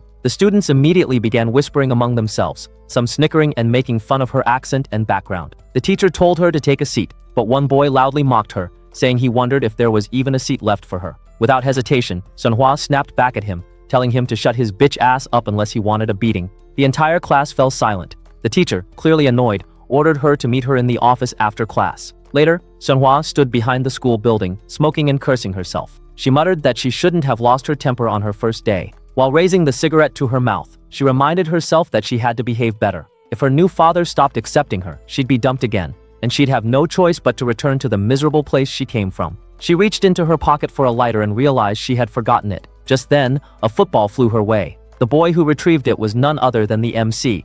Their eyes met for a moment. Without saying a word, the MC turned and kicked the ball back toward his friends with perfect accuracy. Then he looked at her and asked if she was smoking. He warned her that teachers often patrolled around that area, so she'd get caught for sure. He also pointed out that she didn't have a lighter. After a brief pause, he told her to follow him. They went up to the school rooftop where the MC lit her cigarette for her. She insisted he take the lighter afterward, but he refused. She asked him which grade he was in, and he said he was in the second year. She then asked whether the rooftop was safe. The MC said it was. Only he and his friends ever came there. He asked if she was the new transfer student, and she confirmed it. She asked how he knew. He said it wasn't that he remembered every student's face. It was just that hers was hard to forget. The comment made her blush. Later that day, Seonhwa walked alone down the street, thinking about how she didn't want to go home. No one would be there anyway. Her grandmother was gone now, and she couldn't return to Sangcheon either. She still didn't have a lighter. A group of boys approached her and offered her one, pretending to be friendly. Meanwhile, the MC's friend was trying to drag him into some kind of boys and girls matchmaking meetup. The MC refused immediately. His friend complained, asking why he suddenly had a change of heart. The MC thought of Seonhwa's face and blushed. At that moment, he heard shouting nearby. He turned and saw one of the boys harassing Seonhwa. Without hesitating, the MC sprinted toward them. He punched the first guy straight in the face, dropping him instantly. Another boy rushed at him, but the MC spun and knocked him down with a single kick. The first harasser tried to get up again, but the MC kicked him across the face and told him to go bring his boss, the one who always moved around in big groups. After dealing with them, he turned to Seonhwa and asked if she was okay. He handed her a cigarette and introduced himself, saying he had forgotten to tell her his name earlier. Seonhwa smirked faintly and told him she already knew. He was famous, after all. His name was Jo-hoon. The narrative returned to the present. The MC stood face to face with Seonhwa once again. Rain began to fall softly around them. The MC asked if she was okay. Seonhwa stared at him, her voice trembling, and demanded to know why he had disappeared without a word, why he had left her behind. Tears streamed down her face. For a moment, the MC felt a faint, blurry memory surface. Her face, her voice, fragments that he could never fully piece together. But to Seonhwa, it felt like he was mocking her. Through her tears, she asked if he thought this was funny. At that moment, Jidaiho appeared, calling the MC by his old name. He stepped forward, eyeing the MC with confusion and intensity, and demanded to know what he was doing there.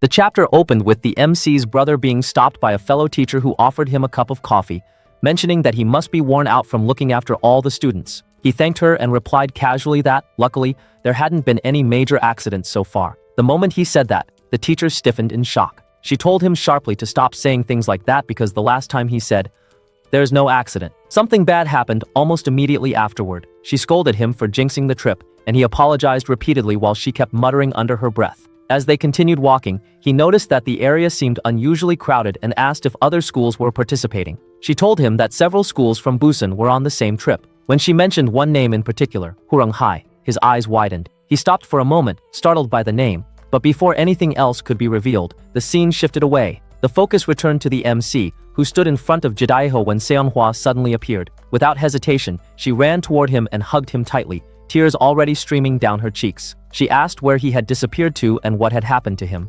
She explained that after his accident years ago, she had visited him every single day in the hospital because she had been so worried she could hardly sleep. When he was discharged, she went to his house, but his parents told her he had been sent to America for treatment since his condition was difficult to handle in Korea. They even told her that he might not return again and that she should stop visiting. Now, clinging to him, she said she wished he would live happily in America. But seeing him here, unexpectedly, made no sense to her. Her voice trembled as she asked him again how he could be here at all. While she spoke, Jidaiho stepped forward and asked the MC whether he had actually been living in Seoul. When Seonhwa heard that, she questioned him in confusion. Jidaiho explained that he'd heard from students of another school that the MC had arrived on a bus coming from Seoul. Both of them stared at him, wondering why his parents told everyone he was in America if he was actually here. They demanded an explanation, clearly expecting answers. The moment the name Johun, the MC's old name, was mentioned, Seonhwa froze. Old memories resurfaced all at once. The MC looked at both of them as fragmented memories flashed through his mind. The more he tried to understand, the more overwhelmed he felt. He finally asked whether they even knew him.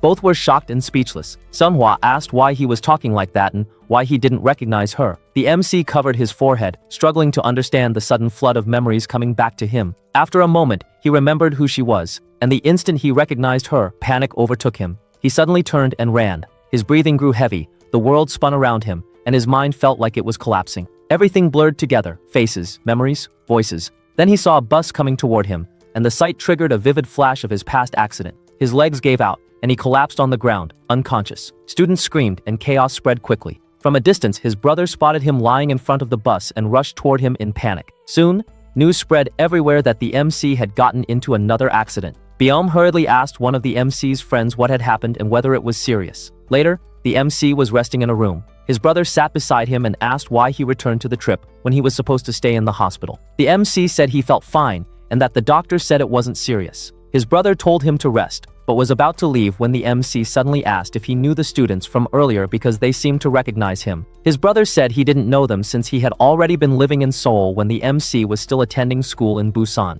He awkwardly suggested that maybe those students simply recognized him from the same school. Then he asked whether the MC remembered anything. After a short pause, the MC said he remembered nothing, and his head felt completely messed up whenever people acted like they knew him. His brother told him those students were probably the ones who bullied him back then, the ones who just stood and watched everything happen. So it was natural for him to feel overwhelmed. The MC quietly agreed. When his brother finally stepped out, the MC lowered his head and whispered, "Thank you."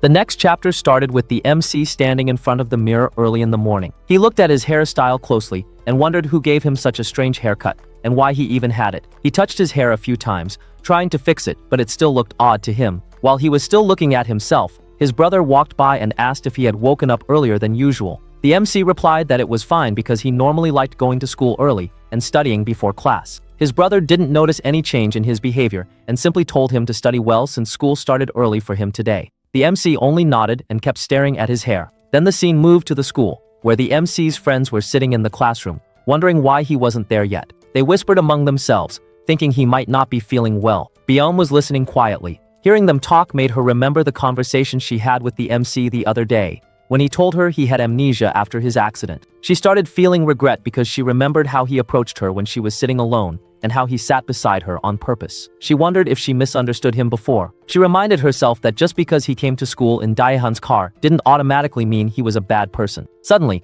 everyone looked toward the door. The MC finally arrived. His friends rushed to him and asked many questions at once. The MC only gave a small smile and gently patted one of them on the head, saying he was okay. But even as he spoke, his friends could tell something felt different about him. He walked to his seat and looked at Byom. She asked if he was really all right. He stared at her for a moment and said, "You do look alike." She didn't understand what he meant. Before she could ask anything, he sat down and lowered his head, not talking anymore. Byom became confused. This wasn't the same MC she was used to. Normally, he would greet her like an excited dog, offer her small things, or try to talk to her. But now he didn't even look interested. He was acting like a completely different person. A little later, class started. The teacher began reading from the book, but the MC was already sleeping at his desk. This surprised Byom because the MC usually never slept during classes. Seeing him like this confused her even more. When the class ended, the MC suddenly woke up and walked out to get something to eat without saying anything. His friends watched him leave, wondering what was wrong with him. At the cafeteria, it was crowded. The MC stood in line with his friend, waiting for their turn. When they finally reached the counter, his friend told him it was time to order. But before the MC could say anything, a group of third-year students pushed in from behind, told him to move out of the way, and ordered a large amount of food for themselves. The MC was annoyed but controlled himself after remembering something related to his parents. The seniors then told the MC's friend to pay for their meal. When they walked past the MC, one of them told him to fix his expression. After they left, the MC turned to his friend and asked if those guys were their friends too. His friend shook his head quickly and explained that they were third-year students, known for stealing food and money from younger kids. He warned the MC not to get involved with them because they were dangerous. The MC didn't respond and walked away. On the other side of the cafeteria, the seniors sat down and started eating the food they had ordered. They talked about the MC, saying they heard Daehan was trying hard to recruit him. One of them said the MC didn't look like the person who could put Hoimun in the hospital, and he doubted the story. But while they were talking, the MC suddenly ran up from behind them. He kicked one of the seniors in the head, knocking him to the floor. Then he punched the second one. The MC demanded they return his friend's money. Back in the classroom, his friends were waiting for him, confused because he still wasn't back. Byom wondered where he had gone since he was with them earlier. Meanwhile, the fight continued. The MC had one of the seniors on the ground, pressing him down with his leg and telling him to apologize for cutting in line and interrupting him. He demanded they pay the money back. The senior on the floor tried to threaten him, saying that if Dahan found out, the MC would be in trouble. The MC didn't care. He kicked him again and told him to go ahead and call Daehan, because it would be Daehan who got beaten up in the end. Hearing this, the other senior lying nearby realized that the MC was definitely the person who put Hwaemun in the hospital.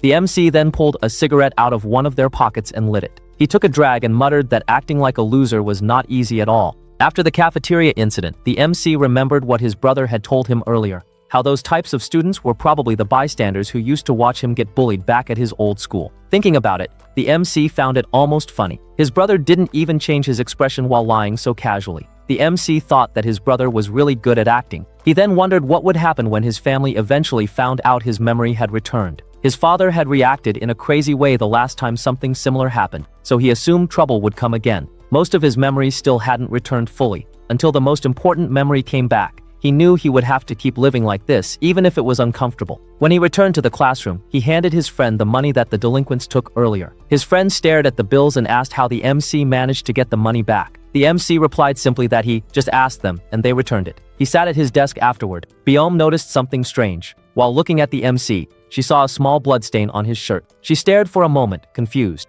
The MC noticed her looking and asked if she had something to say. She quickly turned away and said, "No, nothing." Byom thought that something about the MC's atmosphere had changed since the school trip, but she couldn't explain what it was. Class continued. Byom studied quietly, while the MC watched her from his seat. He thought she really did look similar to Seonghwa. In fact, he felt he would believe it if someone told him the two were twin sisters. As he stared, he remembered the earlier scene where Seonghwa cried in front of him. He thought it must have been difficult for them both. Another memory came to him, a scene from the past where Seonghwa and Jidaiho were together, laughing and talking happily. He had been surprised back then because both of them had told him they were at home that day.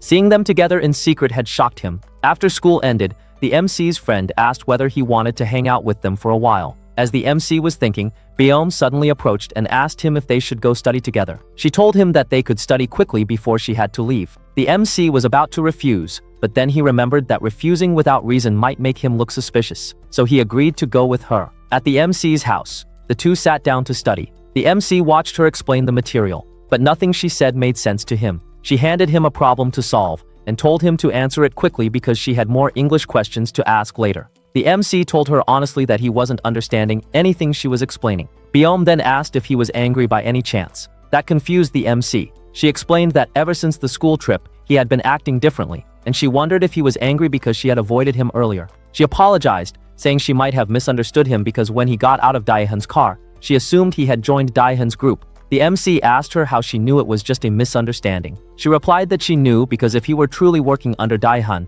he wouldn't have switched seats on the airplane with other students, just so he could sit next to her. Hearing that, the MC thought that not only did she look like Seonghwa, but even her honesty and way of thinking were similar to hers. When they finished studying, the MC walked with her on her way home. While walking, he told her that there was something he had wanted to ask for a while. He asked why Dahan picked on her specifically, and what was going on between the two of them. He also asked why she thought him getting out of Dahan's car meant something was going on between him and Dahan. Byom stayed silent at first, remembering all the conversations she had with the MC before. Since she didn't answer, the MC started walking away, telling her that if she didn't want to say anything, it was fine. Just then she stopped him and said she still had some time before her part-time job started. She asked if he wanted to sit for a bit. They went to a nearby park and sat on a bench. Then she asked him if he knew what Daehan's father actually did. The MC said he assumed Daehan's father was some rich businessman, maybe a company president or someone in construction. But Byom told him that those stories were only what people believed publicly. In truth,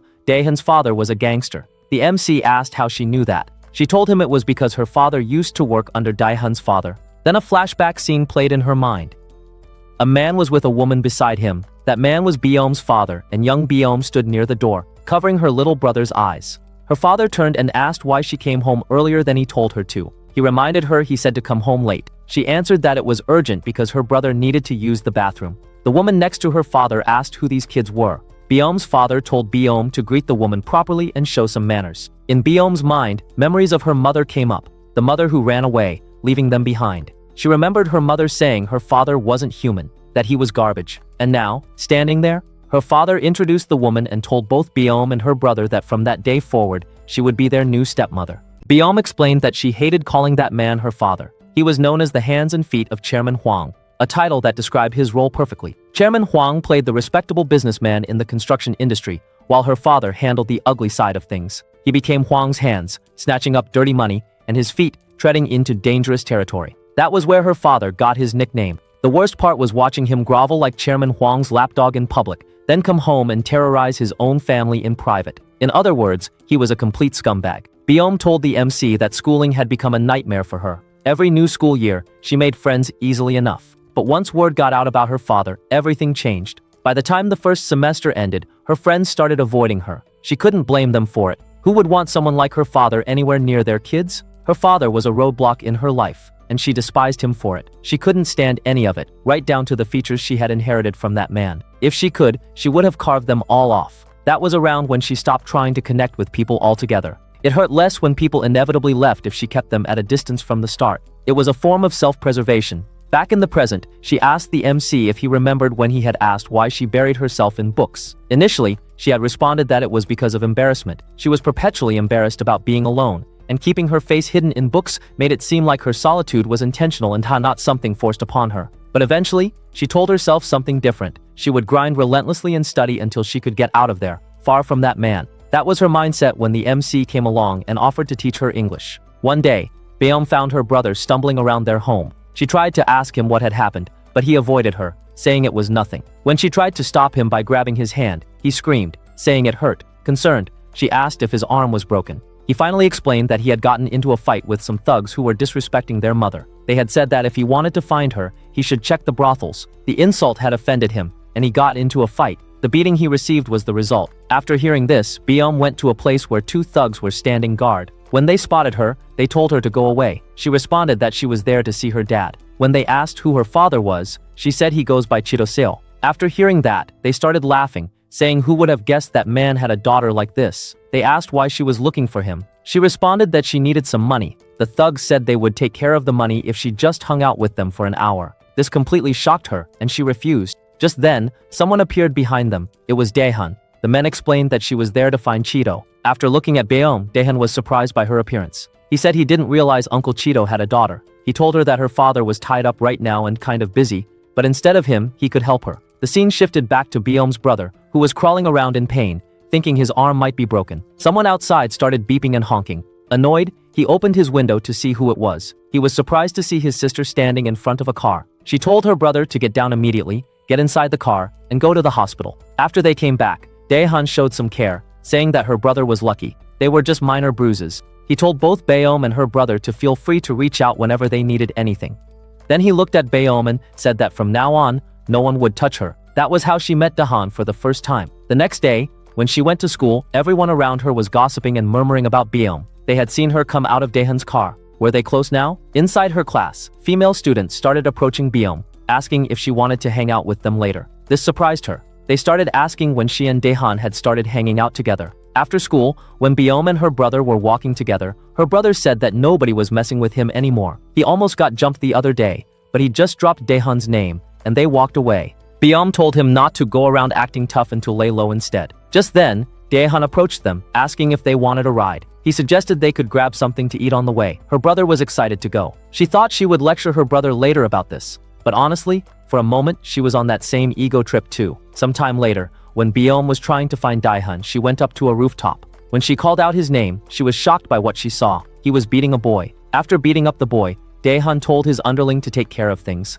Then he looked at Beom and asked her what she was about to say, but she stood frozen, shocked to see him like this. Daehan turned back to the boy he had just beaten and started mocking him, saying that from now on, he was a slave. The casual cruelty in his voice made something inside Beom twist. She told the MC that Daehan had changed when he entered high school. After hearing this, the MC realized he had heard the same story before, from Woo Jungwoo. Jungwoo Jebu had mentioned that when Daehan entered high school, he had changed completely. Byum continued, saying that Daehan had transformed into someone just as uncomfortable as her father. The comparison hung heavy in the air. The scene shifted to show Daehan walking through the school with his friends. Inside one of the classrooms, a few students were discussing him in hushed tones. One boy was saying he had heard from someone that if they became a member under Daehan, their school life would get really easy. He was definitely going to join. Just as he was about to turn around, he spotted Daehan coming through the door. Daehan walked straight up to him and asked if he had seen Byum. The boy responded that she had just left. After hearing this, Daehan looked confused. She hadn't messaged him before leaving, which was unusual. Sometime later, Daehan was smoking outside when Byum approached him. He looked at her and said he thought she told him she wouldn't come, yet here she was. Then he asked her what had happened. Why was she avoiding him these days? It was hard to see her even at school. After a moment of silence, Byum responded carefully. She told him that previously, there was a time when she felt superior being close to him. She was finally getting some recognition and making friends. But what she saw at the rooftop, what he had become, and what he had done to this school, separating students into classes, hanging out with bad guys, watching them bully weak kids, it had changed everything. She said that Daehan had been becoming the same guy as her dad, the person she despised most. Her father had been doing wrong things under Chairman Huang's orders. And now Daehan was following the same path. She admitted she had made many excuses not to see him, pretending to blur her eyes, pretending like nothing was happening. Daehan asked her if she was planning to avoid him from now on, just like this.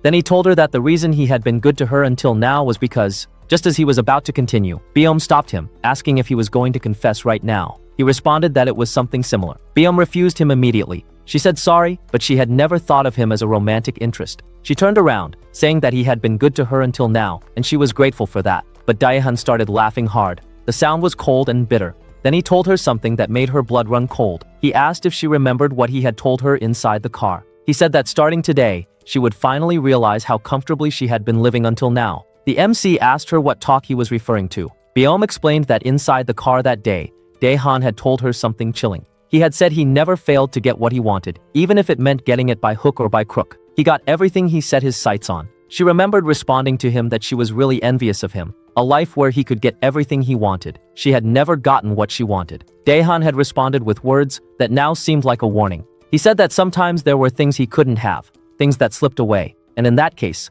what he chose to do was break it. If he couldn't have it, no one else could have it either. Living in fear, back in the present, Byum told the MC that from that moment until now, exactly what Daehan had told her was happening. What the MC saw when he transferred to their school, that was her normal now. It had become her daily life routine to get bullied. That continued until the MC arrived. He had stood up and spoken with her without condoning the bullying, risking danger to himself. The way he had helped her meant everything. Byum thanked the MC, saying that he was the first person in a long time who had been genuinely nice to her without expecting anything in return. Then she shifted the mood, saying that today, she definitely wanted to say this. She paused, looking at him directly. The MC froze. His heart started beating fast. He wondered what she was about to say, why she had brought him here, why she had shared all of this. The anticipation built as he waited for her next words, knowing that whatever came next would change everything between them. The scene shifted to somewhere else, where the MC's friends were gathered together. One of them turned to Jidaiho and asked if it was true that he had seen the MC on the school trip. They had heard some rumors about the MC from other groups.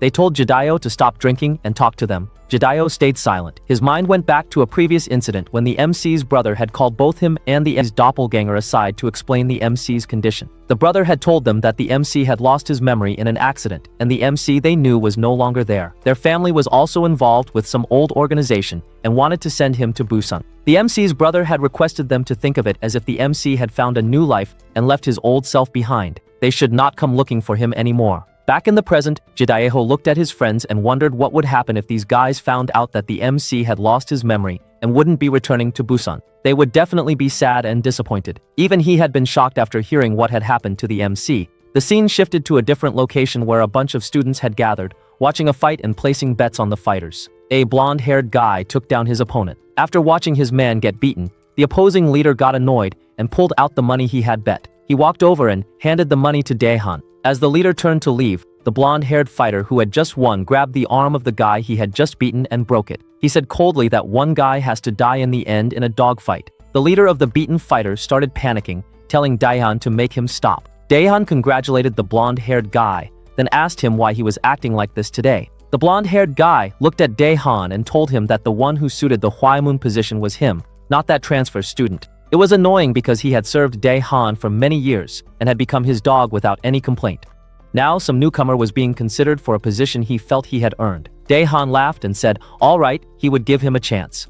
He told the blonde-haired guy to prove himself, to show that he was more capable than that second-year student, more fit to be a leader. The blonde-haired guy smiled, saying that if he was allowed to kill that guy, he would do it. Just then, another guy approached them, saying there was something he wanted to tell Daehan. The scene shifted back to the school, where the MC was feeling heavy. He remembered the conversation he had with Baeom yesterday, and what she had been about to say. He tried to calm himself, telling himself not to overthink and misunderstand things. He went to his classroom where he spotted Baeom. He approached her and greeted her. The MC sat down, internally telling himself not to misunderstand, that she probably wasn't what he thought. Baeom handed him something to eat. She explained that it was leftovers she had gotten from the convenience store, and if he didn't want to eat it, he didn't have to. Just as the MC was about to grab it, someone interrupted them. A guy approached and told the MC to come with him quietly because Daehan was looking for him. They went up to the rooftop. The blonde-haired guy was standing there, and when he saw the MC, he turned to ask the other guy if this was the second-year student everyone was talking about. He looked at the MC,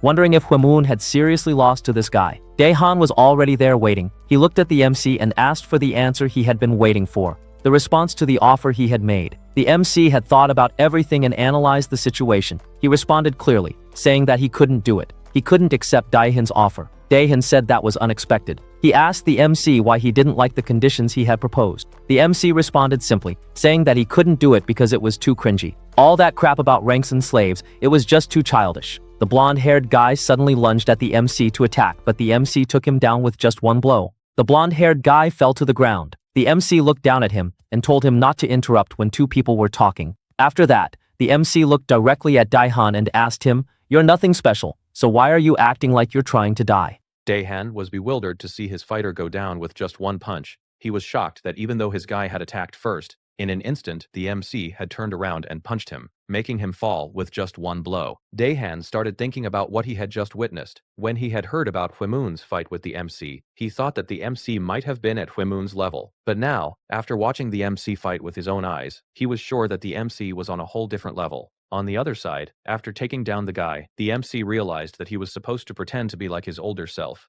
Jo Iu, but instead, he had done the opposite. The MC tried to wake the guy up by slapping him on the face while saying that he got scared and accidentally hit him with his arm. But Daehan wasn't buying the MC's acting. The MC dropped the guy on the ground and turned to Daehan. He threatened him, saying he was warning him not to touch his things and bother him. He wouldn't be bothering Daehan either. Just as the MC turned around to walk away, one of Daehan's lackeys, a big guy, rushed toward the MC in fury, ready to attack. But before he could do anything, Daehan stopped him, asking if he had given him an order to attack. The guy apologized and backed off. Daehan then asked the MC about what he said earlier, about not touching his things. What would happen if he did? The MC responded simply, telling him he should try it and see. He didn't know what would happen. After that, the MC left. Daehan's lackey, the big guy, asked if he was just going to let the MC walk away like that.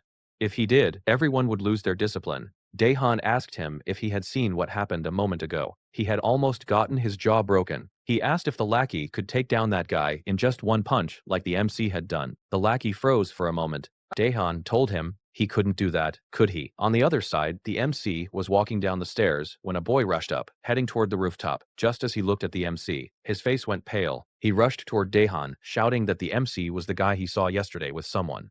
After hearing that, Daehan's expression changed. He became furious again. Back with the MC, he spotted Baeom walking in the hallway while holding a garbage bag. The MC took the garbage bag from her and told her to stop doing these things. She responded, saying that it was the same as before. When he wasn't in the classroom, everyone was more scared of Daehan than him. Then she asked the MC why Daehan had called him. The MC responded, saying that Daehan wanted him to work under him. Baeom asked him what he had said in response. The MC told her that he had said Daehan should keep his childish power games to himself, and he didn't want to get involved. After hearing that, Baeom told the MC that he should have made a decent excuse, even if he didn't want to work under Daehan. At this rate, he would end up like her. The MC looked at her for a moment and asked if she was worried about him right now. After hearing that, she got flushed and moved away, saying that it wasn't like that. She wasn't worried about him. The MC asked if she was going to leave him alone there. she responded, saying that they should go together. But from behind, someone was watching them. It was Daehan. He remembered the earlier incident where the boy had told him that he saw the MC with someone.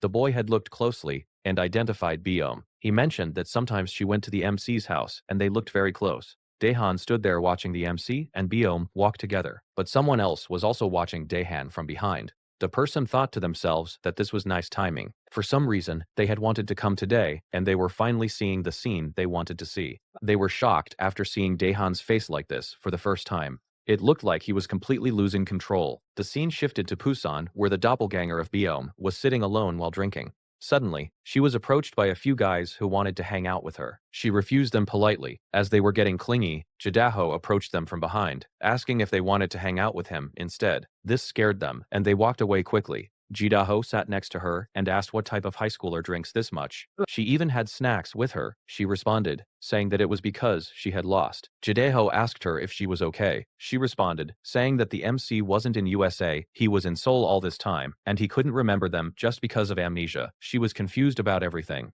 Jidaho responded, saying that he wasn't even sure how he could explain to his other friends about the MC's situation. He was thinking of visiting Seoul, but he wasn't sure if he should. Just then, Biom's doppelganger said she had been wanting to ask him something since last time. She told him to respond honestly. Was he involved in any of this? She wanted to know about the MC's situation and that incident.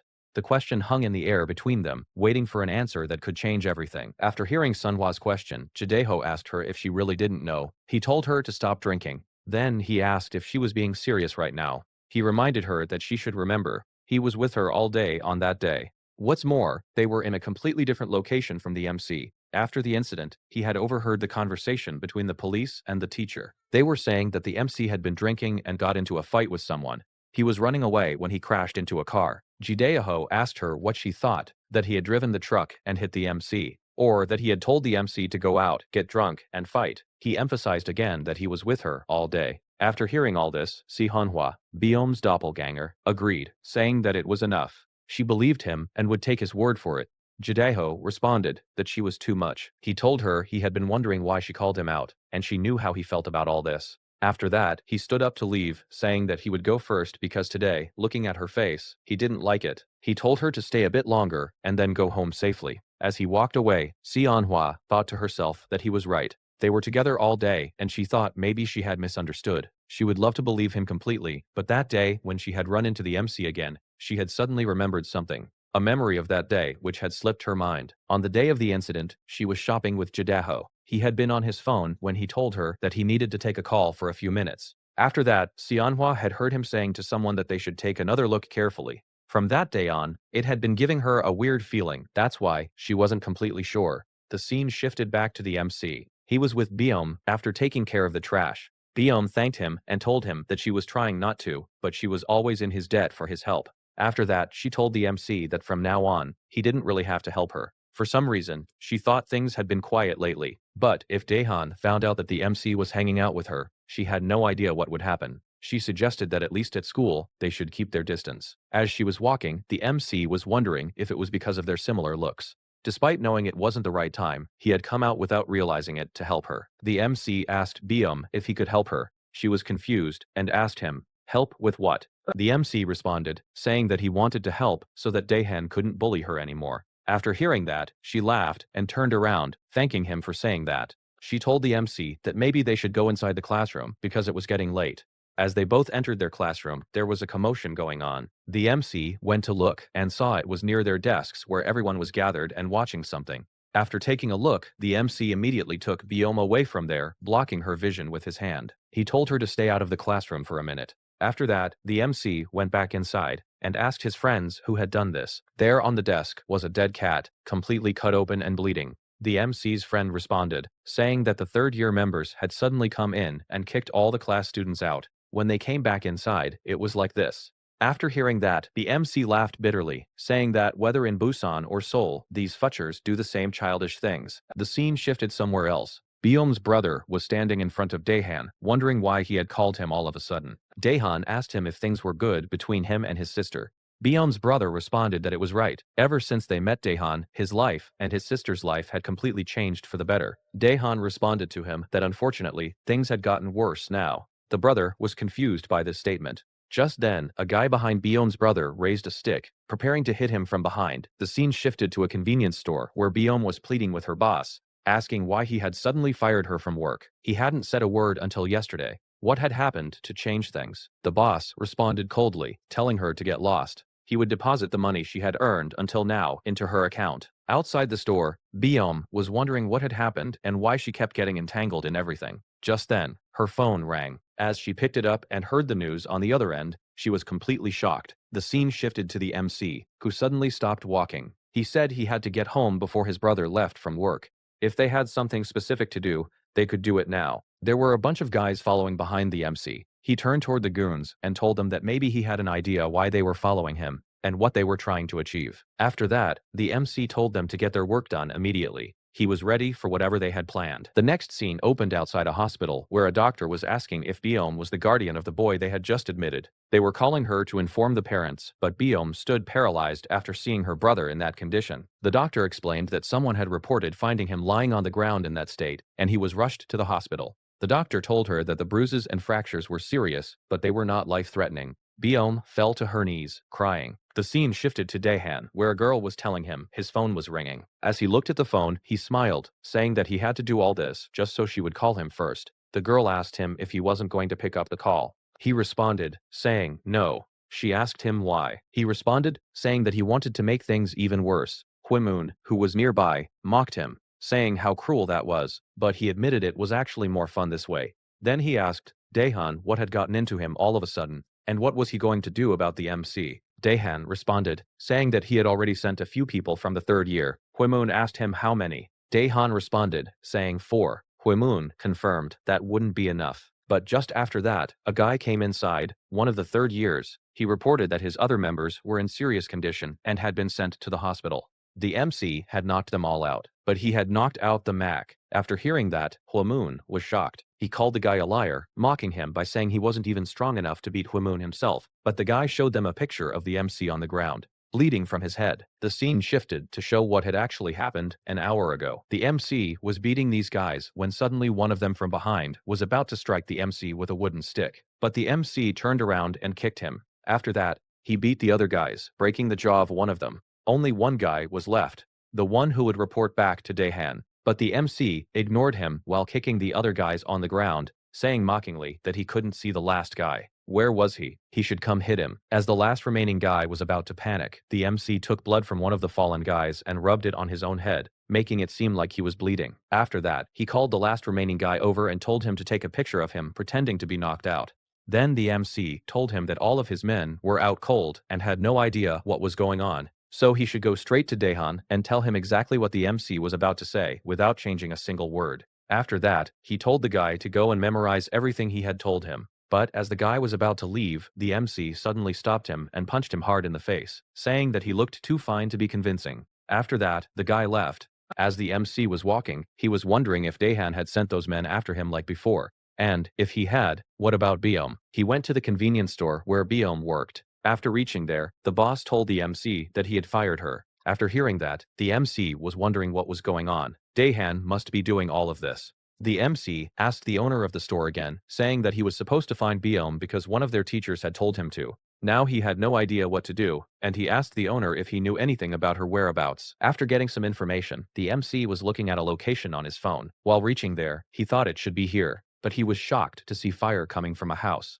Just as he rushed toward the fire, he spotted Biom standing there in front of the house. He approached her and asked her what was going on and what she was doing here. She should be careful. Biom was crying while looking at the MC. He was shocked when he realized it was her house that was on fire. She told the MC that her brother had been hospitalized after being beaten by someone. When she came home to take care of her brother's stuff, she found her house like this. The MC asked her if her brother had been hit by someone. Who was it? She responded, saying that she had a suspicion about someone. She hadn't heard it directly from her brother yet, but she told everything to the MC. What had happened until now? After hearing all that, the MC got really furious, cursing under his breath about Daehan. That futcher. After that, both the MC and Biom went to the MC's house. The MC's brother welcomed her, telling her that he knew about her situation because the MC had already informed him by phone. The MC gave her some clothes to change into. While the MC was making some noodles, Biom came out and asked where she could put the used towel. The MC was telling her where to put it when he looked at her and thought that she was thinner than he expected. After that, he gave the ramen to Biom. She asked the MC if he wasn't going to eat with her, but the MC responded that he wasn't hungry. The real reason was something else. The MC couldn't control himself. He had been feeling different from that day when Biom had opened up about herself to him. While eating the ramen, Biom thanked him. The MC told her not to thank him every single time. It was just annoying. After that, Biom was on a phone call, telling her aunt about the situation and where she was staying right now. She asked if her aunt could visit her brother at the hospital. After that, she thanked her aunt. When the MC asked her if everything was okay, she responded that there was no one at home when the fire started, and her aunt would be staying next to her brother at the hospital. But the MC asked her again, not about that, but was she okay? She responded that she was, but the MC noticed her hands shaking. She explained that her hands were shaking because she had experienced so many things, one after another that day. The MC asked her if all of that was Daehan's doing. She responded that she didn't know, but if he did all of that, she was scared. She was scared of seeing the people close to her get hurt, and the fact that she couldn't get out of this situation. Everything was too scary for her. That night, when Biom fell asleep, the MC thought to himself that he knew from his head that it wasn't a matter of interfering with light sympathy. His memory had come back because things had gotten bigger for nothing, and he was scared that he might get caught by his brother. After that, the MC took out his phone, thinking that even though he knew what he had to do, it was still difficult. Then he called someone, saying that he had something to ask and they should meet. The MC met with Woo Jungwoo. Woo Jungwoo was kind of mad because the MC had left him with only half the news and knowledge. He told the MC that he was dying to hear what was going on. The MC told him that he should just tell him where that place was, even if he came here. Woo Jungwoo responded, asking how he could stay at home after hearing all that. In that call, the MC had asked Woo Jungwoo where he could find Daehan. After hearing that, Woo Jungwoo had come with the MC. He pointed toward a bar, saying that whether it was for meetings or whatever, Daehan always came here. The MC asked him if people even accepted high schoolers there. Woo Jungwoo responded, saying that this was Daehan's father's bar, and there were several playgrounds like this owned by his family. Woo Jungwoo asked the MC if he had any plan. The MC responded, saying that he would be going straight at Daehan. Woo Jungwoo called the MC crazy for planning to attack without a proper plan. The MC responded, saying that he had done this plenty of times back in Busan. If he took care of the head, everything would be taken care of easily. Woo Jungwoo told the MC that he had heard Daehan wasn't there right now. After hearing that, the MC asked him then why were they here. Just then, someone approached them. The scene shifted to show a bunch of Daehan's lackeys coming out of the bar. The big guy told everyone to take care of everything inside. He would go and report to Daehan. As he was leaving, one of the guys asked him if he couldn't just report it by phone. Just then, the big guy saw a kick coming toward him, and he blocked it.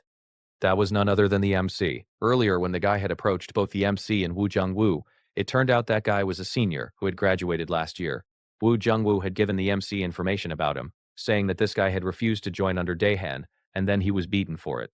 After hearing that, the senior had turned around and said he had things to do inside. He would go first. Woo told the MC to listen carefully. Taking Daehan one-on-one was impossible because he always hung out with a bunch of guys. That was what he had learned from his father. If the MC wanted to go one-on-one with him, he had to take out his limbs first. That's why the MC was here in front of the big guy, fighting with him. The MC recalled an earlier conversation where Woo Jungwoo had asked him why he was trying to fight Daehan all of a sudden.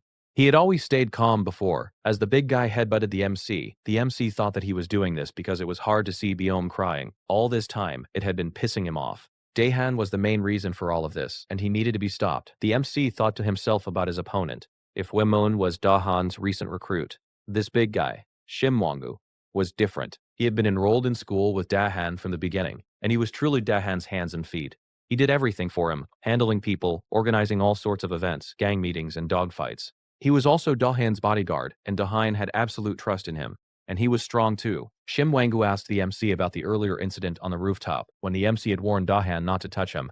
If he did, he would see what happened. Shim Wongu mocked the MC, asking if this was how much power he had. He told the MC that if he hadn't been stopped that day, the MC would be dead right now. Then he lunged at the MC. The MC thought to himself that the earlier attack was clumsy. Not only had Shim Wong gawked it, but he had followed up with a headbutt. He was quite strong too. Shim Wong-go, looking at the MC standing there with his weak points exposed openly, thought that he had an opportunity to strike hard. When he started punching, the MC blocked his attack with one arm. The MC thought that Shim Wong-go was quite fast for his body size. With this speed, size, and power, he could beat even a top fighter back in Busan. Shim Won-gun prepared to attack the MC again while saying that the thing the MC had called childish, the classes and all that, was meant to be scary and serious. The MC thought to himself that, as expected, the leaders always had complexes about themselves. The MC figured out that being called Daehan's dog was his trigger point, and seeing him openly excited like this, Shim Wang-gu had exposed a weak point. The MC punched hard under his arm, which hurt him badly. Then the MC instantly punched him hard on his face, but the MC missed. He had aimed to hit his chin and finish him with one blow. The MC praised him, saying that he was holding up well. Most people got knocked out in 2 punches. As the MC was about to hit him again, someone suddenly kicked the MC. It was Shim Wang-gu's friend. The MC thought to himself that he had completely forgotten there was another guy. The guy, while smoking, started talking trash, saying the MC should apologize right now. But instead, he got kicked hard on his chest. That was none other than Wu Jungwoo. After seeing Wu Jungwoo arrive at the right time, the MC told him that he was quite slow. But instead, Wu Jungwoo complained, saying that he had told the MC not to rush alone. They should have attacked him at a more secluded place. He asked the MC if he knew about team play. The MC responded, saying that it wasn't team play. Shim Wang-gu, looking at the MC, thought back to a few days earlier. Basic had asked Shim Wang-gu about the MC and what he had done so far at school. Shim Wang-gu had responded to Basic that he didn't know much, but Dayan seemed interested in the MC. He had asked why Basic was asking. Basic had responded, saying that it was nothing, but he didn't know the MC's intentions. It was hard to tell Dahan about the MC right now. Just in case, he was telling Shim Wang-gu that if possible, they shouldn't mess with the MC. Even if they ended up messing with him, they should never engage the MC in a one-on-one fight.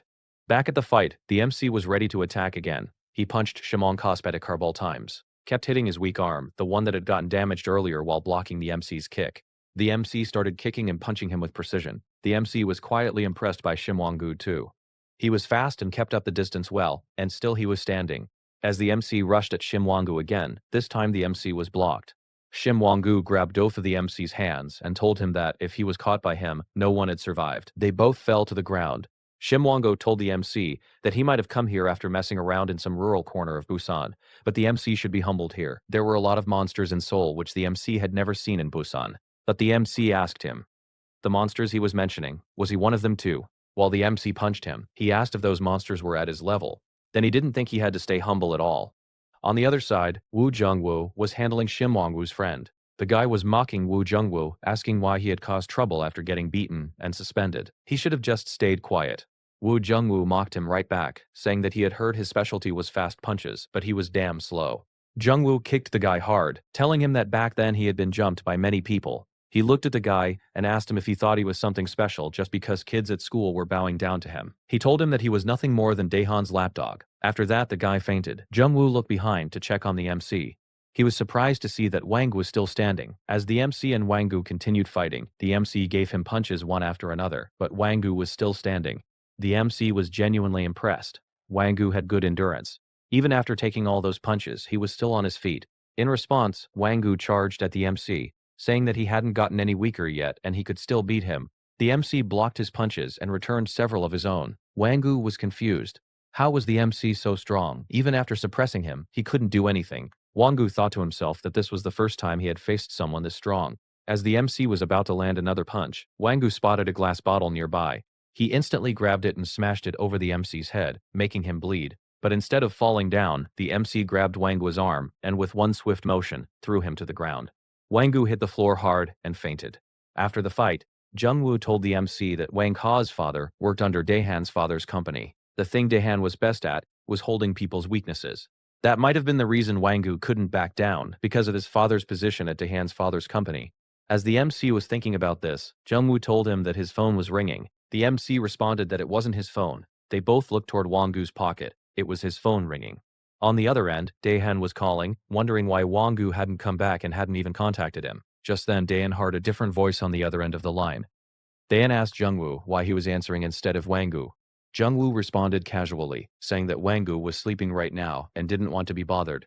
Daehan mocked him, asking if he had actually taken down Wang-gu. Jungwoo responded, asking why he was underestimating him. Then Jungwoo mocked Daehan, saying that his servant was sleeping now. Who was going to wipe his back? He couldn't even go to the bathroom alone now. Just then, the MC asked Jungwoo to pass him the phone. The MC got on the line and told Daehan that he had warned him not to mess with him. Now his dog was on the ground, sleeping. After hanging up, Daehan was really frustrated. His lackey had been taken down, and his own member had betrayed him.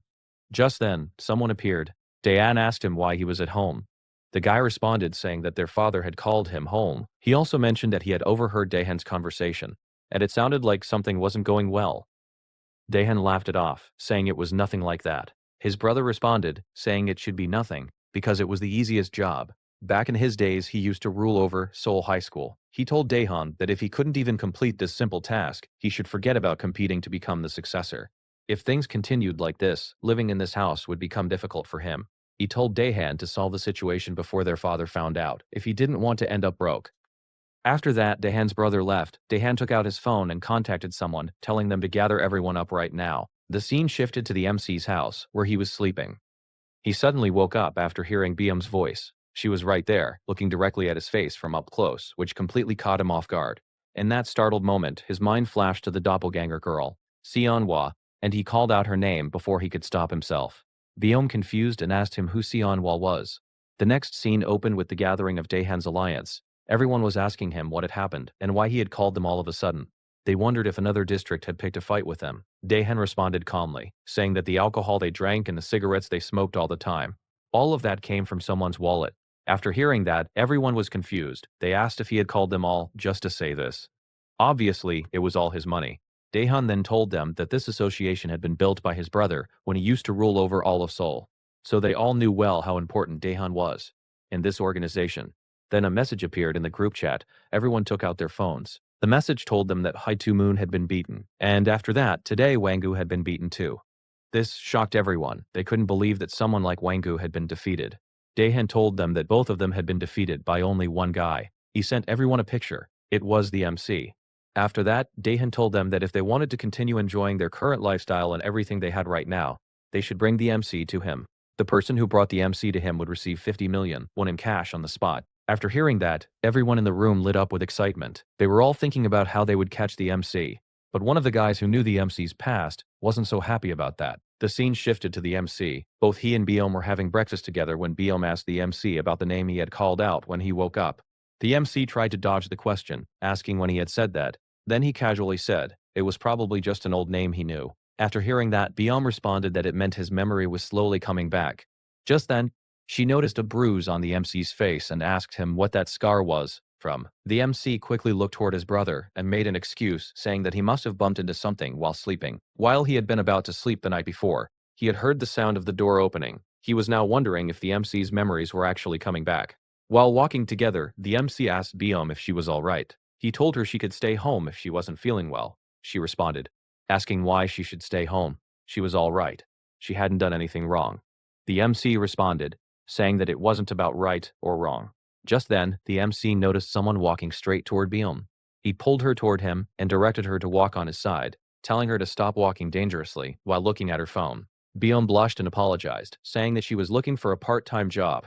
She said she couldn't keep staying at the MC's place and was trying to find a place to move into a goshiwon. In that moment, the MC quietly activated his ability and looked behind him. He knew that guy was suspicious. When Byum asked what he was looking at, the MC shrugged it off, saying it was nothing. After that, Byum asked the MC again, saying that she was just curious. Was the name he had said, Sanhwa, familiar to him? Weren't he and someone really close back in Busan? The MC asked her why she was asking all of a sudden. Byum responded, saying that it just made her curious. It was the first name that came to his mind when he woke up. She told the MC to think about it carefully. If something else was coming to his mind, memories that belonged to just the two of them. After hearing that, the MC got a flash of memories. He stayed silent. Just then, Byum got a call from the hospital. After that, the MC and Byum went to the hospital to see her brother. He was lying there, looking nonchalant despite everything. Byum asked him if he was okay and who had done this to him. He didn't say anything. She asked if it was Daehan's doing. After hearing that name, her brother tried to play it off, saying that she didn't know what she was talking about and that it wasn't true. She asked her brother again if he was sure. Then who did it? She started shouting at him, asking who else would do something like this besides Daehan.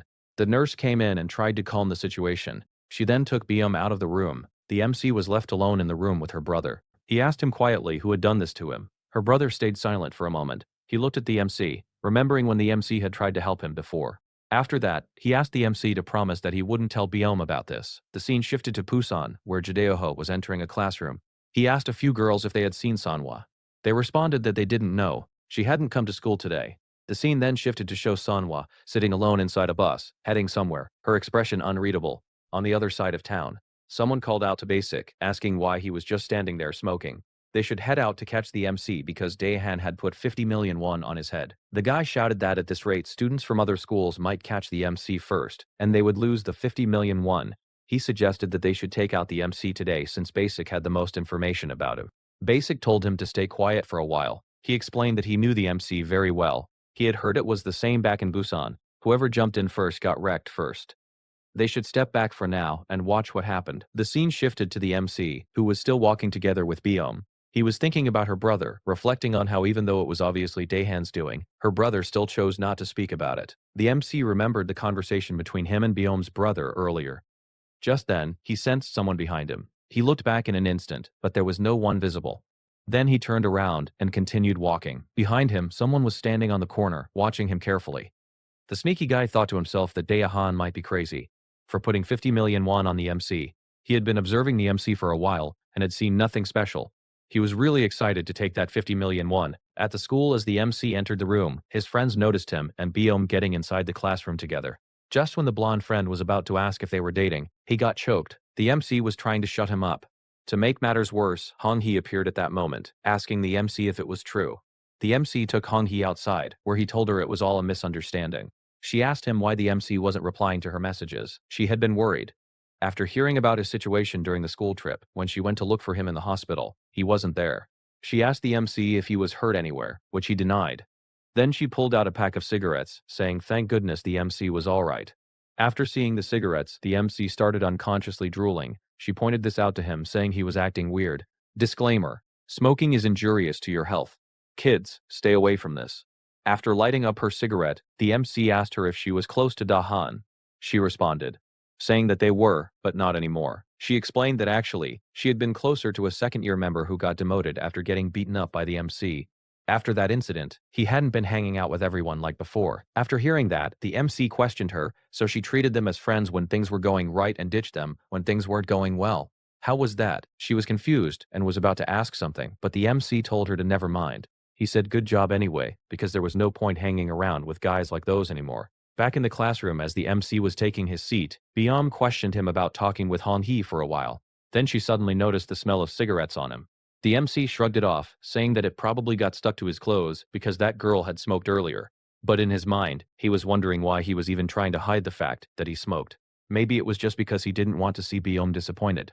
After a while, they were both outside taking care of the trash bags. While walking together, the MC asked Biom if she would head straight home after school. She said no, explaining that she would go to the hospital first because she needed to bring a few things for her brother. After hearing that, the MC told her that he would just text her the house password so she could go by herself. She questioned if he wasn't going with her. He responded saying that he might be late today. As the MC was walking alone on the road, he said out loud that he had been wondering why they had been following him since morning. The MC asked them directly he had never seen them before. Were they Daehan's guys? Chae Hee-gun smirked. You've got some guts, I'll give you that. But you don't need to know the details. And you don't have to worry either, until he got beaten up by them. No other school guys would be bothering him because they would be taking the price that was marked on the MC's head. After that, a few guys lunged at the MC to attack. But the MC took them down in an instant, which shocked Haegun. The MC told them that he had already taken down Daehan's regular dogs. Now he had neighborhood gangs behind him too. Daehan was more troublesome than he had expected. Haegun laughed at the MC, saying he was hilarious. No wonder the other guys had lost to him. Then he rushed toward the MC, saying no wonder Daehan had put 50 million won on him for nothing. As he was about to hit the MC dodged. He thought to himself that this guy was quite fast. As Haegun's punch was about to connect, the MC blocked it with his hand. The scene shifted back to the school, where the MC's friends were walking together.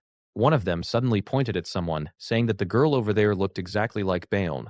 That girl was none other than Sunhwa, standing there in the distance. Back at the fight, the MC responded with a punch, but it got blocked by Haegun.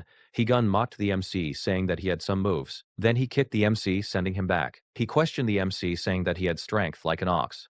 But still, he didn't understand why the MC was worth 50 million won.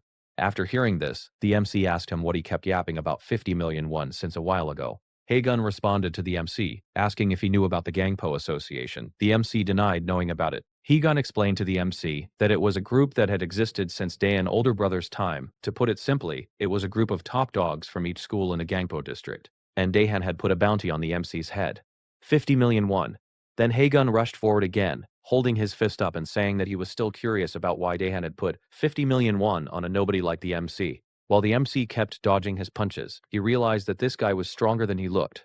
Haegun turned around and threw a fist at the MC. The MC was thinking that Haegun's arms were long. He couldn't tell earlier because of the uniform jacket, but now that he had removed it, the MC could see clearly. If they kept the same distance, the MC would be the only one getting hit. His long reach combined with his speed made him dangerous. But the MC knew that once you understood Higun was just a long-armed fighter, there was nothing special about him.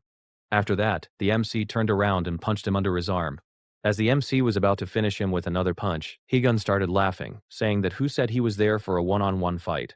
Higun's lackey started charging toward the MC. The scene shifted back to where Sanhwa was standing, looking at her cell phone. Judaeho was calling her, but she didn't pick up. She was thinking that she had come here without much of a plan. She wondered if this was the right place because she had heard about this school from someone back in Busan.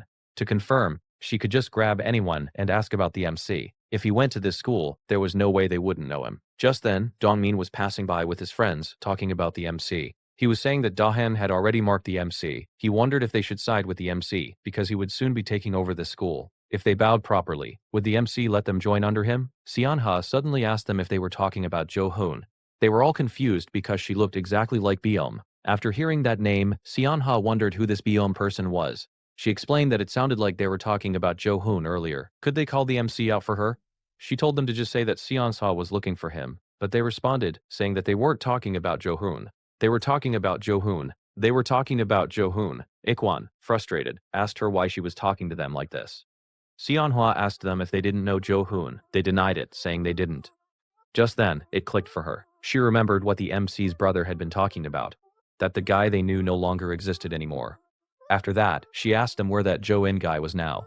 The scene shifted back to the fight. The MC was taking some hits, and he was confused. He had felt it before too when he fought Shim Wang, that he was missing his punches. Back in the old days, he could see every move coming toward him, like slow motion, and his body would have reacted instantly. He could have dodged everything. It made sense because he used to fight every day. His body had been used to combat. But now, even if he saw the next attack coming, his body reacted one beat too late. As the MC kicked away many guys, Higun was smiling, thinking there was no winning against numbers. But suddenly, he felt pain where the MC had punched him earlier. He wondered if the MC had iron fists, but he laughed it off, saying that no matter what, the MC wasn't worth a 50 million won bounty. But the real show was about to begin. His lackeys were getting thrown away, one after another while the MC fought. The MC thought to himself about filling the gap from those few months without fighting. Months spent living his life like an idiot as Jo Yun, getting back to his original condition was going to take time. So what if his body wasn't fully back yet? Then he called out to Haegun, telling him that he would show him why they had put a 50 million won bounty on him. Jo Un started running toward one of them. Someone warned the others, saying that no one should go one-on-one. They should surround him and beat him all at once. As one guy moved forward to attack, he was knocked out with just one punch. In that moment, Jo Yoon got hit by a stick from behind. Looking at the numbers against him, our boy started running. Behind him, Higun was relaxing and telling his men to fight properly. Did they want to let 50 million won slip away? He told them that one big guy should hold the MC while the others charged at him, but as they moved ahead, there was Jo Yoon, ready with his fist. The guy tried to dodge the punch, taking the impact on his shoulder. Our boy had already known he would try to block it. Then he punched him again on his face, making him fall to the ground. After that, Jo Un ran again. As Higun stood up, our boy turned around and kicked him on his face. He also got hit by a wooden stick and a kick from other men. Instantly, Jo Un started running again. He turned and punched Higun once more, making him fall to the ground. Higun shouted at his underlings, asking what they were doing. Just then, a big guy grabbed our boy from behind, and everyone started kicking and punching him. But Jo Un gave a reverse kick to the jewels of the big guy and followed with a headbutt. After getting released, he punched the big guy hard on his face, making him fall unconscious. Everyone was shocked, saying that guy went down with just one hit. Our boy looked at Higun again and told him it was time to finish this. Higun shouted at his underlings to attack, but they were scared after seeing the big guy fall to the ground. Jo Yun challenged them, saying that no matter how many of them there were, they should keep coming and pile on him. He was still fighting them one-on-one. After hearing that, Higun threw a punch at him. Our boy grabbed his hand and folded it behind him, locking his arm. Then he slammed Higun against the railing, which knocked him unconscious. Higun fell to the ground. Everyone started panicking and running away, but Jo Yun stopped one of them, asking where he was going. The guy got scared, telling him to stay away, but instead our boy asked him to give him Higun's phone. The scene shifted to Daehan, at a golf course with one of his subordinates. He was saying that his father had told him to learn this early because it would be useful. He suggested that the guy standing behind him should learn how to play golf too. Daehan then asked if the guy didn't need the 50 million won. Everyone seemed busy trying to win it. The guy responded, saying that he didn't think there was any rush. Usually, the rich were the stingiest, so he thought there had to be a reason why Daehan had put 50 million won on a guy like Jo Yun. Just then, his phone buzzed with a message. He said he guessed he was right. There was a picture of Higun lying unconscious. After that, he told Daehan to check the Gangpo Association group chat. In the group chat, Jo-eun had sent a message telling them they should all come at him. No matter how many of them there were, they should pick a date and set an appointment. Fighting them one by one was getting annoying. The scene shifted to show our boy walking alone. He was thinking that he was screwed. If he went home looking like this, his brother would definitely be suspicious. He needed to do something about the uniform. Just then, someone called his name. When he turned around to look, he was shocked to see Seonhwa standing there, staring right at him. Earlier, when Seonhwa had been asking about the MC from Ihwan and his friends, they had pointed her toward his friends. After that, they had been trying to contact Jo-eun, but he wasn't picking up. While the blonde friend was calling our boy again, Seonhwa was wondering to herself, if Jo-hoon was friends with them, that was strange.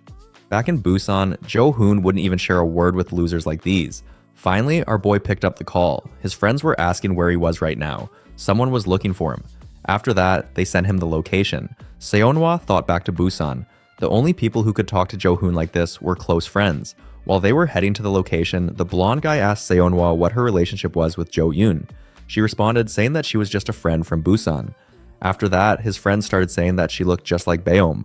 After hearing that name, Seonhwa was wondering who this Baeom person was. Suddenly, the blonde friend asked Ihwan and his friends why they were following them. They responded that it was nothing particular. They were just passing by, and they thought they would see Jo-eun since it had been a while. In their minds, they were thinking that they should get closer to him. They had no idea how things would change later. Just then, they spotted our boy. That's how they met. His friends asked him why he was looking like that. Jo-eun responded, saying that he had gotten into a fight. After hearing that, Ihwan thought to himself that he had heard rumors about the Gangpo Association targeting Jo-eun. The fact that he looked like this meant he had some kind of showdown with them. Suddenly, our boy pointed at Ihwan and ordered him to give him his uniform. After that, Jo-eun told him to wash and bring his uniform back tomorrow. As he was about to leave, his friend called him, asking if he didn't know the girl standing there. After remaining silent for a moment, he responded, saying that he didn't know her. Then, Jo-hyun asked her if she knew him. Seonhwa stayed silent, thinking about the past encounters and what his brother had told them about his condition. She was wondering why Jo-hoon was looking at her like some stranger. It was just hard to accept. Then, she responded, saying that she knew who he was. She knew him better than anyone. Then, she turned around and told him to follow her if he was curious about his past self. The scene shifted to show some guys from the Gangpo Association. One member with a scar on his face was asking about information on Jo-eun. The guy he was talking to responded, asking if they really needed to know anyone's info if they just wanted to crack his head open. Then, he showed the picture of Hegan lying down unconscious and said that they shouldn't think Daehan would put 50 million won on some nobody. Just then, someone else responded, saying that he could give them that information. It was none other than Basic. He explained that he had been in Busan for a few years and had gathered some information about Jo-eun.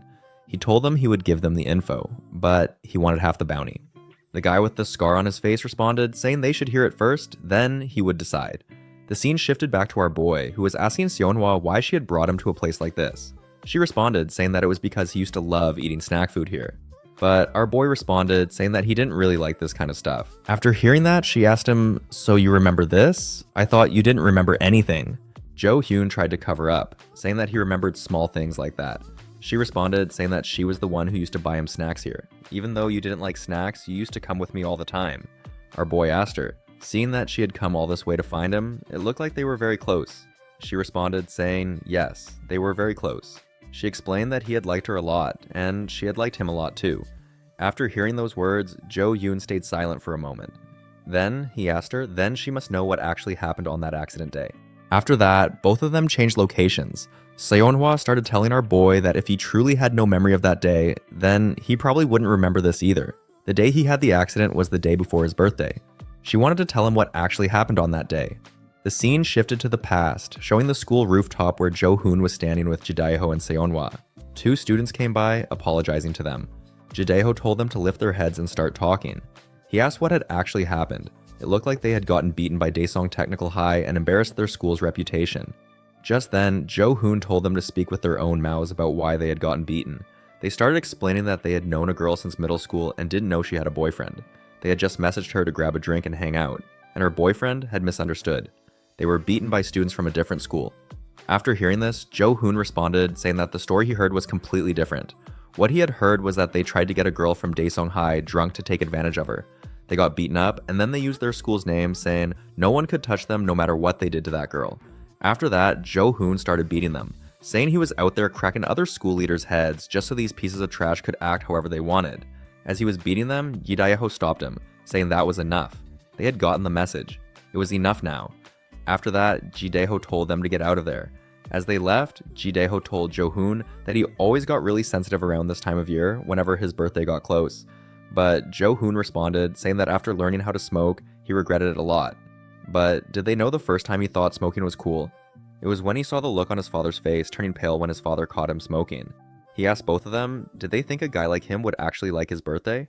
Seonhwa stayed silent. She had heard this before, but this time when he was telling them, he looked especially lonelier than usual. Jidaeho asked if they should take care of those guys because, either way, it was a fact that Daesong High had touched their school's students, and if they just left it, he got cut off when someone asked Jo-hoon if he wanted to play football because someone had put a bet of 110,000 won on him. Jo-hoon said he would go change and be right there. Jidaeho asked if he was even listening. When Jo-hoon left without saying anything, Jidaeho was annoyed, saying that brat never listened to him. After looking at Seonhwa, he smiled awkwardly and said he was talking to Jo-hoon, and he just ignored him and walked away. She responded, asking why he was explaining to her. Then she asked if he had forgotten about tonight, what she had asked him to help with. He responded, saying, yeah, he remembered. He would be there when it was over. That was the last time Seonhwa saw Jo-hoon before the accident, because the next time she saw him, he was lying in a hospital bed. After he was hospitalized, no matter how much she tried to visit, she couldn't meet him because of his family. When she went to his house, they told her that Jo-hoon had left for America. She tried to comfort herself, thinking that living in America would be better for him. But when she ran into him in Jeju Island, how she felt, Jo-hoon wouldn't know because he was a jerk who didn't even remember who she was. Just then, our boy got a few flashbacks. She asked if he was alright. In his mind, he was remembering. The day before his birthday, he had been in a bad mood all day. He wanted to be with someone. He had contacted Seonhwa and Jidaeho, and both of them said they couldn't make it. So he was drinking alone when he received a message. He couldn't remember who it was from. He remembered the message vividly though. Someone had said they saw his girl with some other dude. After reading that, Jo-hoon had run toward the location to witness it with his own eyes. When he arrived, it was none other than Jidaeho with Seonhwa. After that, his memory cut off. Jo-yoon asked Seonhwa, saying that he just got a few memories back. A flashback. Could he ask one thing? If, like she said, she was his girlfriend, why was she alone with another guy in the middle of the night with his so-called best friend on the night before his birthday? She asked how he knew about that. Our boy asked her why she was alone with Jidaeho. She responded by asking if he remembered what she had asked Jidaeho for. A favor. She had asked Jidaeho to help her pick out Jo-hoon's birthday present. Jo-hoon remembered Seonhwa had been asking him what he wanted for his birthday present. He had refused, saying that he didn't want anything. He said he had already received it, and his present was right in front of him. Her. Back in the present, Seonhwa told him that he knew her family situation wasn't great. He never asked anything from her. She was the only one receiving things from him. That's why she wanted to give something to him for his birthday. So she had asked Jidaeho to help pick a gift. After hearing all this, our boy felt guilty. He had suspected both of them of betraying him without even knowing anything. Just then, someone appeared. It was Beom. She said she had come looking for him because he hadn't arrived home this late. Beom and Jo-eun were now together. She asked if she had come at the wrong time, which he denied. She asked who that girl was. She thought her face looked strangely familiar. Jo-eun responded, saying he didn't know much about her either. Seonhwa introduced herself, saying she knew him from back in Busan. After that, they reached home. As they were having dinner, Beom told Jo-eun and his brother that her aunt had found a small room for her, and she also got a part-time job at another convenience store. So she would only stay there until today. Jo-eun's brother asked her why so suddenly. She could stay longer if she wanted. She responded, saying she had already been enough of a burden on them. She couldn't stay any longer. She thanked them for everything. Then she turned to Jo-eun and thanked him also for everything. After that, they all went to their bedrooms. Beom was wondering about that girl she had seen earlier. Who could she be? When she saw Jo-eun with Seonhwa, she wondered what their relationship was. But the thing that bothered her most right now was that girl's face, which looked exactly like hers. People would believe they were twin sisters if they said so. Then, suddenly, it clicked. Maybe that girl was Seonhwa, the name which Jo-eun had unconsciously called out while looking at Beom on that day. She started thinking, what if all that kindness which he had shown to her until now was just because her face looked like Seonhwa's? If so, she kind of felt hurt. On the other side, our boy was also thinking about the earlier encounter where Seonhwa had asked him if he had gotten a girlfriend while he had amnesia, which he had denied. Then she had told him to go, saying that his brother might be waiting for him. Before leaving, she had told him she felt a bit relieved seeing him. Seeing how he still hated junk food like before, it made her feel like his memories weren't completely gone. Then she had asked, his name was Jo-eun here, right? If later on his memories came back, if he remembered the Jo-hoon she loved, if he remembered the time the three of them had together, and if he started to miss her, he should come to Busan, when he wanted to live as Jo-hoon, not as Jo-yoon. The next day, when Beom and Jo-eun were walking together, he asked her if she had packed everything. She responded that everything had burned down, so there wasn't much to pack. This bag was all she had. Then our boy asked if she really had to leave. They still hadn't caught the person who set fire to her place, and it seemed dangerous for her to live alone. She responded, saying it was alright. What else could happen? She thought she had to settle this herself. She couldn't keep causing trouble for those around her. If she stayed by him, she would end up making him get hurt too. While looking at Beom, Jo-eun remembered what her brother had told him on that day when he had gone to visit him. The person who made him like this was Daehan. Because he had refused to do something, Daehan had ordered him beaten. Our boy had asked him what Daehan had ordered him to do. He had responded, saying that bastard told him to take a picture of Beom with her clothes off. Jo-eun continued looking at her while thinking about this. When she asked him if he had anything to say, he denied it. At school, when the teacher was taking attendance, Jo-eun's friends were missing. The teacher asked if he knew why they weren't present. He responded, saying that he had sent them messages just in case, but they hadn't replied. In his mind, our boy was thinking, what if it could be like last time? Then he called out to Beom, saying that they should go together to her new place later. From today on, he told her never to go anywhere alone. After hearing that, she got flushed. She was thinking about the true identity of the feeling she had felt last night. Was it jealousy? She thought there was no way it could be that, right? It wasn't like she liked him, right? Jo-eun was trying to make calls, but his friends weren't picking up. The scene shifted to show the guy with a scar on his face. He was asking Basic what beating up these nobodies had to do with Jo-eun. Basic responded, saying that as he had told him to take Jo-eun down, they had to do a proper build-up. The first weakness of Jo-eun was his friends. The guy with the scar asked Basic what they should do now after this. Should they call Jo-eun here? Basic responded, saying that they needed to grab the second weakness, which was his girl. At the school, Beom was asking Hui-moon about Daehan's location. He responded, saying that Daehan hadn't been coming to school lately. He had heard that Daehan was taking some kind of successor lessons and had handled his attendance and all that. Anyway, he was the chairman's grandson, after all. Then, he asked Beom why she was looking for him. Beom was thinking to herself that in the end, did she have to go to that house of all places? She never wanted to go there again. But still, she couldn't let people around her get dragged into this anymore. Before she left, Hui-moon told her that he wanted to give her and Jo-eun some advice. They had better not go looking for Daehan because he had seen her and Jo-eun together earlier, flirting. Daehan had completely lost his mind. If they caught Daehan's eye right now, they might literally die. After school, Jo-eun and Beom were together. Our boy was asking why she had to insist on being alone in a dangerous situation. She responded, asking what she was supposed to do. Live at his house forever. Now that she had a place to stay, of course she should be moving out. Just then, our boy felt something was off. The fact that his friends weren't showing up at school and those who were targeting him wouldn't stay this quiet for long. After reaching Beom's new place, our boy asked her if it wasn't too narrow, even for just her using it. She responded, saying that it was basically a hotel room. Our boy asked if she could even sleep properly here. She should just stay at his place for the time being. This snapped her. She told him to stop with that topic now. Before leaving, Jo-eun asked her again if she was going to be alright. She confirmed, saying there was a manager here also. It was safe if she locked the door. She called out his name to thank him for everything, but she said it was nothing and just told him to go home safely. Inside her room, Beom thought to herself that it had gotten lonely all of a sudden. Was it because she had been living in a crowded place for a few days? She thought that this place, where she originally belonged, was a very lonely place all of a sudden. At night, someone came outside Beom's room. A guy in a pink tracksuit asked if this was the right place. Another guy responded, saying that he had seen that girl entering here with Jo-eun earlier. The guy with the white shirt asked if he could have some fun with her before the MC arrived. The tracksuit guy responded, calling him a perv. He told him to ask Basic about this because he just wanted to see blood on Jo-eun's face. He had been beaten up by him in the past. As they were discussing how they were going to take Beom out of her room, someone threw kimbap at them. As they turned to look, it was Jo-eun, ready to beat them up. As he punched the white shirt guy, the tracksuit guy grabbed our boy from behind, saying that he was about to beat him very badly.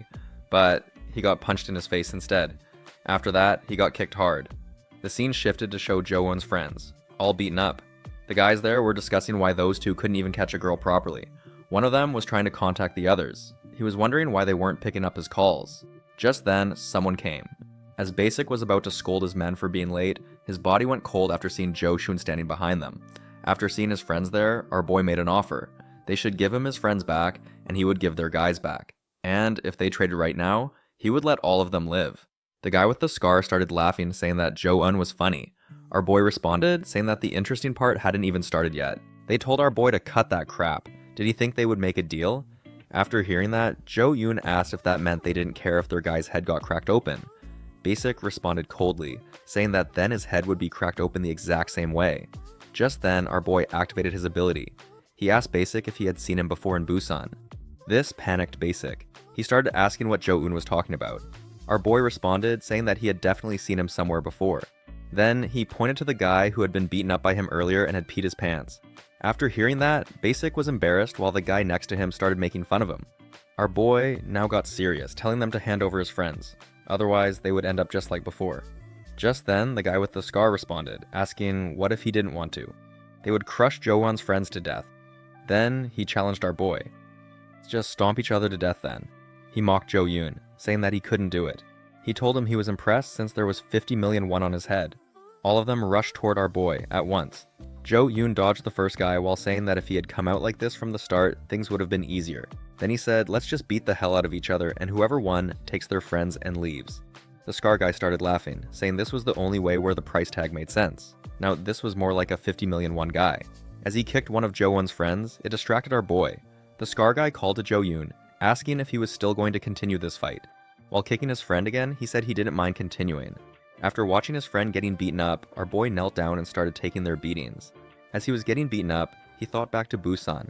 There had been a similar moment. In exchange for handing over his school students, they had one condition.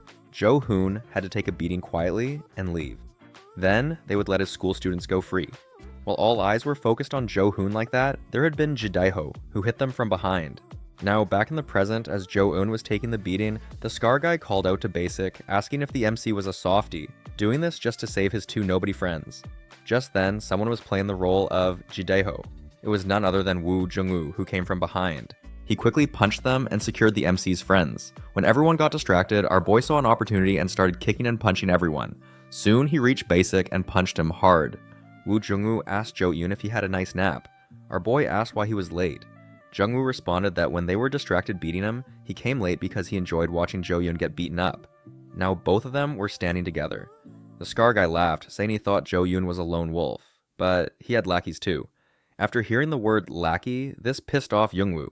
The scar guy took off his blazer and started saying that he was feeling bad for Daehan because he thought this was going to be easy money. But he was glad that wasn't the case anymore. He said none of Jo-eun's friends were leaving this place today. He got ready to fight.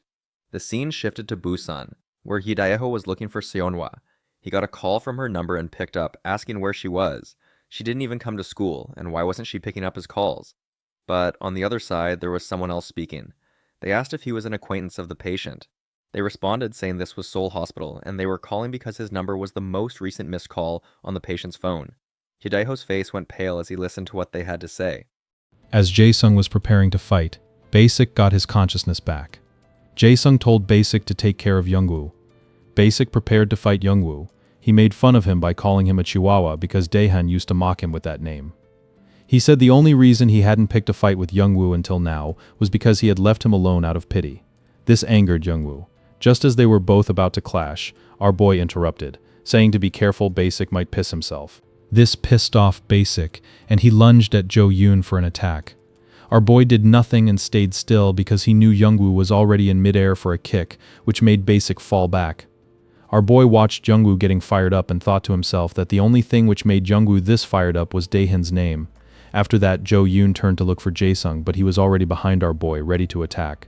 Jo-eun dodged him and kicked him back. But Jae-sung joked, asking if this kick was supposed to make him feel pain. He asked our boy if he had used his full power. Our boy kicked him again, but it got blocked. Jo-eun thought to himself that his body was hard as stone. After calculating his next move, our boy charged again, but the result was still the same. Jae-sung grabbed Jo-eun's foot and mocked him, saying he was aimless. Then he started bragging about how when he was in high school, he had defeated everyone and won every judo medal. Then he slammed our boy on the ground. After grabbing Jo-eun's face, he prepared to punch again, boasting that whoever got caught by him never escaped without injuries. He punched our boy, which distracted the other fighters. Jae-sung prepared to punch again, while saying that he would take the 50 million won easily. The scene shifted to the hospital where Seonhwa was lying down. A flashback showed how she had ended up there. Earlier, she had been walking while checking out ticket prices to return to Busan. Another flashback within the flashback showed Jo Yoon denying that Beom wasn't his girlfriend.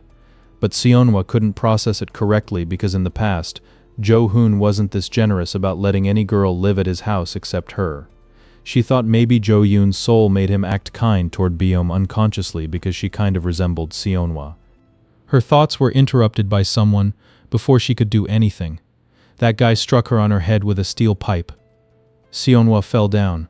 When she looked up to see who it was, that guy hit her again. That's how she got admitted to the hospital. At the hospital, when she opened her eyes, there was Jaedae standing there. He told her to lay down while asking what had happened to her.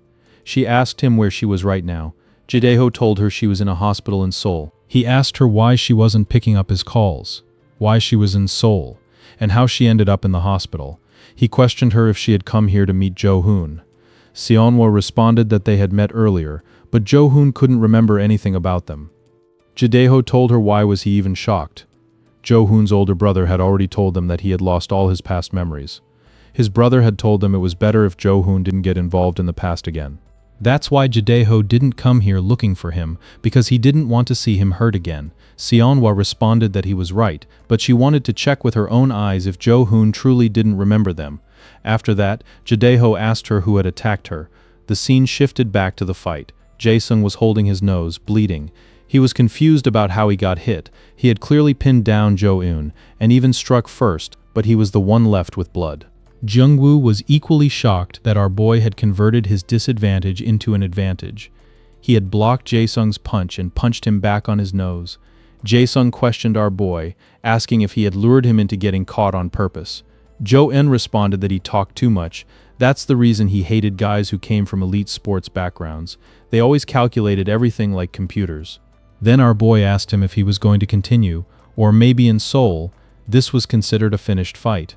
The scene shifted to somewhere else where a few students were questioning who that guy was, smoking in front of their school. Back at the fight, as Jae-sung struggled to land a hit, our boy mocked him, saying he didn't see his smile like before. What happened? Jo-in landed a hit and told Jae-sung to get ready for another gold medal while punching him hard. On the other side, Basic was struggling against Jungwoo. Basic wasn't even getting a chance to get close and hit him. Jungwoo trolled him, saying that they had lost the fight the moment they let their guard down and he had rescued Jo-in's friends. As Basic and Jae-sung were getting beaten up, their lackeys were scared to do anything. But on the command of Jae-sung, they charged at our boy. Jo Yoon looked behind and said they were all coming at once. He grabbed Jae-sung and asked him if the other Gangpo Association members didn't tell them that he fought one-on-one. Then our boy proceeded to punch Jae-sung repeatedly. The scene shifted to show Jaedae, who had been standing outside the school smoking earlier. When he had asked Seonhwa about the people who attacked her, she had responded that at first she didn't get to see anything. But when she regained consciousness, she heard them discussing that they had attacked the wrong person. When Jaedae asked if she remembered anything to identify them, she said that one of the guys had a golden tooth. After hearing that, Jaedae had stood up. Seonhwa tried to stop him, but he responded, asking if she had ever seen him stand still and do nothing when someone messed with their people. After that, Jaedae spent his time searching around the incident area, asking thugs and locals. In the end, he ended up at a school where he called out a student in a mocking tone, which pissed the student off. Before the student could do anything, Jaedae punched him. Then he asked if he could ask him some questions. After that, he asked if any student there had a golden tooth. The scene shifted to Hyungnam, the guy with the golden tooth who was with his friend. They were making fun of his recent mistake about attacking someone else. Hyungnam responded, saying that he just did what Shim Wongu had told him to do. Wongu had shown him just a photo of Beom, saying that if they could catch her, they would earn lots of money. But when he arrived at the school gate, he spotted Seonhwa instead of Beom and followed her. When she was alone, he attacked her. But when he showed the photo to Shim Wongu afterward, Wongu said this was a different person. She looked the same, but she was a different person. After that, he had immediately taken Seonhwa to the hospital. But his friend suggested that if he wanted, he could have just used her as a bait since she looked the same. This struck him as a good idea, but it was too late for that now. The boy from earlier came to him, saying that someone had told him to get Hyungnam. After that, they all went to the location. Hyungnam asked Jaedae why he was looking for him. Jideho, just to confirm, asked him to smile for once. The guy smiled, and Jideho could see the golden tooth clearly. Then Hyungnam lunged at Jideho for an attack, but he was instantly blocked. The scene shifted back to our boy, who was done beating up Jae-sung. Jungwoo instantly finished off Basic. He asked Basic if he thought he was about to beat him. After that, Jungwoo told Jo-eun that it was all over. The other lackeys had run away from the fight. Our boy asked Jungwoo how many schools were under the Gangpo Association. He responded saying that there might be around 10 schools. Since Jo-eun had defeated a few, there might be around 7 schools left. After hearing that, our boy thought to himself that it was kind of boring, just waiting for them to come at him one by one. At the hospital, the nurse was trying to stop Seonhwa after paying the fees. She tried to contact Jideho, but he wasn't picking up the call. She was wondering if Jideho had already found the guy. On the other side, Hyungnam was wondering who this guy was. His lackeys asked if he was all right, and said they were ready to join the fight, but he refused and told them to stay back. In his mind, Hyungnam was wondering where Jideho had come from. He was quite strong, and there was no way someone that strong was just randomly around here. The guy tried to ask the reason why Jideho was attacking them. Jideho responded saying it was because they had attacked a girl he knew, and that girl was from a place where no one dared to touch her. Touching her meant declaring war on them, had he got it now. As Jideho attacked, Hyungnam blocked it and retaliated, saying that he was already pissed that he had wasted his time on the wrong girl. Now some country bumpkin was being a nuisance to him. On the other side of the school, someone was asking a guy where Hyungnam was. The guy responded saying that someone had beaten up one of their students. So Hyungnam and a few more students were missing. They probably headed to the front gate for a bit. Back at the fight, Hyungnam was mocking Jideho, saying that he was good at blocking attacks, and they kind of matched each other's fighting style. Jideho punched him, shutting his mouth, and kicked him, sending him back. Hyungnam thought to himself that Jideho was quite fast. Now he was trying to maintain some distance from him. The lackeys were also surprised seeing Hyungnam fall back like that. They were wondering who Jideho was and thinking of calling for backup. Jideho started attacking again, but this time he was questioning the guy about what he had heard earlier, about them trying to grab a different girl, and what was this 50 million won guy about. Hyungnam responded saying that he didn't need to know that, but since he was also from Busan, he probably knew that guy's name, Jo-hoon. After hearing the name, Jideho froze. The guy punched him, asking so he knew him. Jideho was wondering why Jo-hoon's name was coming up here. He remembered his brother saying that Jo-hoon was living quite a peaceful life now. After remembering that, something struck in his mind. Then he remembered Jo-hoon's words where he was saying that the first time he felt glad about smoking was when he saw his father's face turn pale, seeing him smoke. Seeing Jideho zone out, Hyungnam asked why he had frozen like that. Was Jo-hoon his boyfriend or something? While getting hit, Jideho wondered if it could be that Jo-hoon had actually gotten his memories back, but was for some reason deceiving everyone and continuing to pretend that he had lost his memory. If that was the case, that would make sense, that he got caught up in fights like this. As Hyungnam was making fun of Jideho, asking where all that grit from earlier had gone, Jideho just stood there thinking. He wanted to check if his guess was right, so he had no time to waste. Instantly, he rushed toward Hyungnam for an attack. He told him that his fighting style might be similar, but he was way faster and way stronger than him. With that, Jideho struck the guy one after another. He kicked him, asking where that Jo-hoon guy was that he had mentioned earlier. Just then, someone kicked Jideho. Jideho looked at the guy who looked exactly like Hyungnam. The guy asked whose brother he was messing up with. This guy was Hyungtae. Jideho responded, telling him to line up and wait for his turn. Hyungtae asked his brother if he was all right. Hyungnam responded that he was never in bad shape. Hyungtae told Jideho that seeing his brother like that, he could guess Jideho was a decent fighter, but was he confident that he could go through all of them and go home safely? There were a bunch more people standing behind Hyungtae.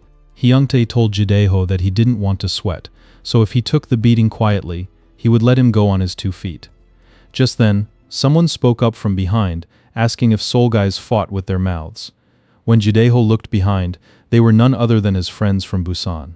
Scene shifted to Seonhwa, who looked worried about Jideho. Those guys didn't look weak.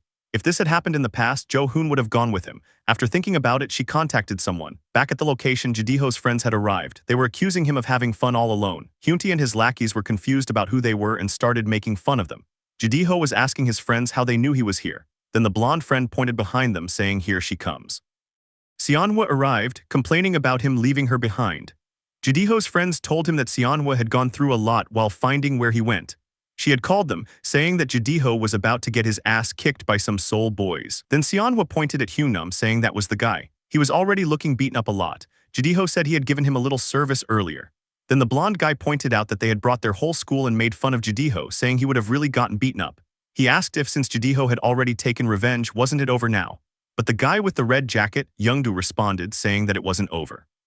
If someone was messing with them, they should wipe out their whole school's bloodline. Just then, Hyunti called them country bumpkins. He said they were arguing like they had the authority, ignorant country hicks. This pissed off Youngdu. Hyunti was still making fun of them, saying they thought they were tough. Wait till they got hit by their hands, then they would scream and realize they were in Seoul. But the blonde guy stopped him, saying they should be running by now because they had said the exact words which Youngdu hated the most. Youngdu lunged forward to grab Hyunti, but he dodged. Youngdu grabbed someone else instead and started beating them, saying he would show them what real pain was like. The blonde and the others looked at Youngdu, saying he had lost his mind. What could they do now?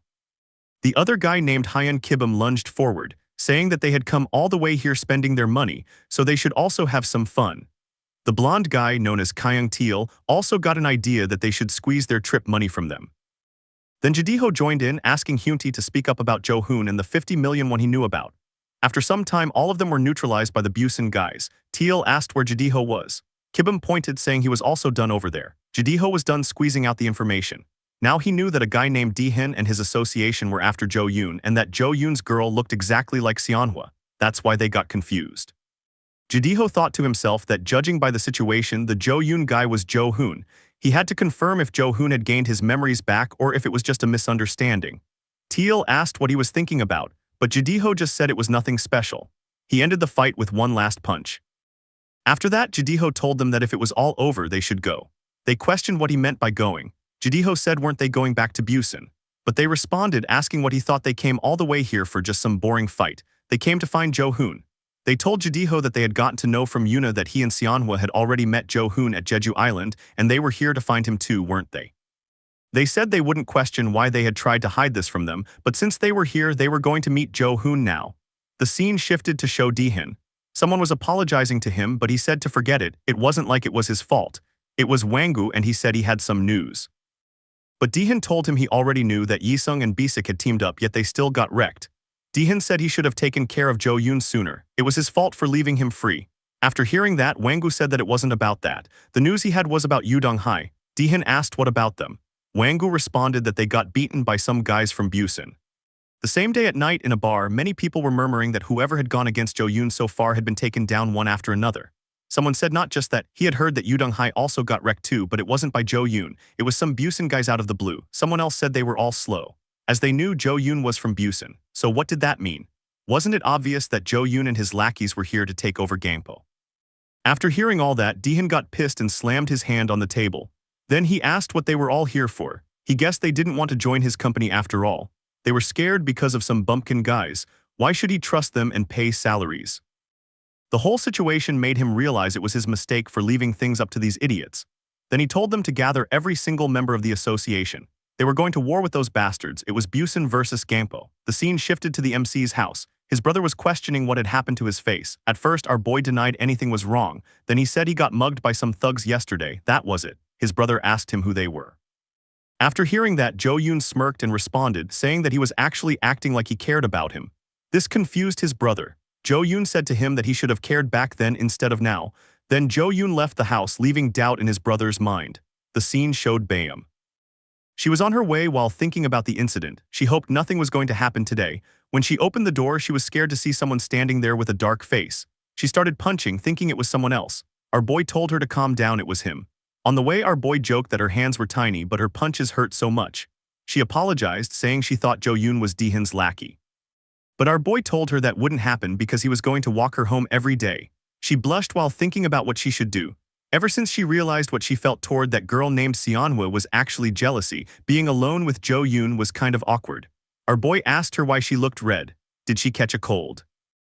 Then he said it was probably because of that cramped room. He told her again that she should live at his house, but Bayam also noticed something.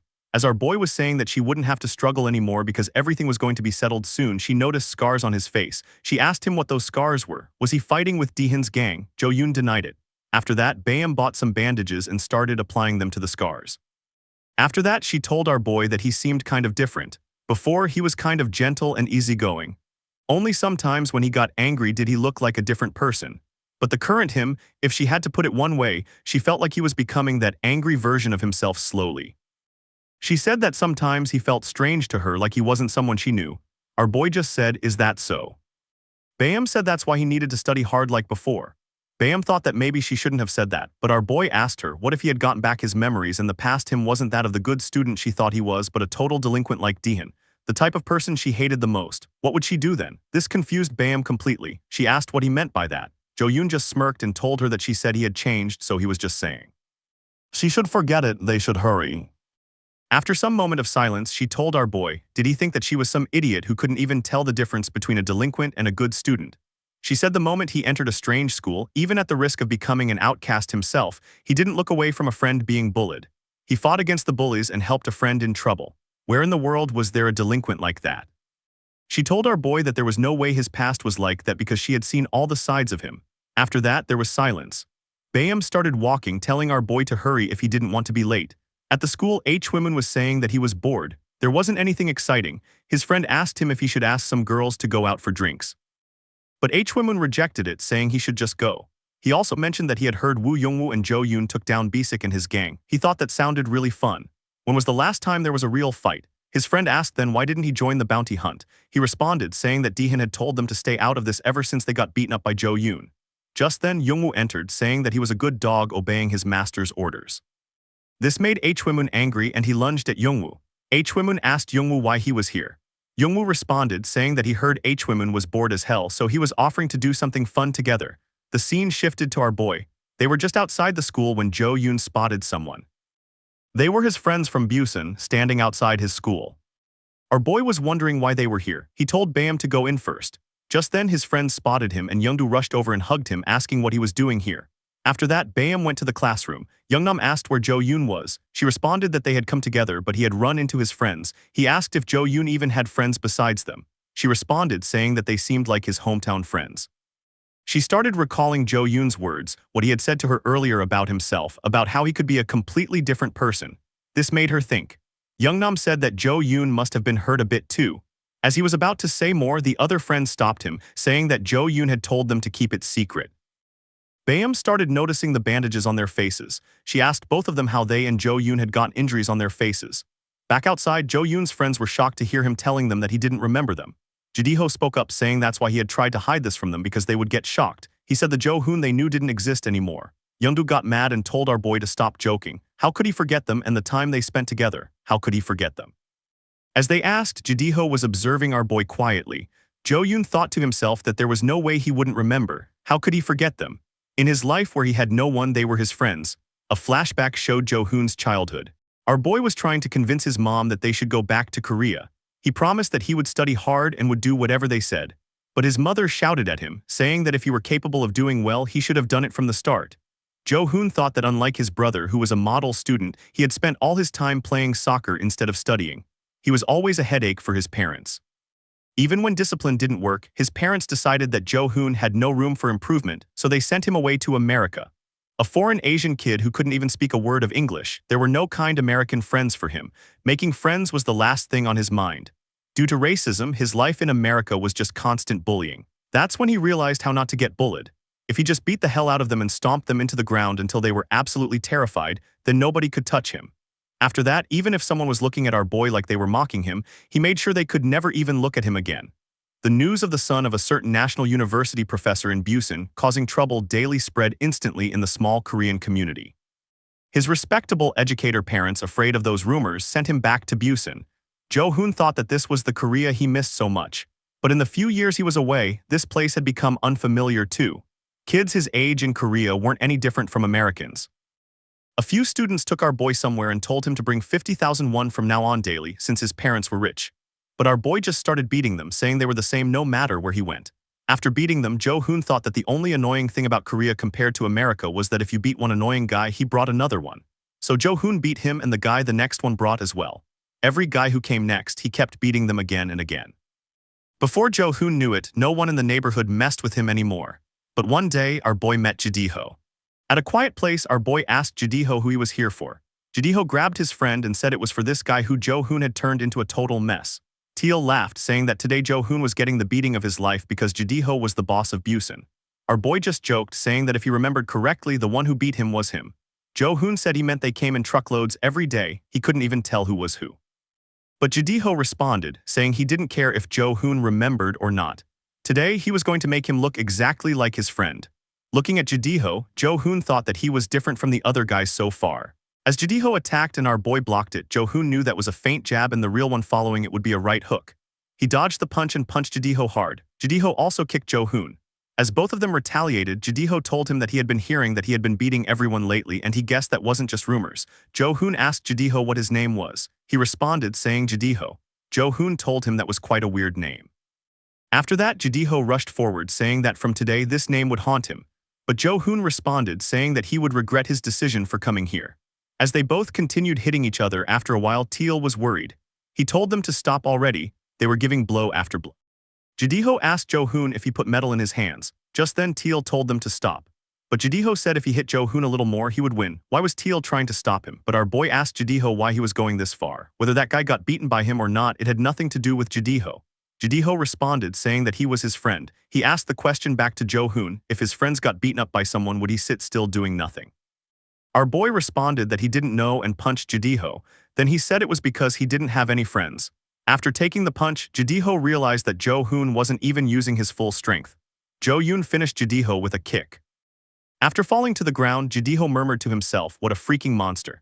His friends were worried, asking if he was alright. After looking at Jidiho and thinking about friends, our boy left. The thing about Jidiho being the boss of Busan Yeoner District was true, so the rumors spread fast that Jo-hoon had defeated Jidiho. After the incident, days passed. As students were murmuring about Jo-hoon, one student told his friend to be quiet because he was just behind them. After the rumors, Jo-hoon thought to himself that after that, no one ever dared to mess with him. But instead, a troublesome guy stuck to him. As Jidiho faced Jo-hoon again, he asked if Jidiho was here for revenge.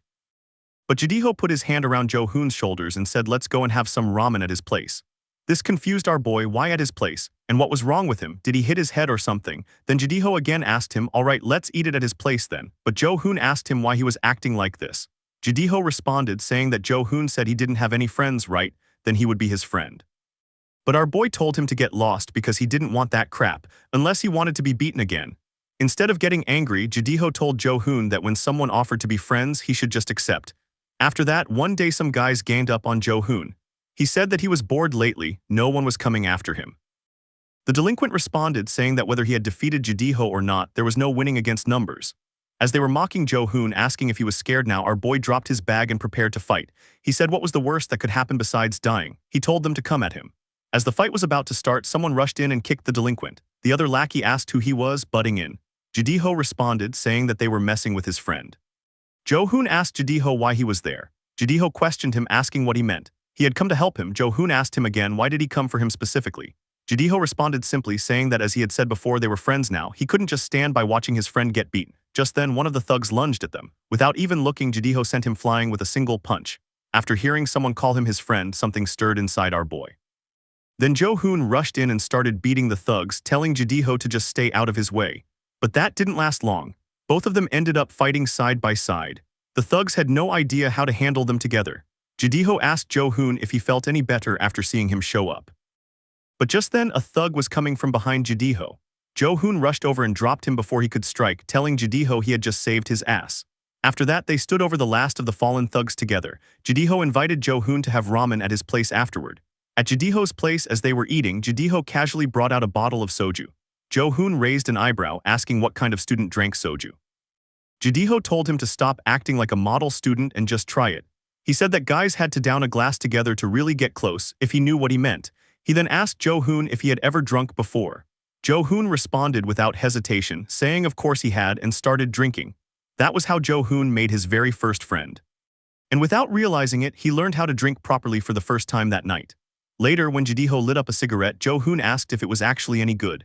Jidiho responded that of course it was and asked if he wanted to try one. That was how our boy learned to smoke. After a while, Jo-hoon started throwing up from the soju. Still, he reached out for a cigarette.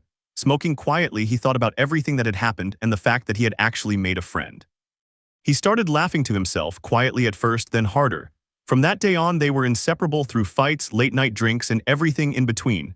One evening while they were drinking, Jadiho asked Jo-hoon if he wanted to hang out with some girls he had invited. Jo-hoon turned it down, saying he preferred it this way. Then Jadiho asked which high school Jo-hoon was planning to attend. He shrugged, saying anywhere nearby would do. Jadiho then asked if he had heard about the Bill Group. Jo-hoon asked what that was. Jadiho explained that it was a group made up of the strongest fighters from each school in Busan, the top 1%. The current first-year boss, one grade above them, was Lee Si-won. That guy had extended an invitation for them to join his high school under the condition of entering the Bill Group. Jadiho told Jo-hoon they should go together and take over all of Busan. But our boy turned it down flat, saying he wasn't going. Jadiho couldn't believe it. He asked if Jo-hoon had lost his mind. This was a massive opportunity. If they joined, nobody in Busan could touch them. But our boy looked at him and asked quietly if Jadiho actually enjoyed fighting.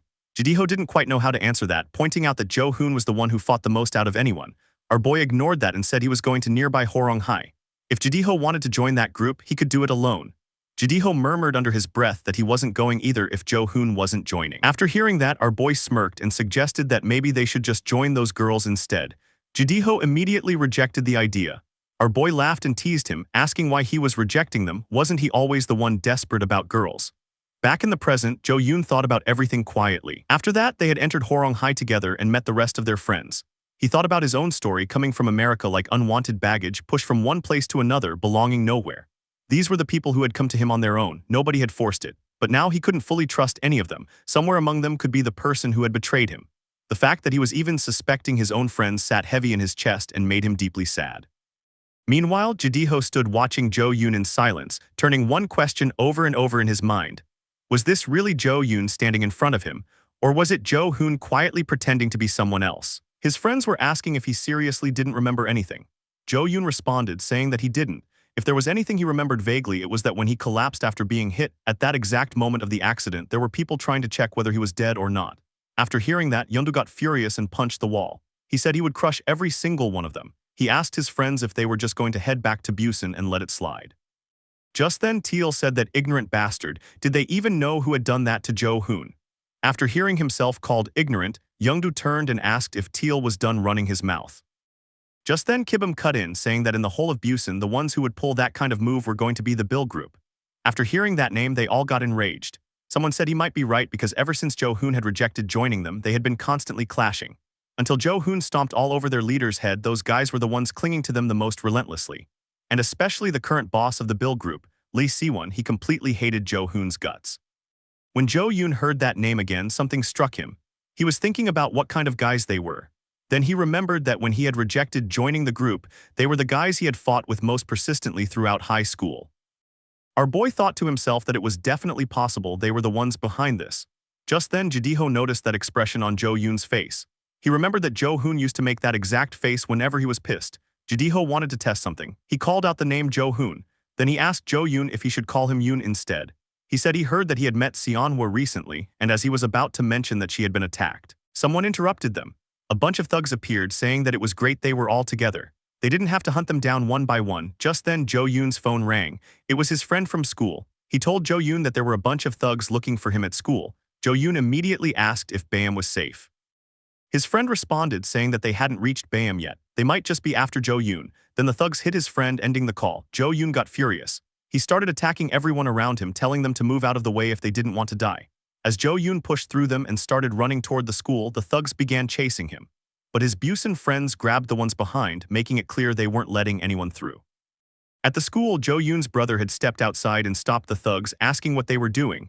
They responded, saying they had permission from the chairman's grandson to drop by. They told him to get lost.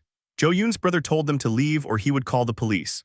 They laughed, telling him to do whatever he wanted. Once they caught the 50 million won guy, they would get lost on their own. As Jo-yoon's brother was still processing the situation, someone punched one of the thugs. It was Jo-yoon.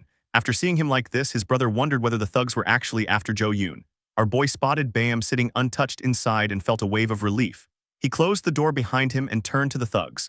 He told them that none of them were leaving until they told him where Daehin was. One of the thugs lunged to attack. Our boy grabbed him and put him to sleep with one punch. Jo-yoon told them it was all right if they didn't want to tell him where Daehin was. All he had to do was beat every single one of them until they talked. Then he would go looking for Daehin himself. Looking at Jo Yoon from inside, Bayam wondered if this was still the same person she knew. And right beside her, Jo Yoon's brother stood in silence, watching with a sinking feeling in his chest, hoping with everything he had that this wasn't Jo Hoon standing in front of him. With that, the story comes to an end. I hope you liked it. Don't forget to subscribe to Senpai Respawn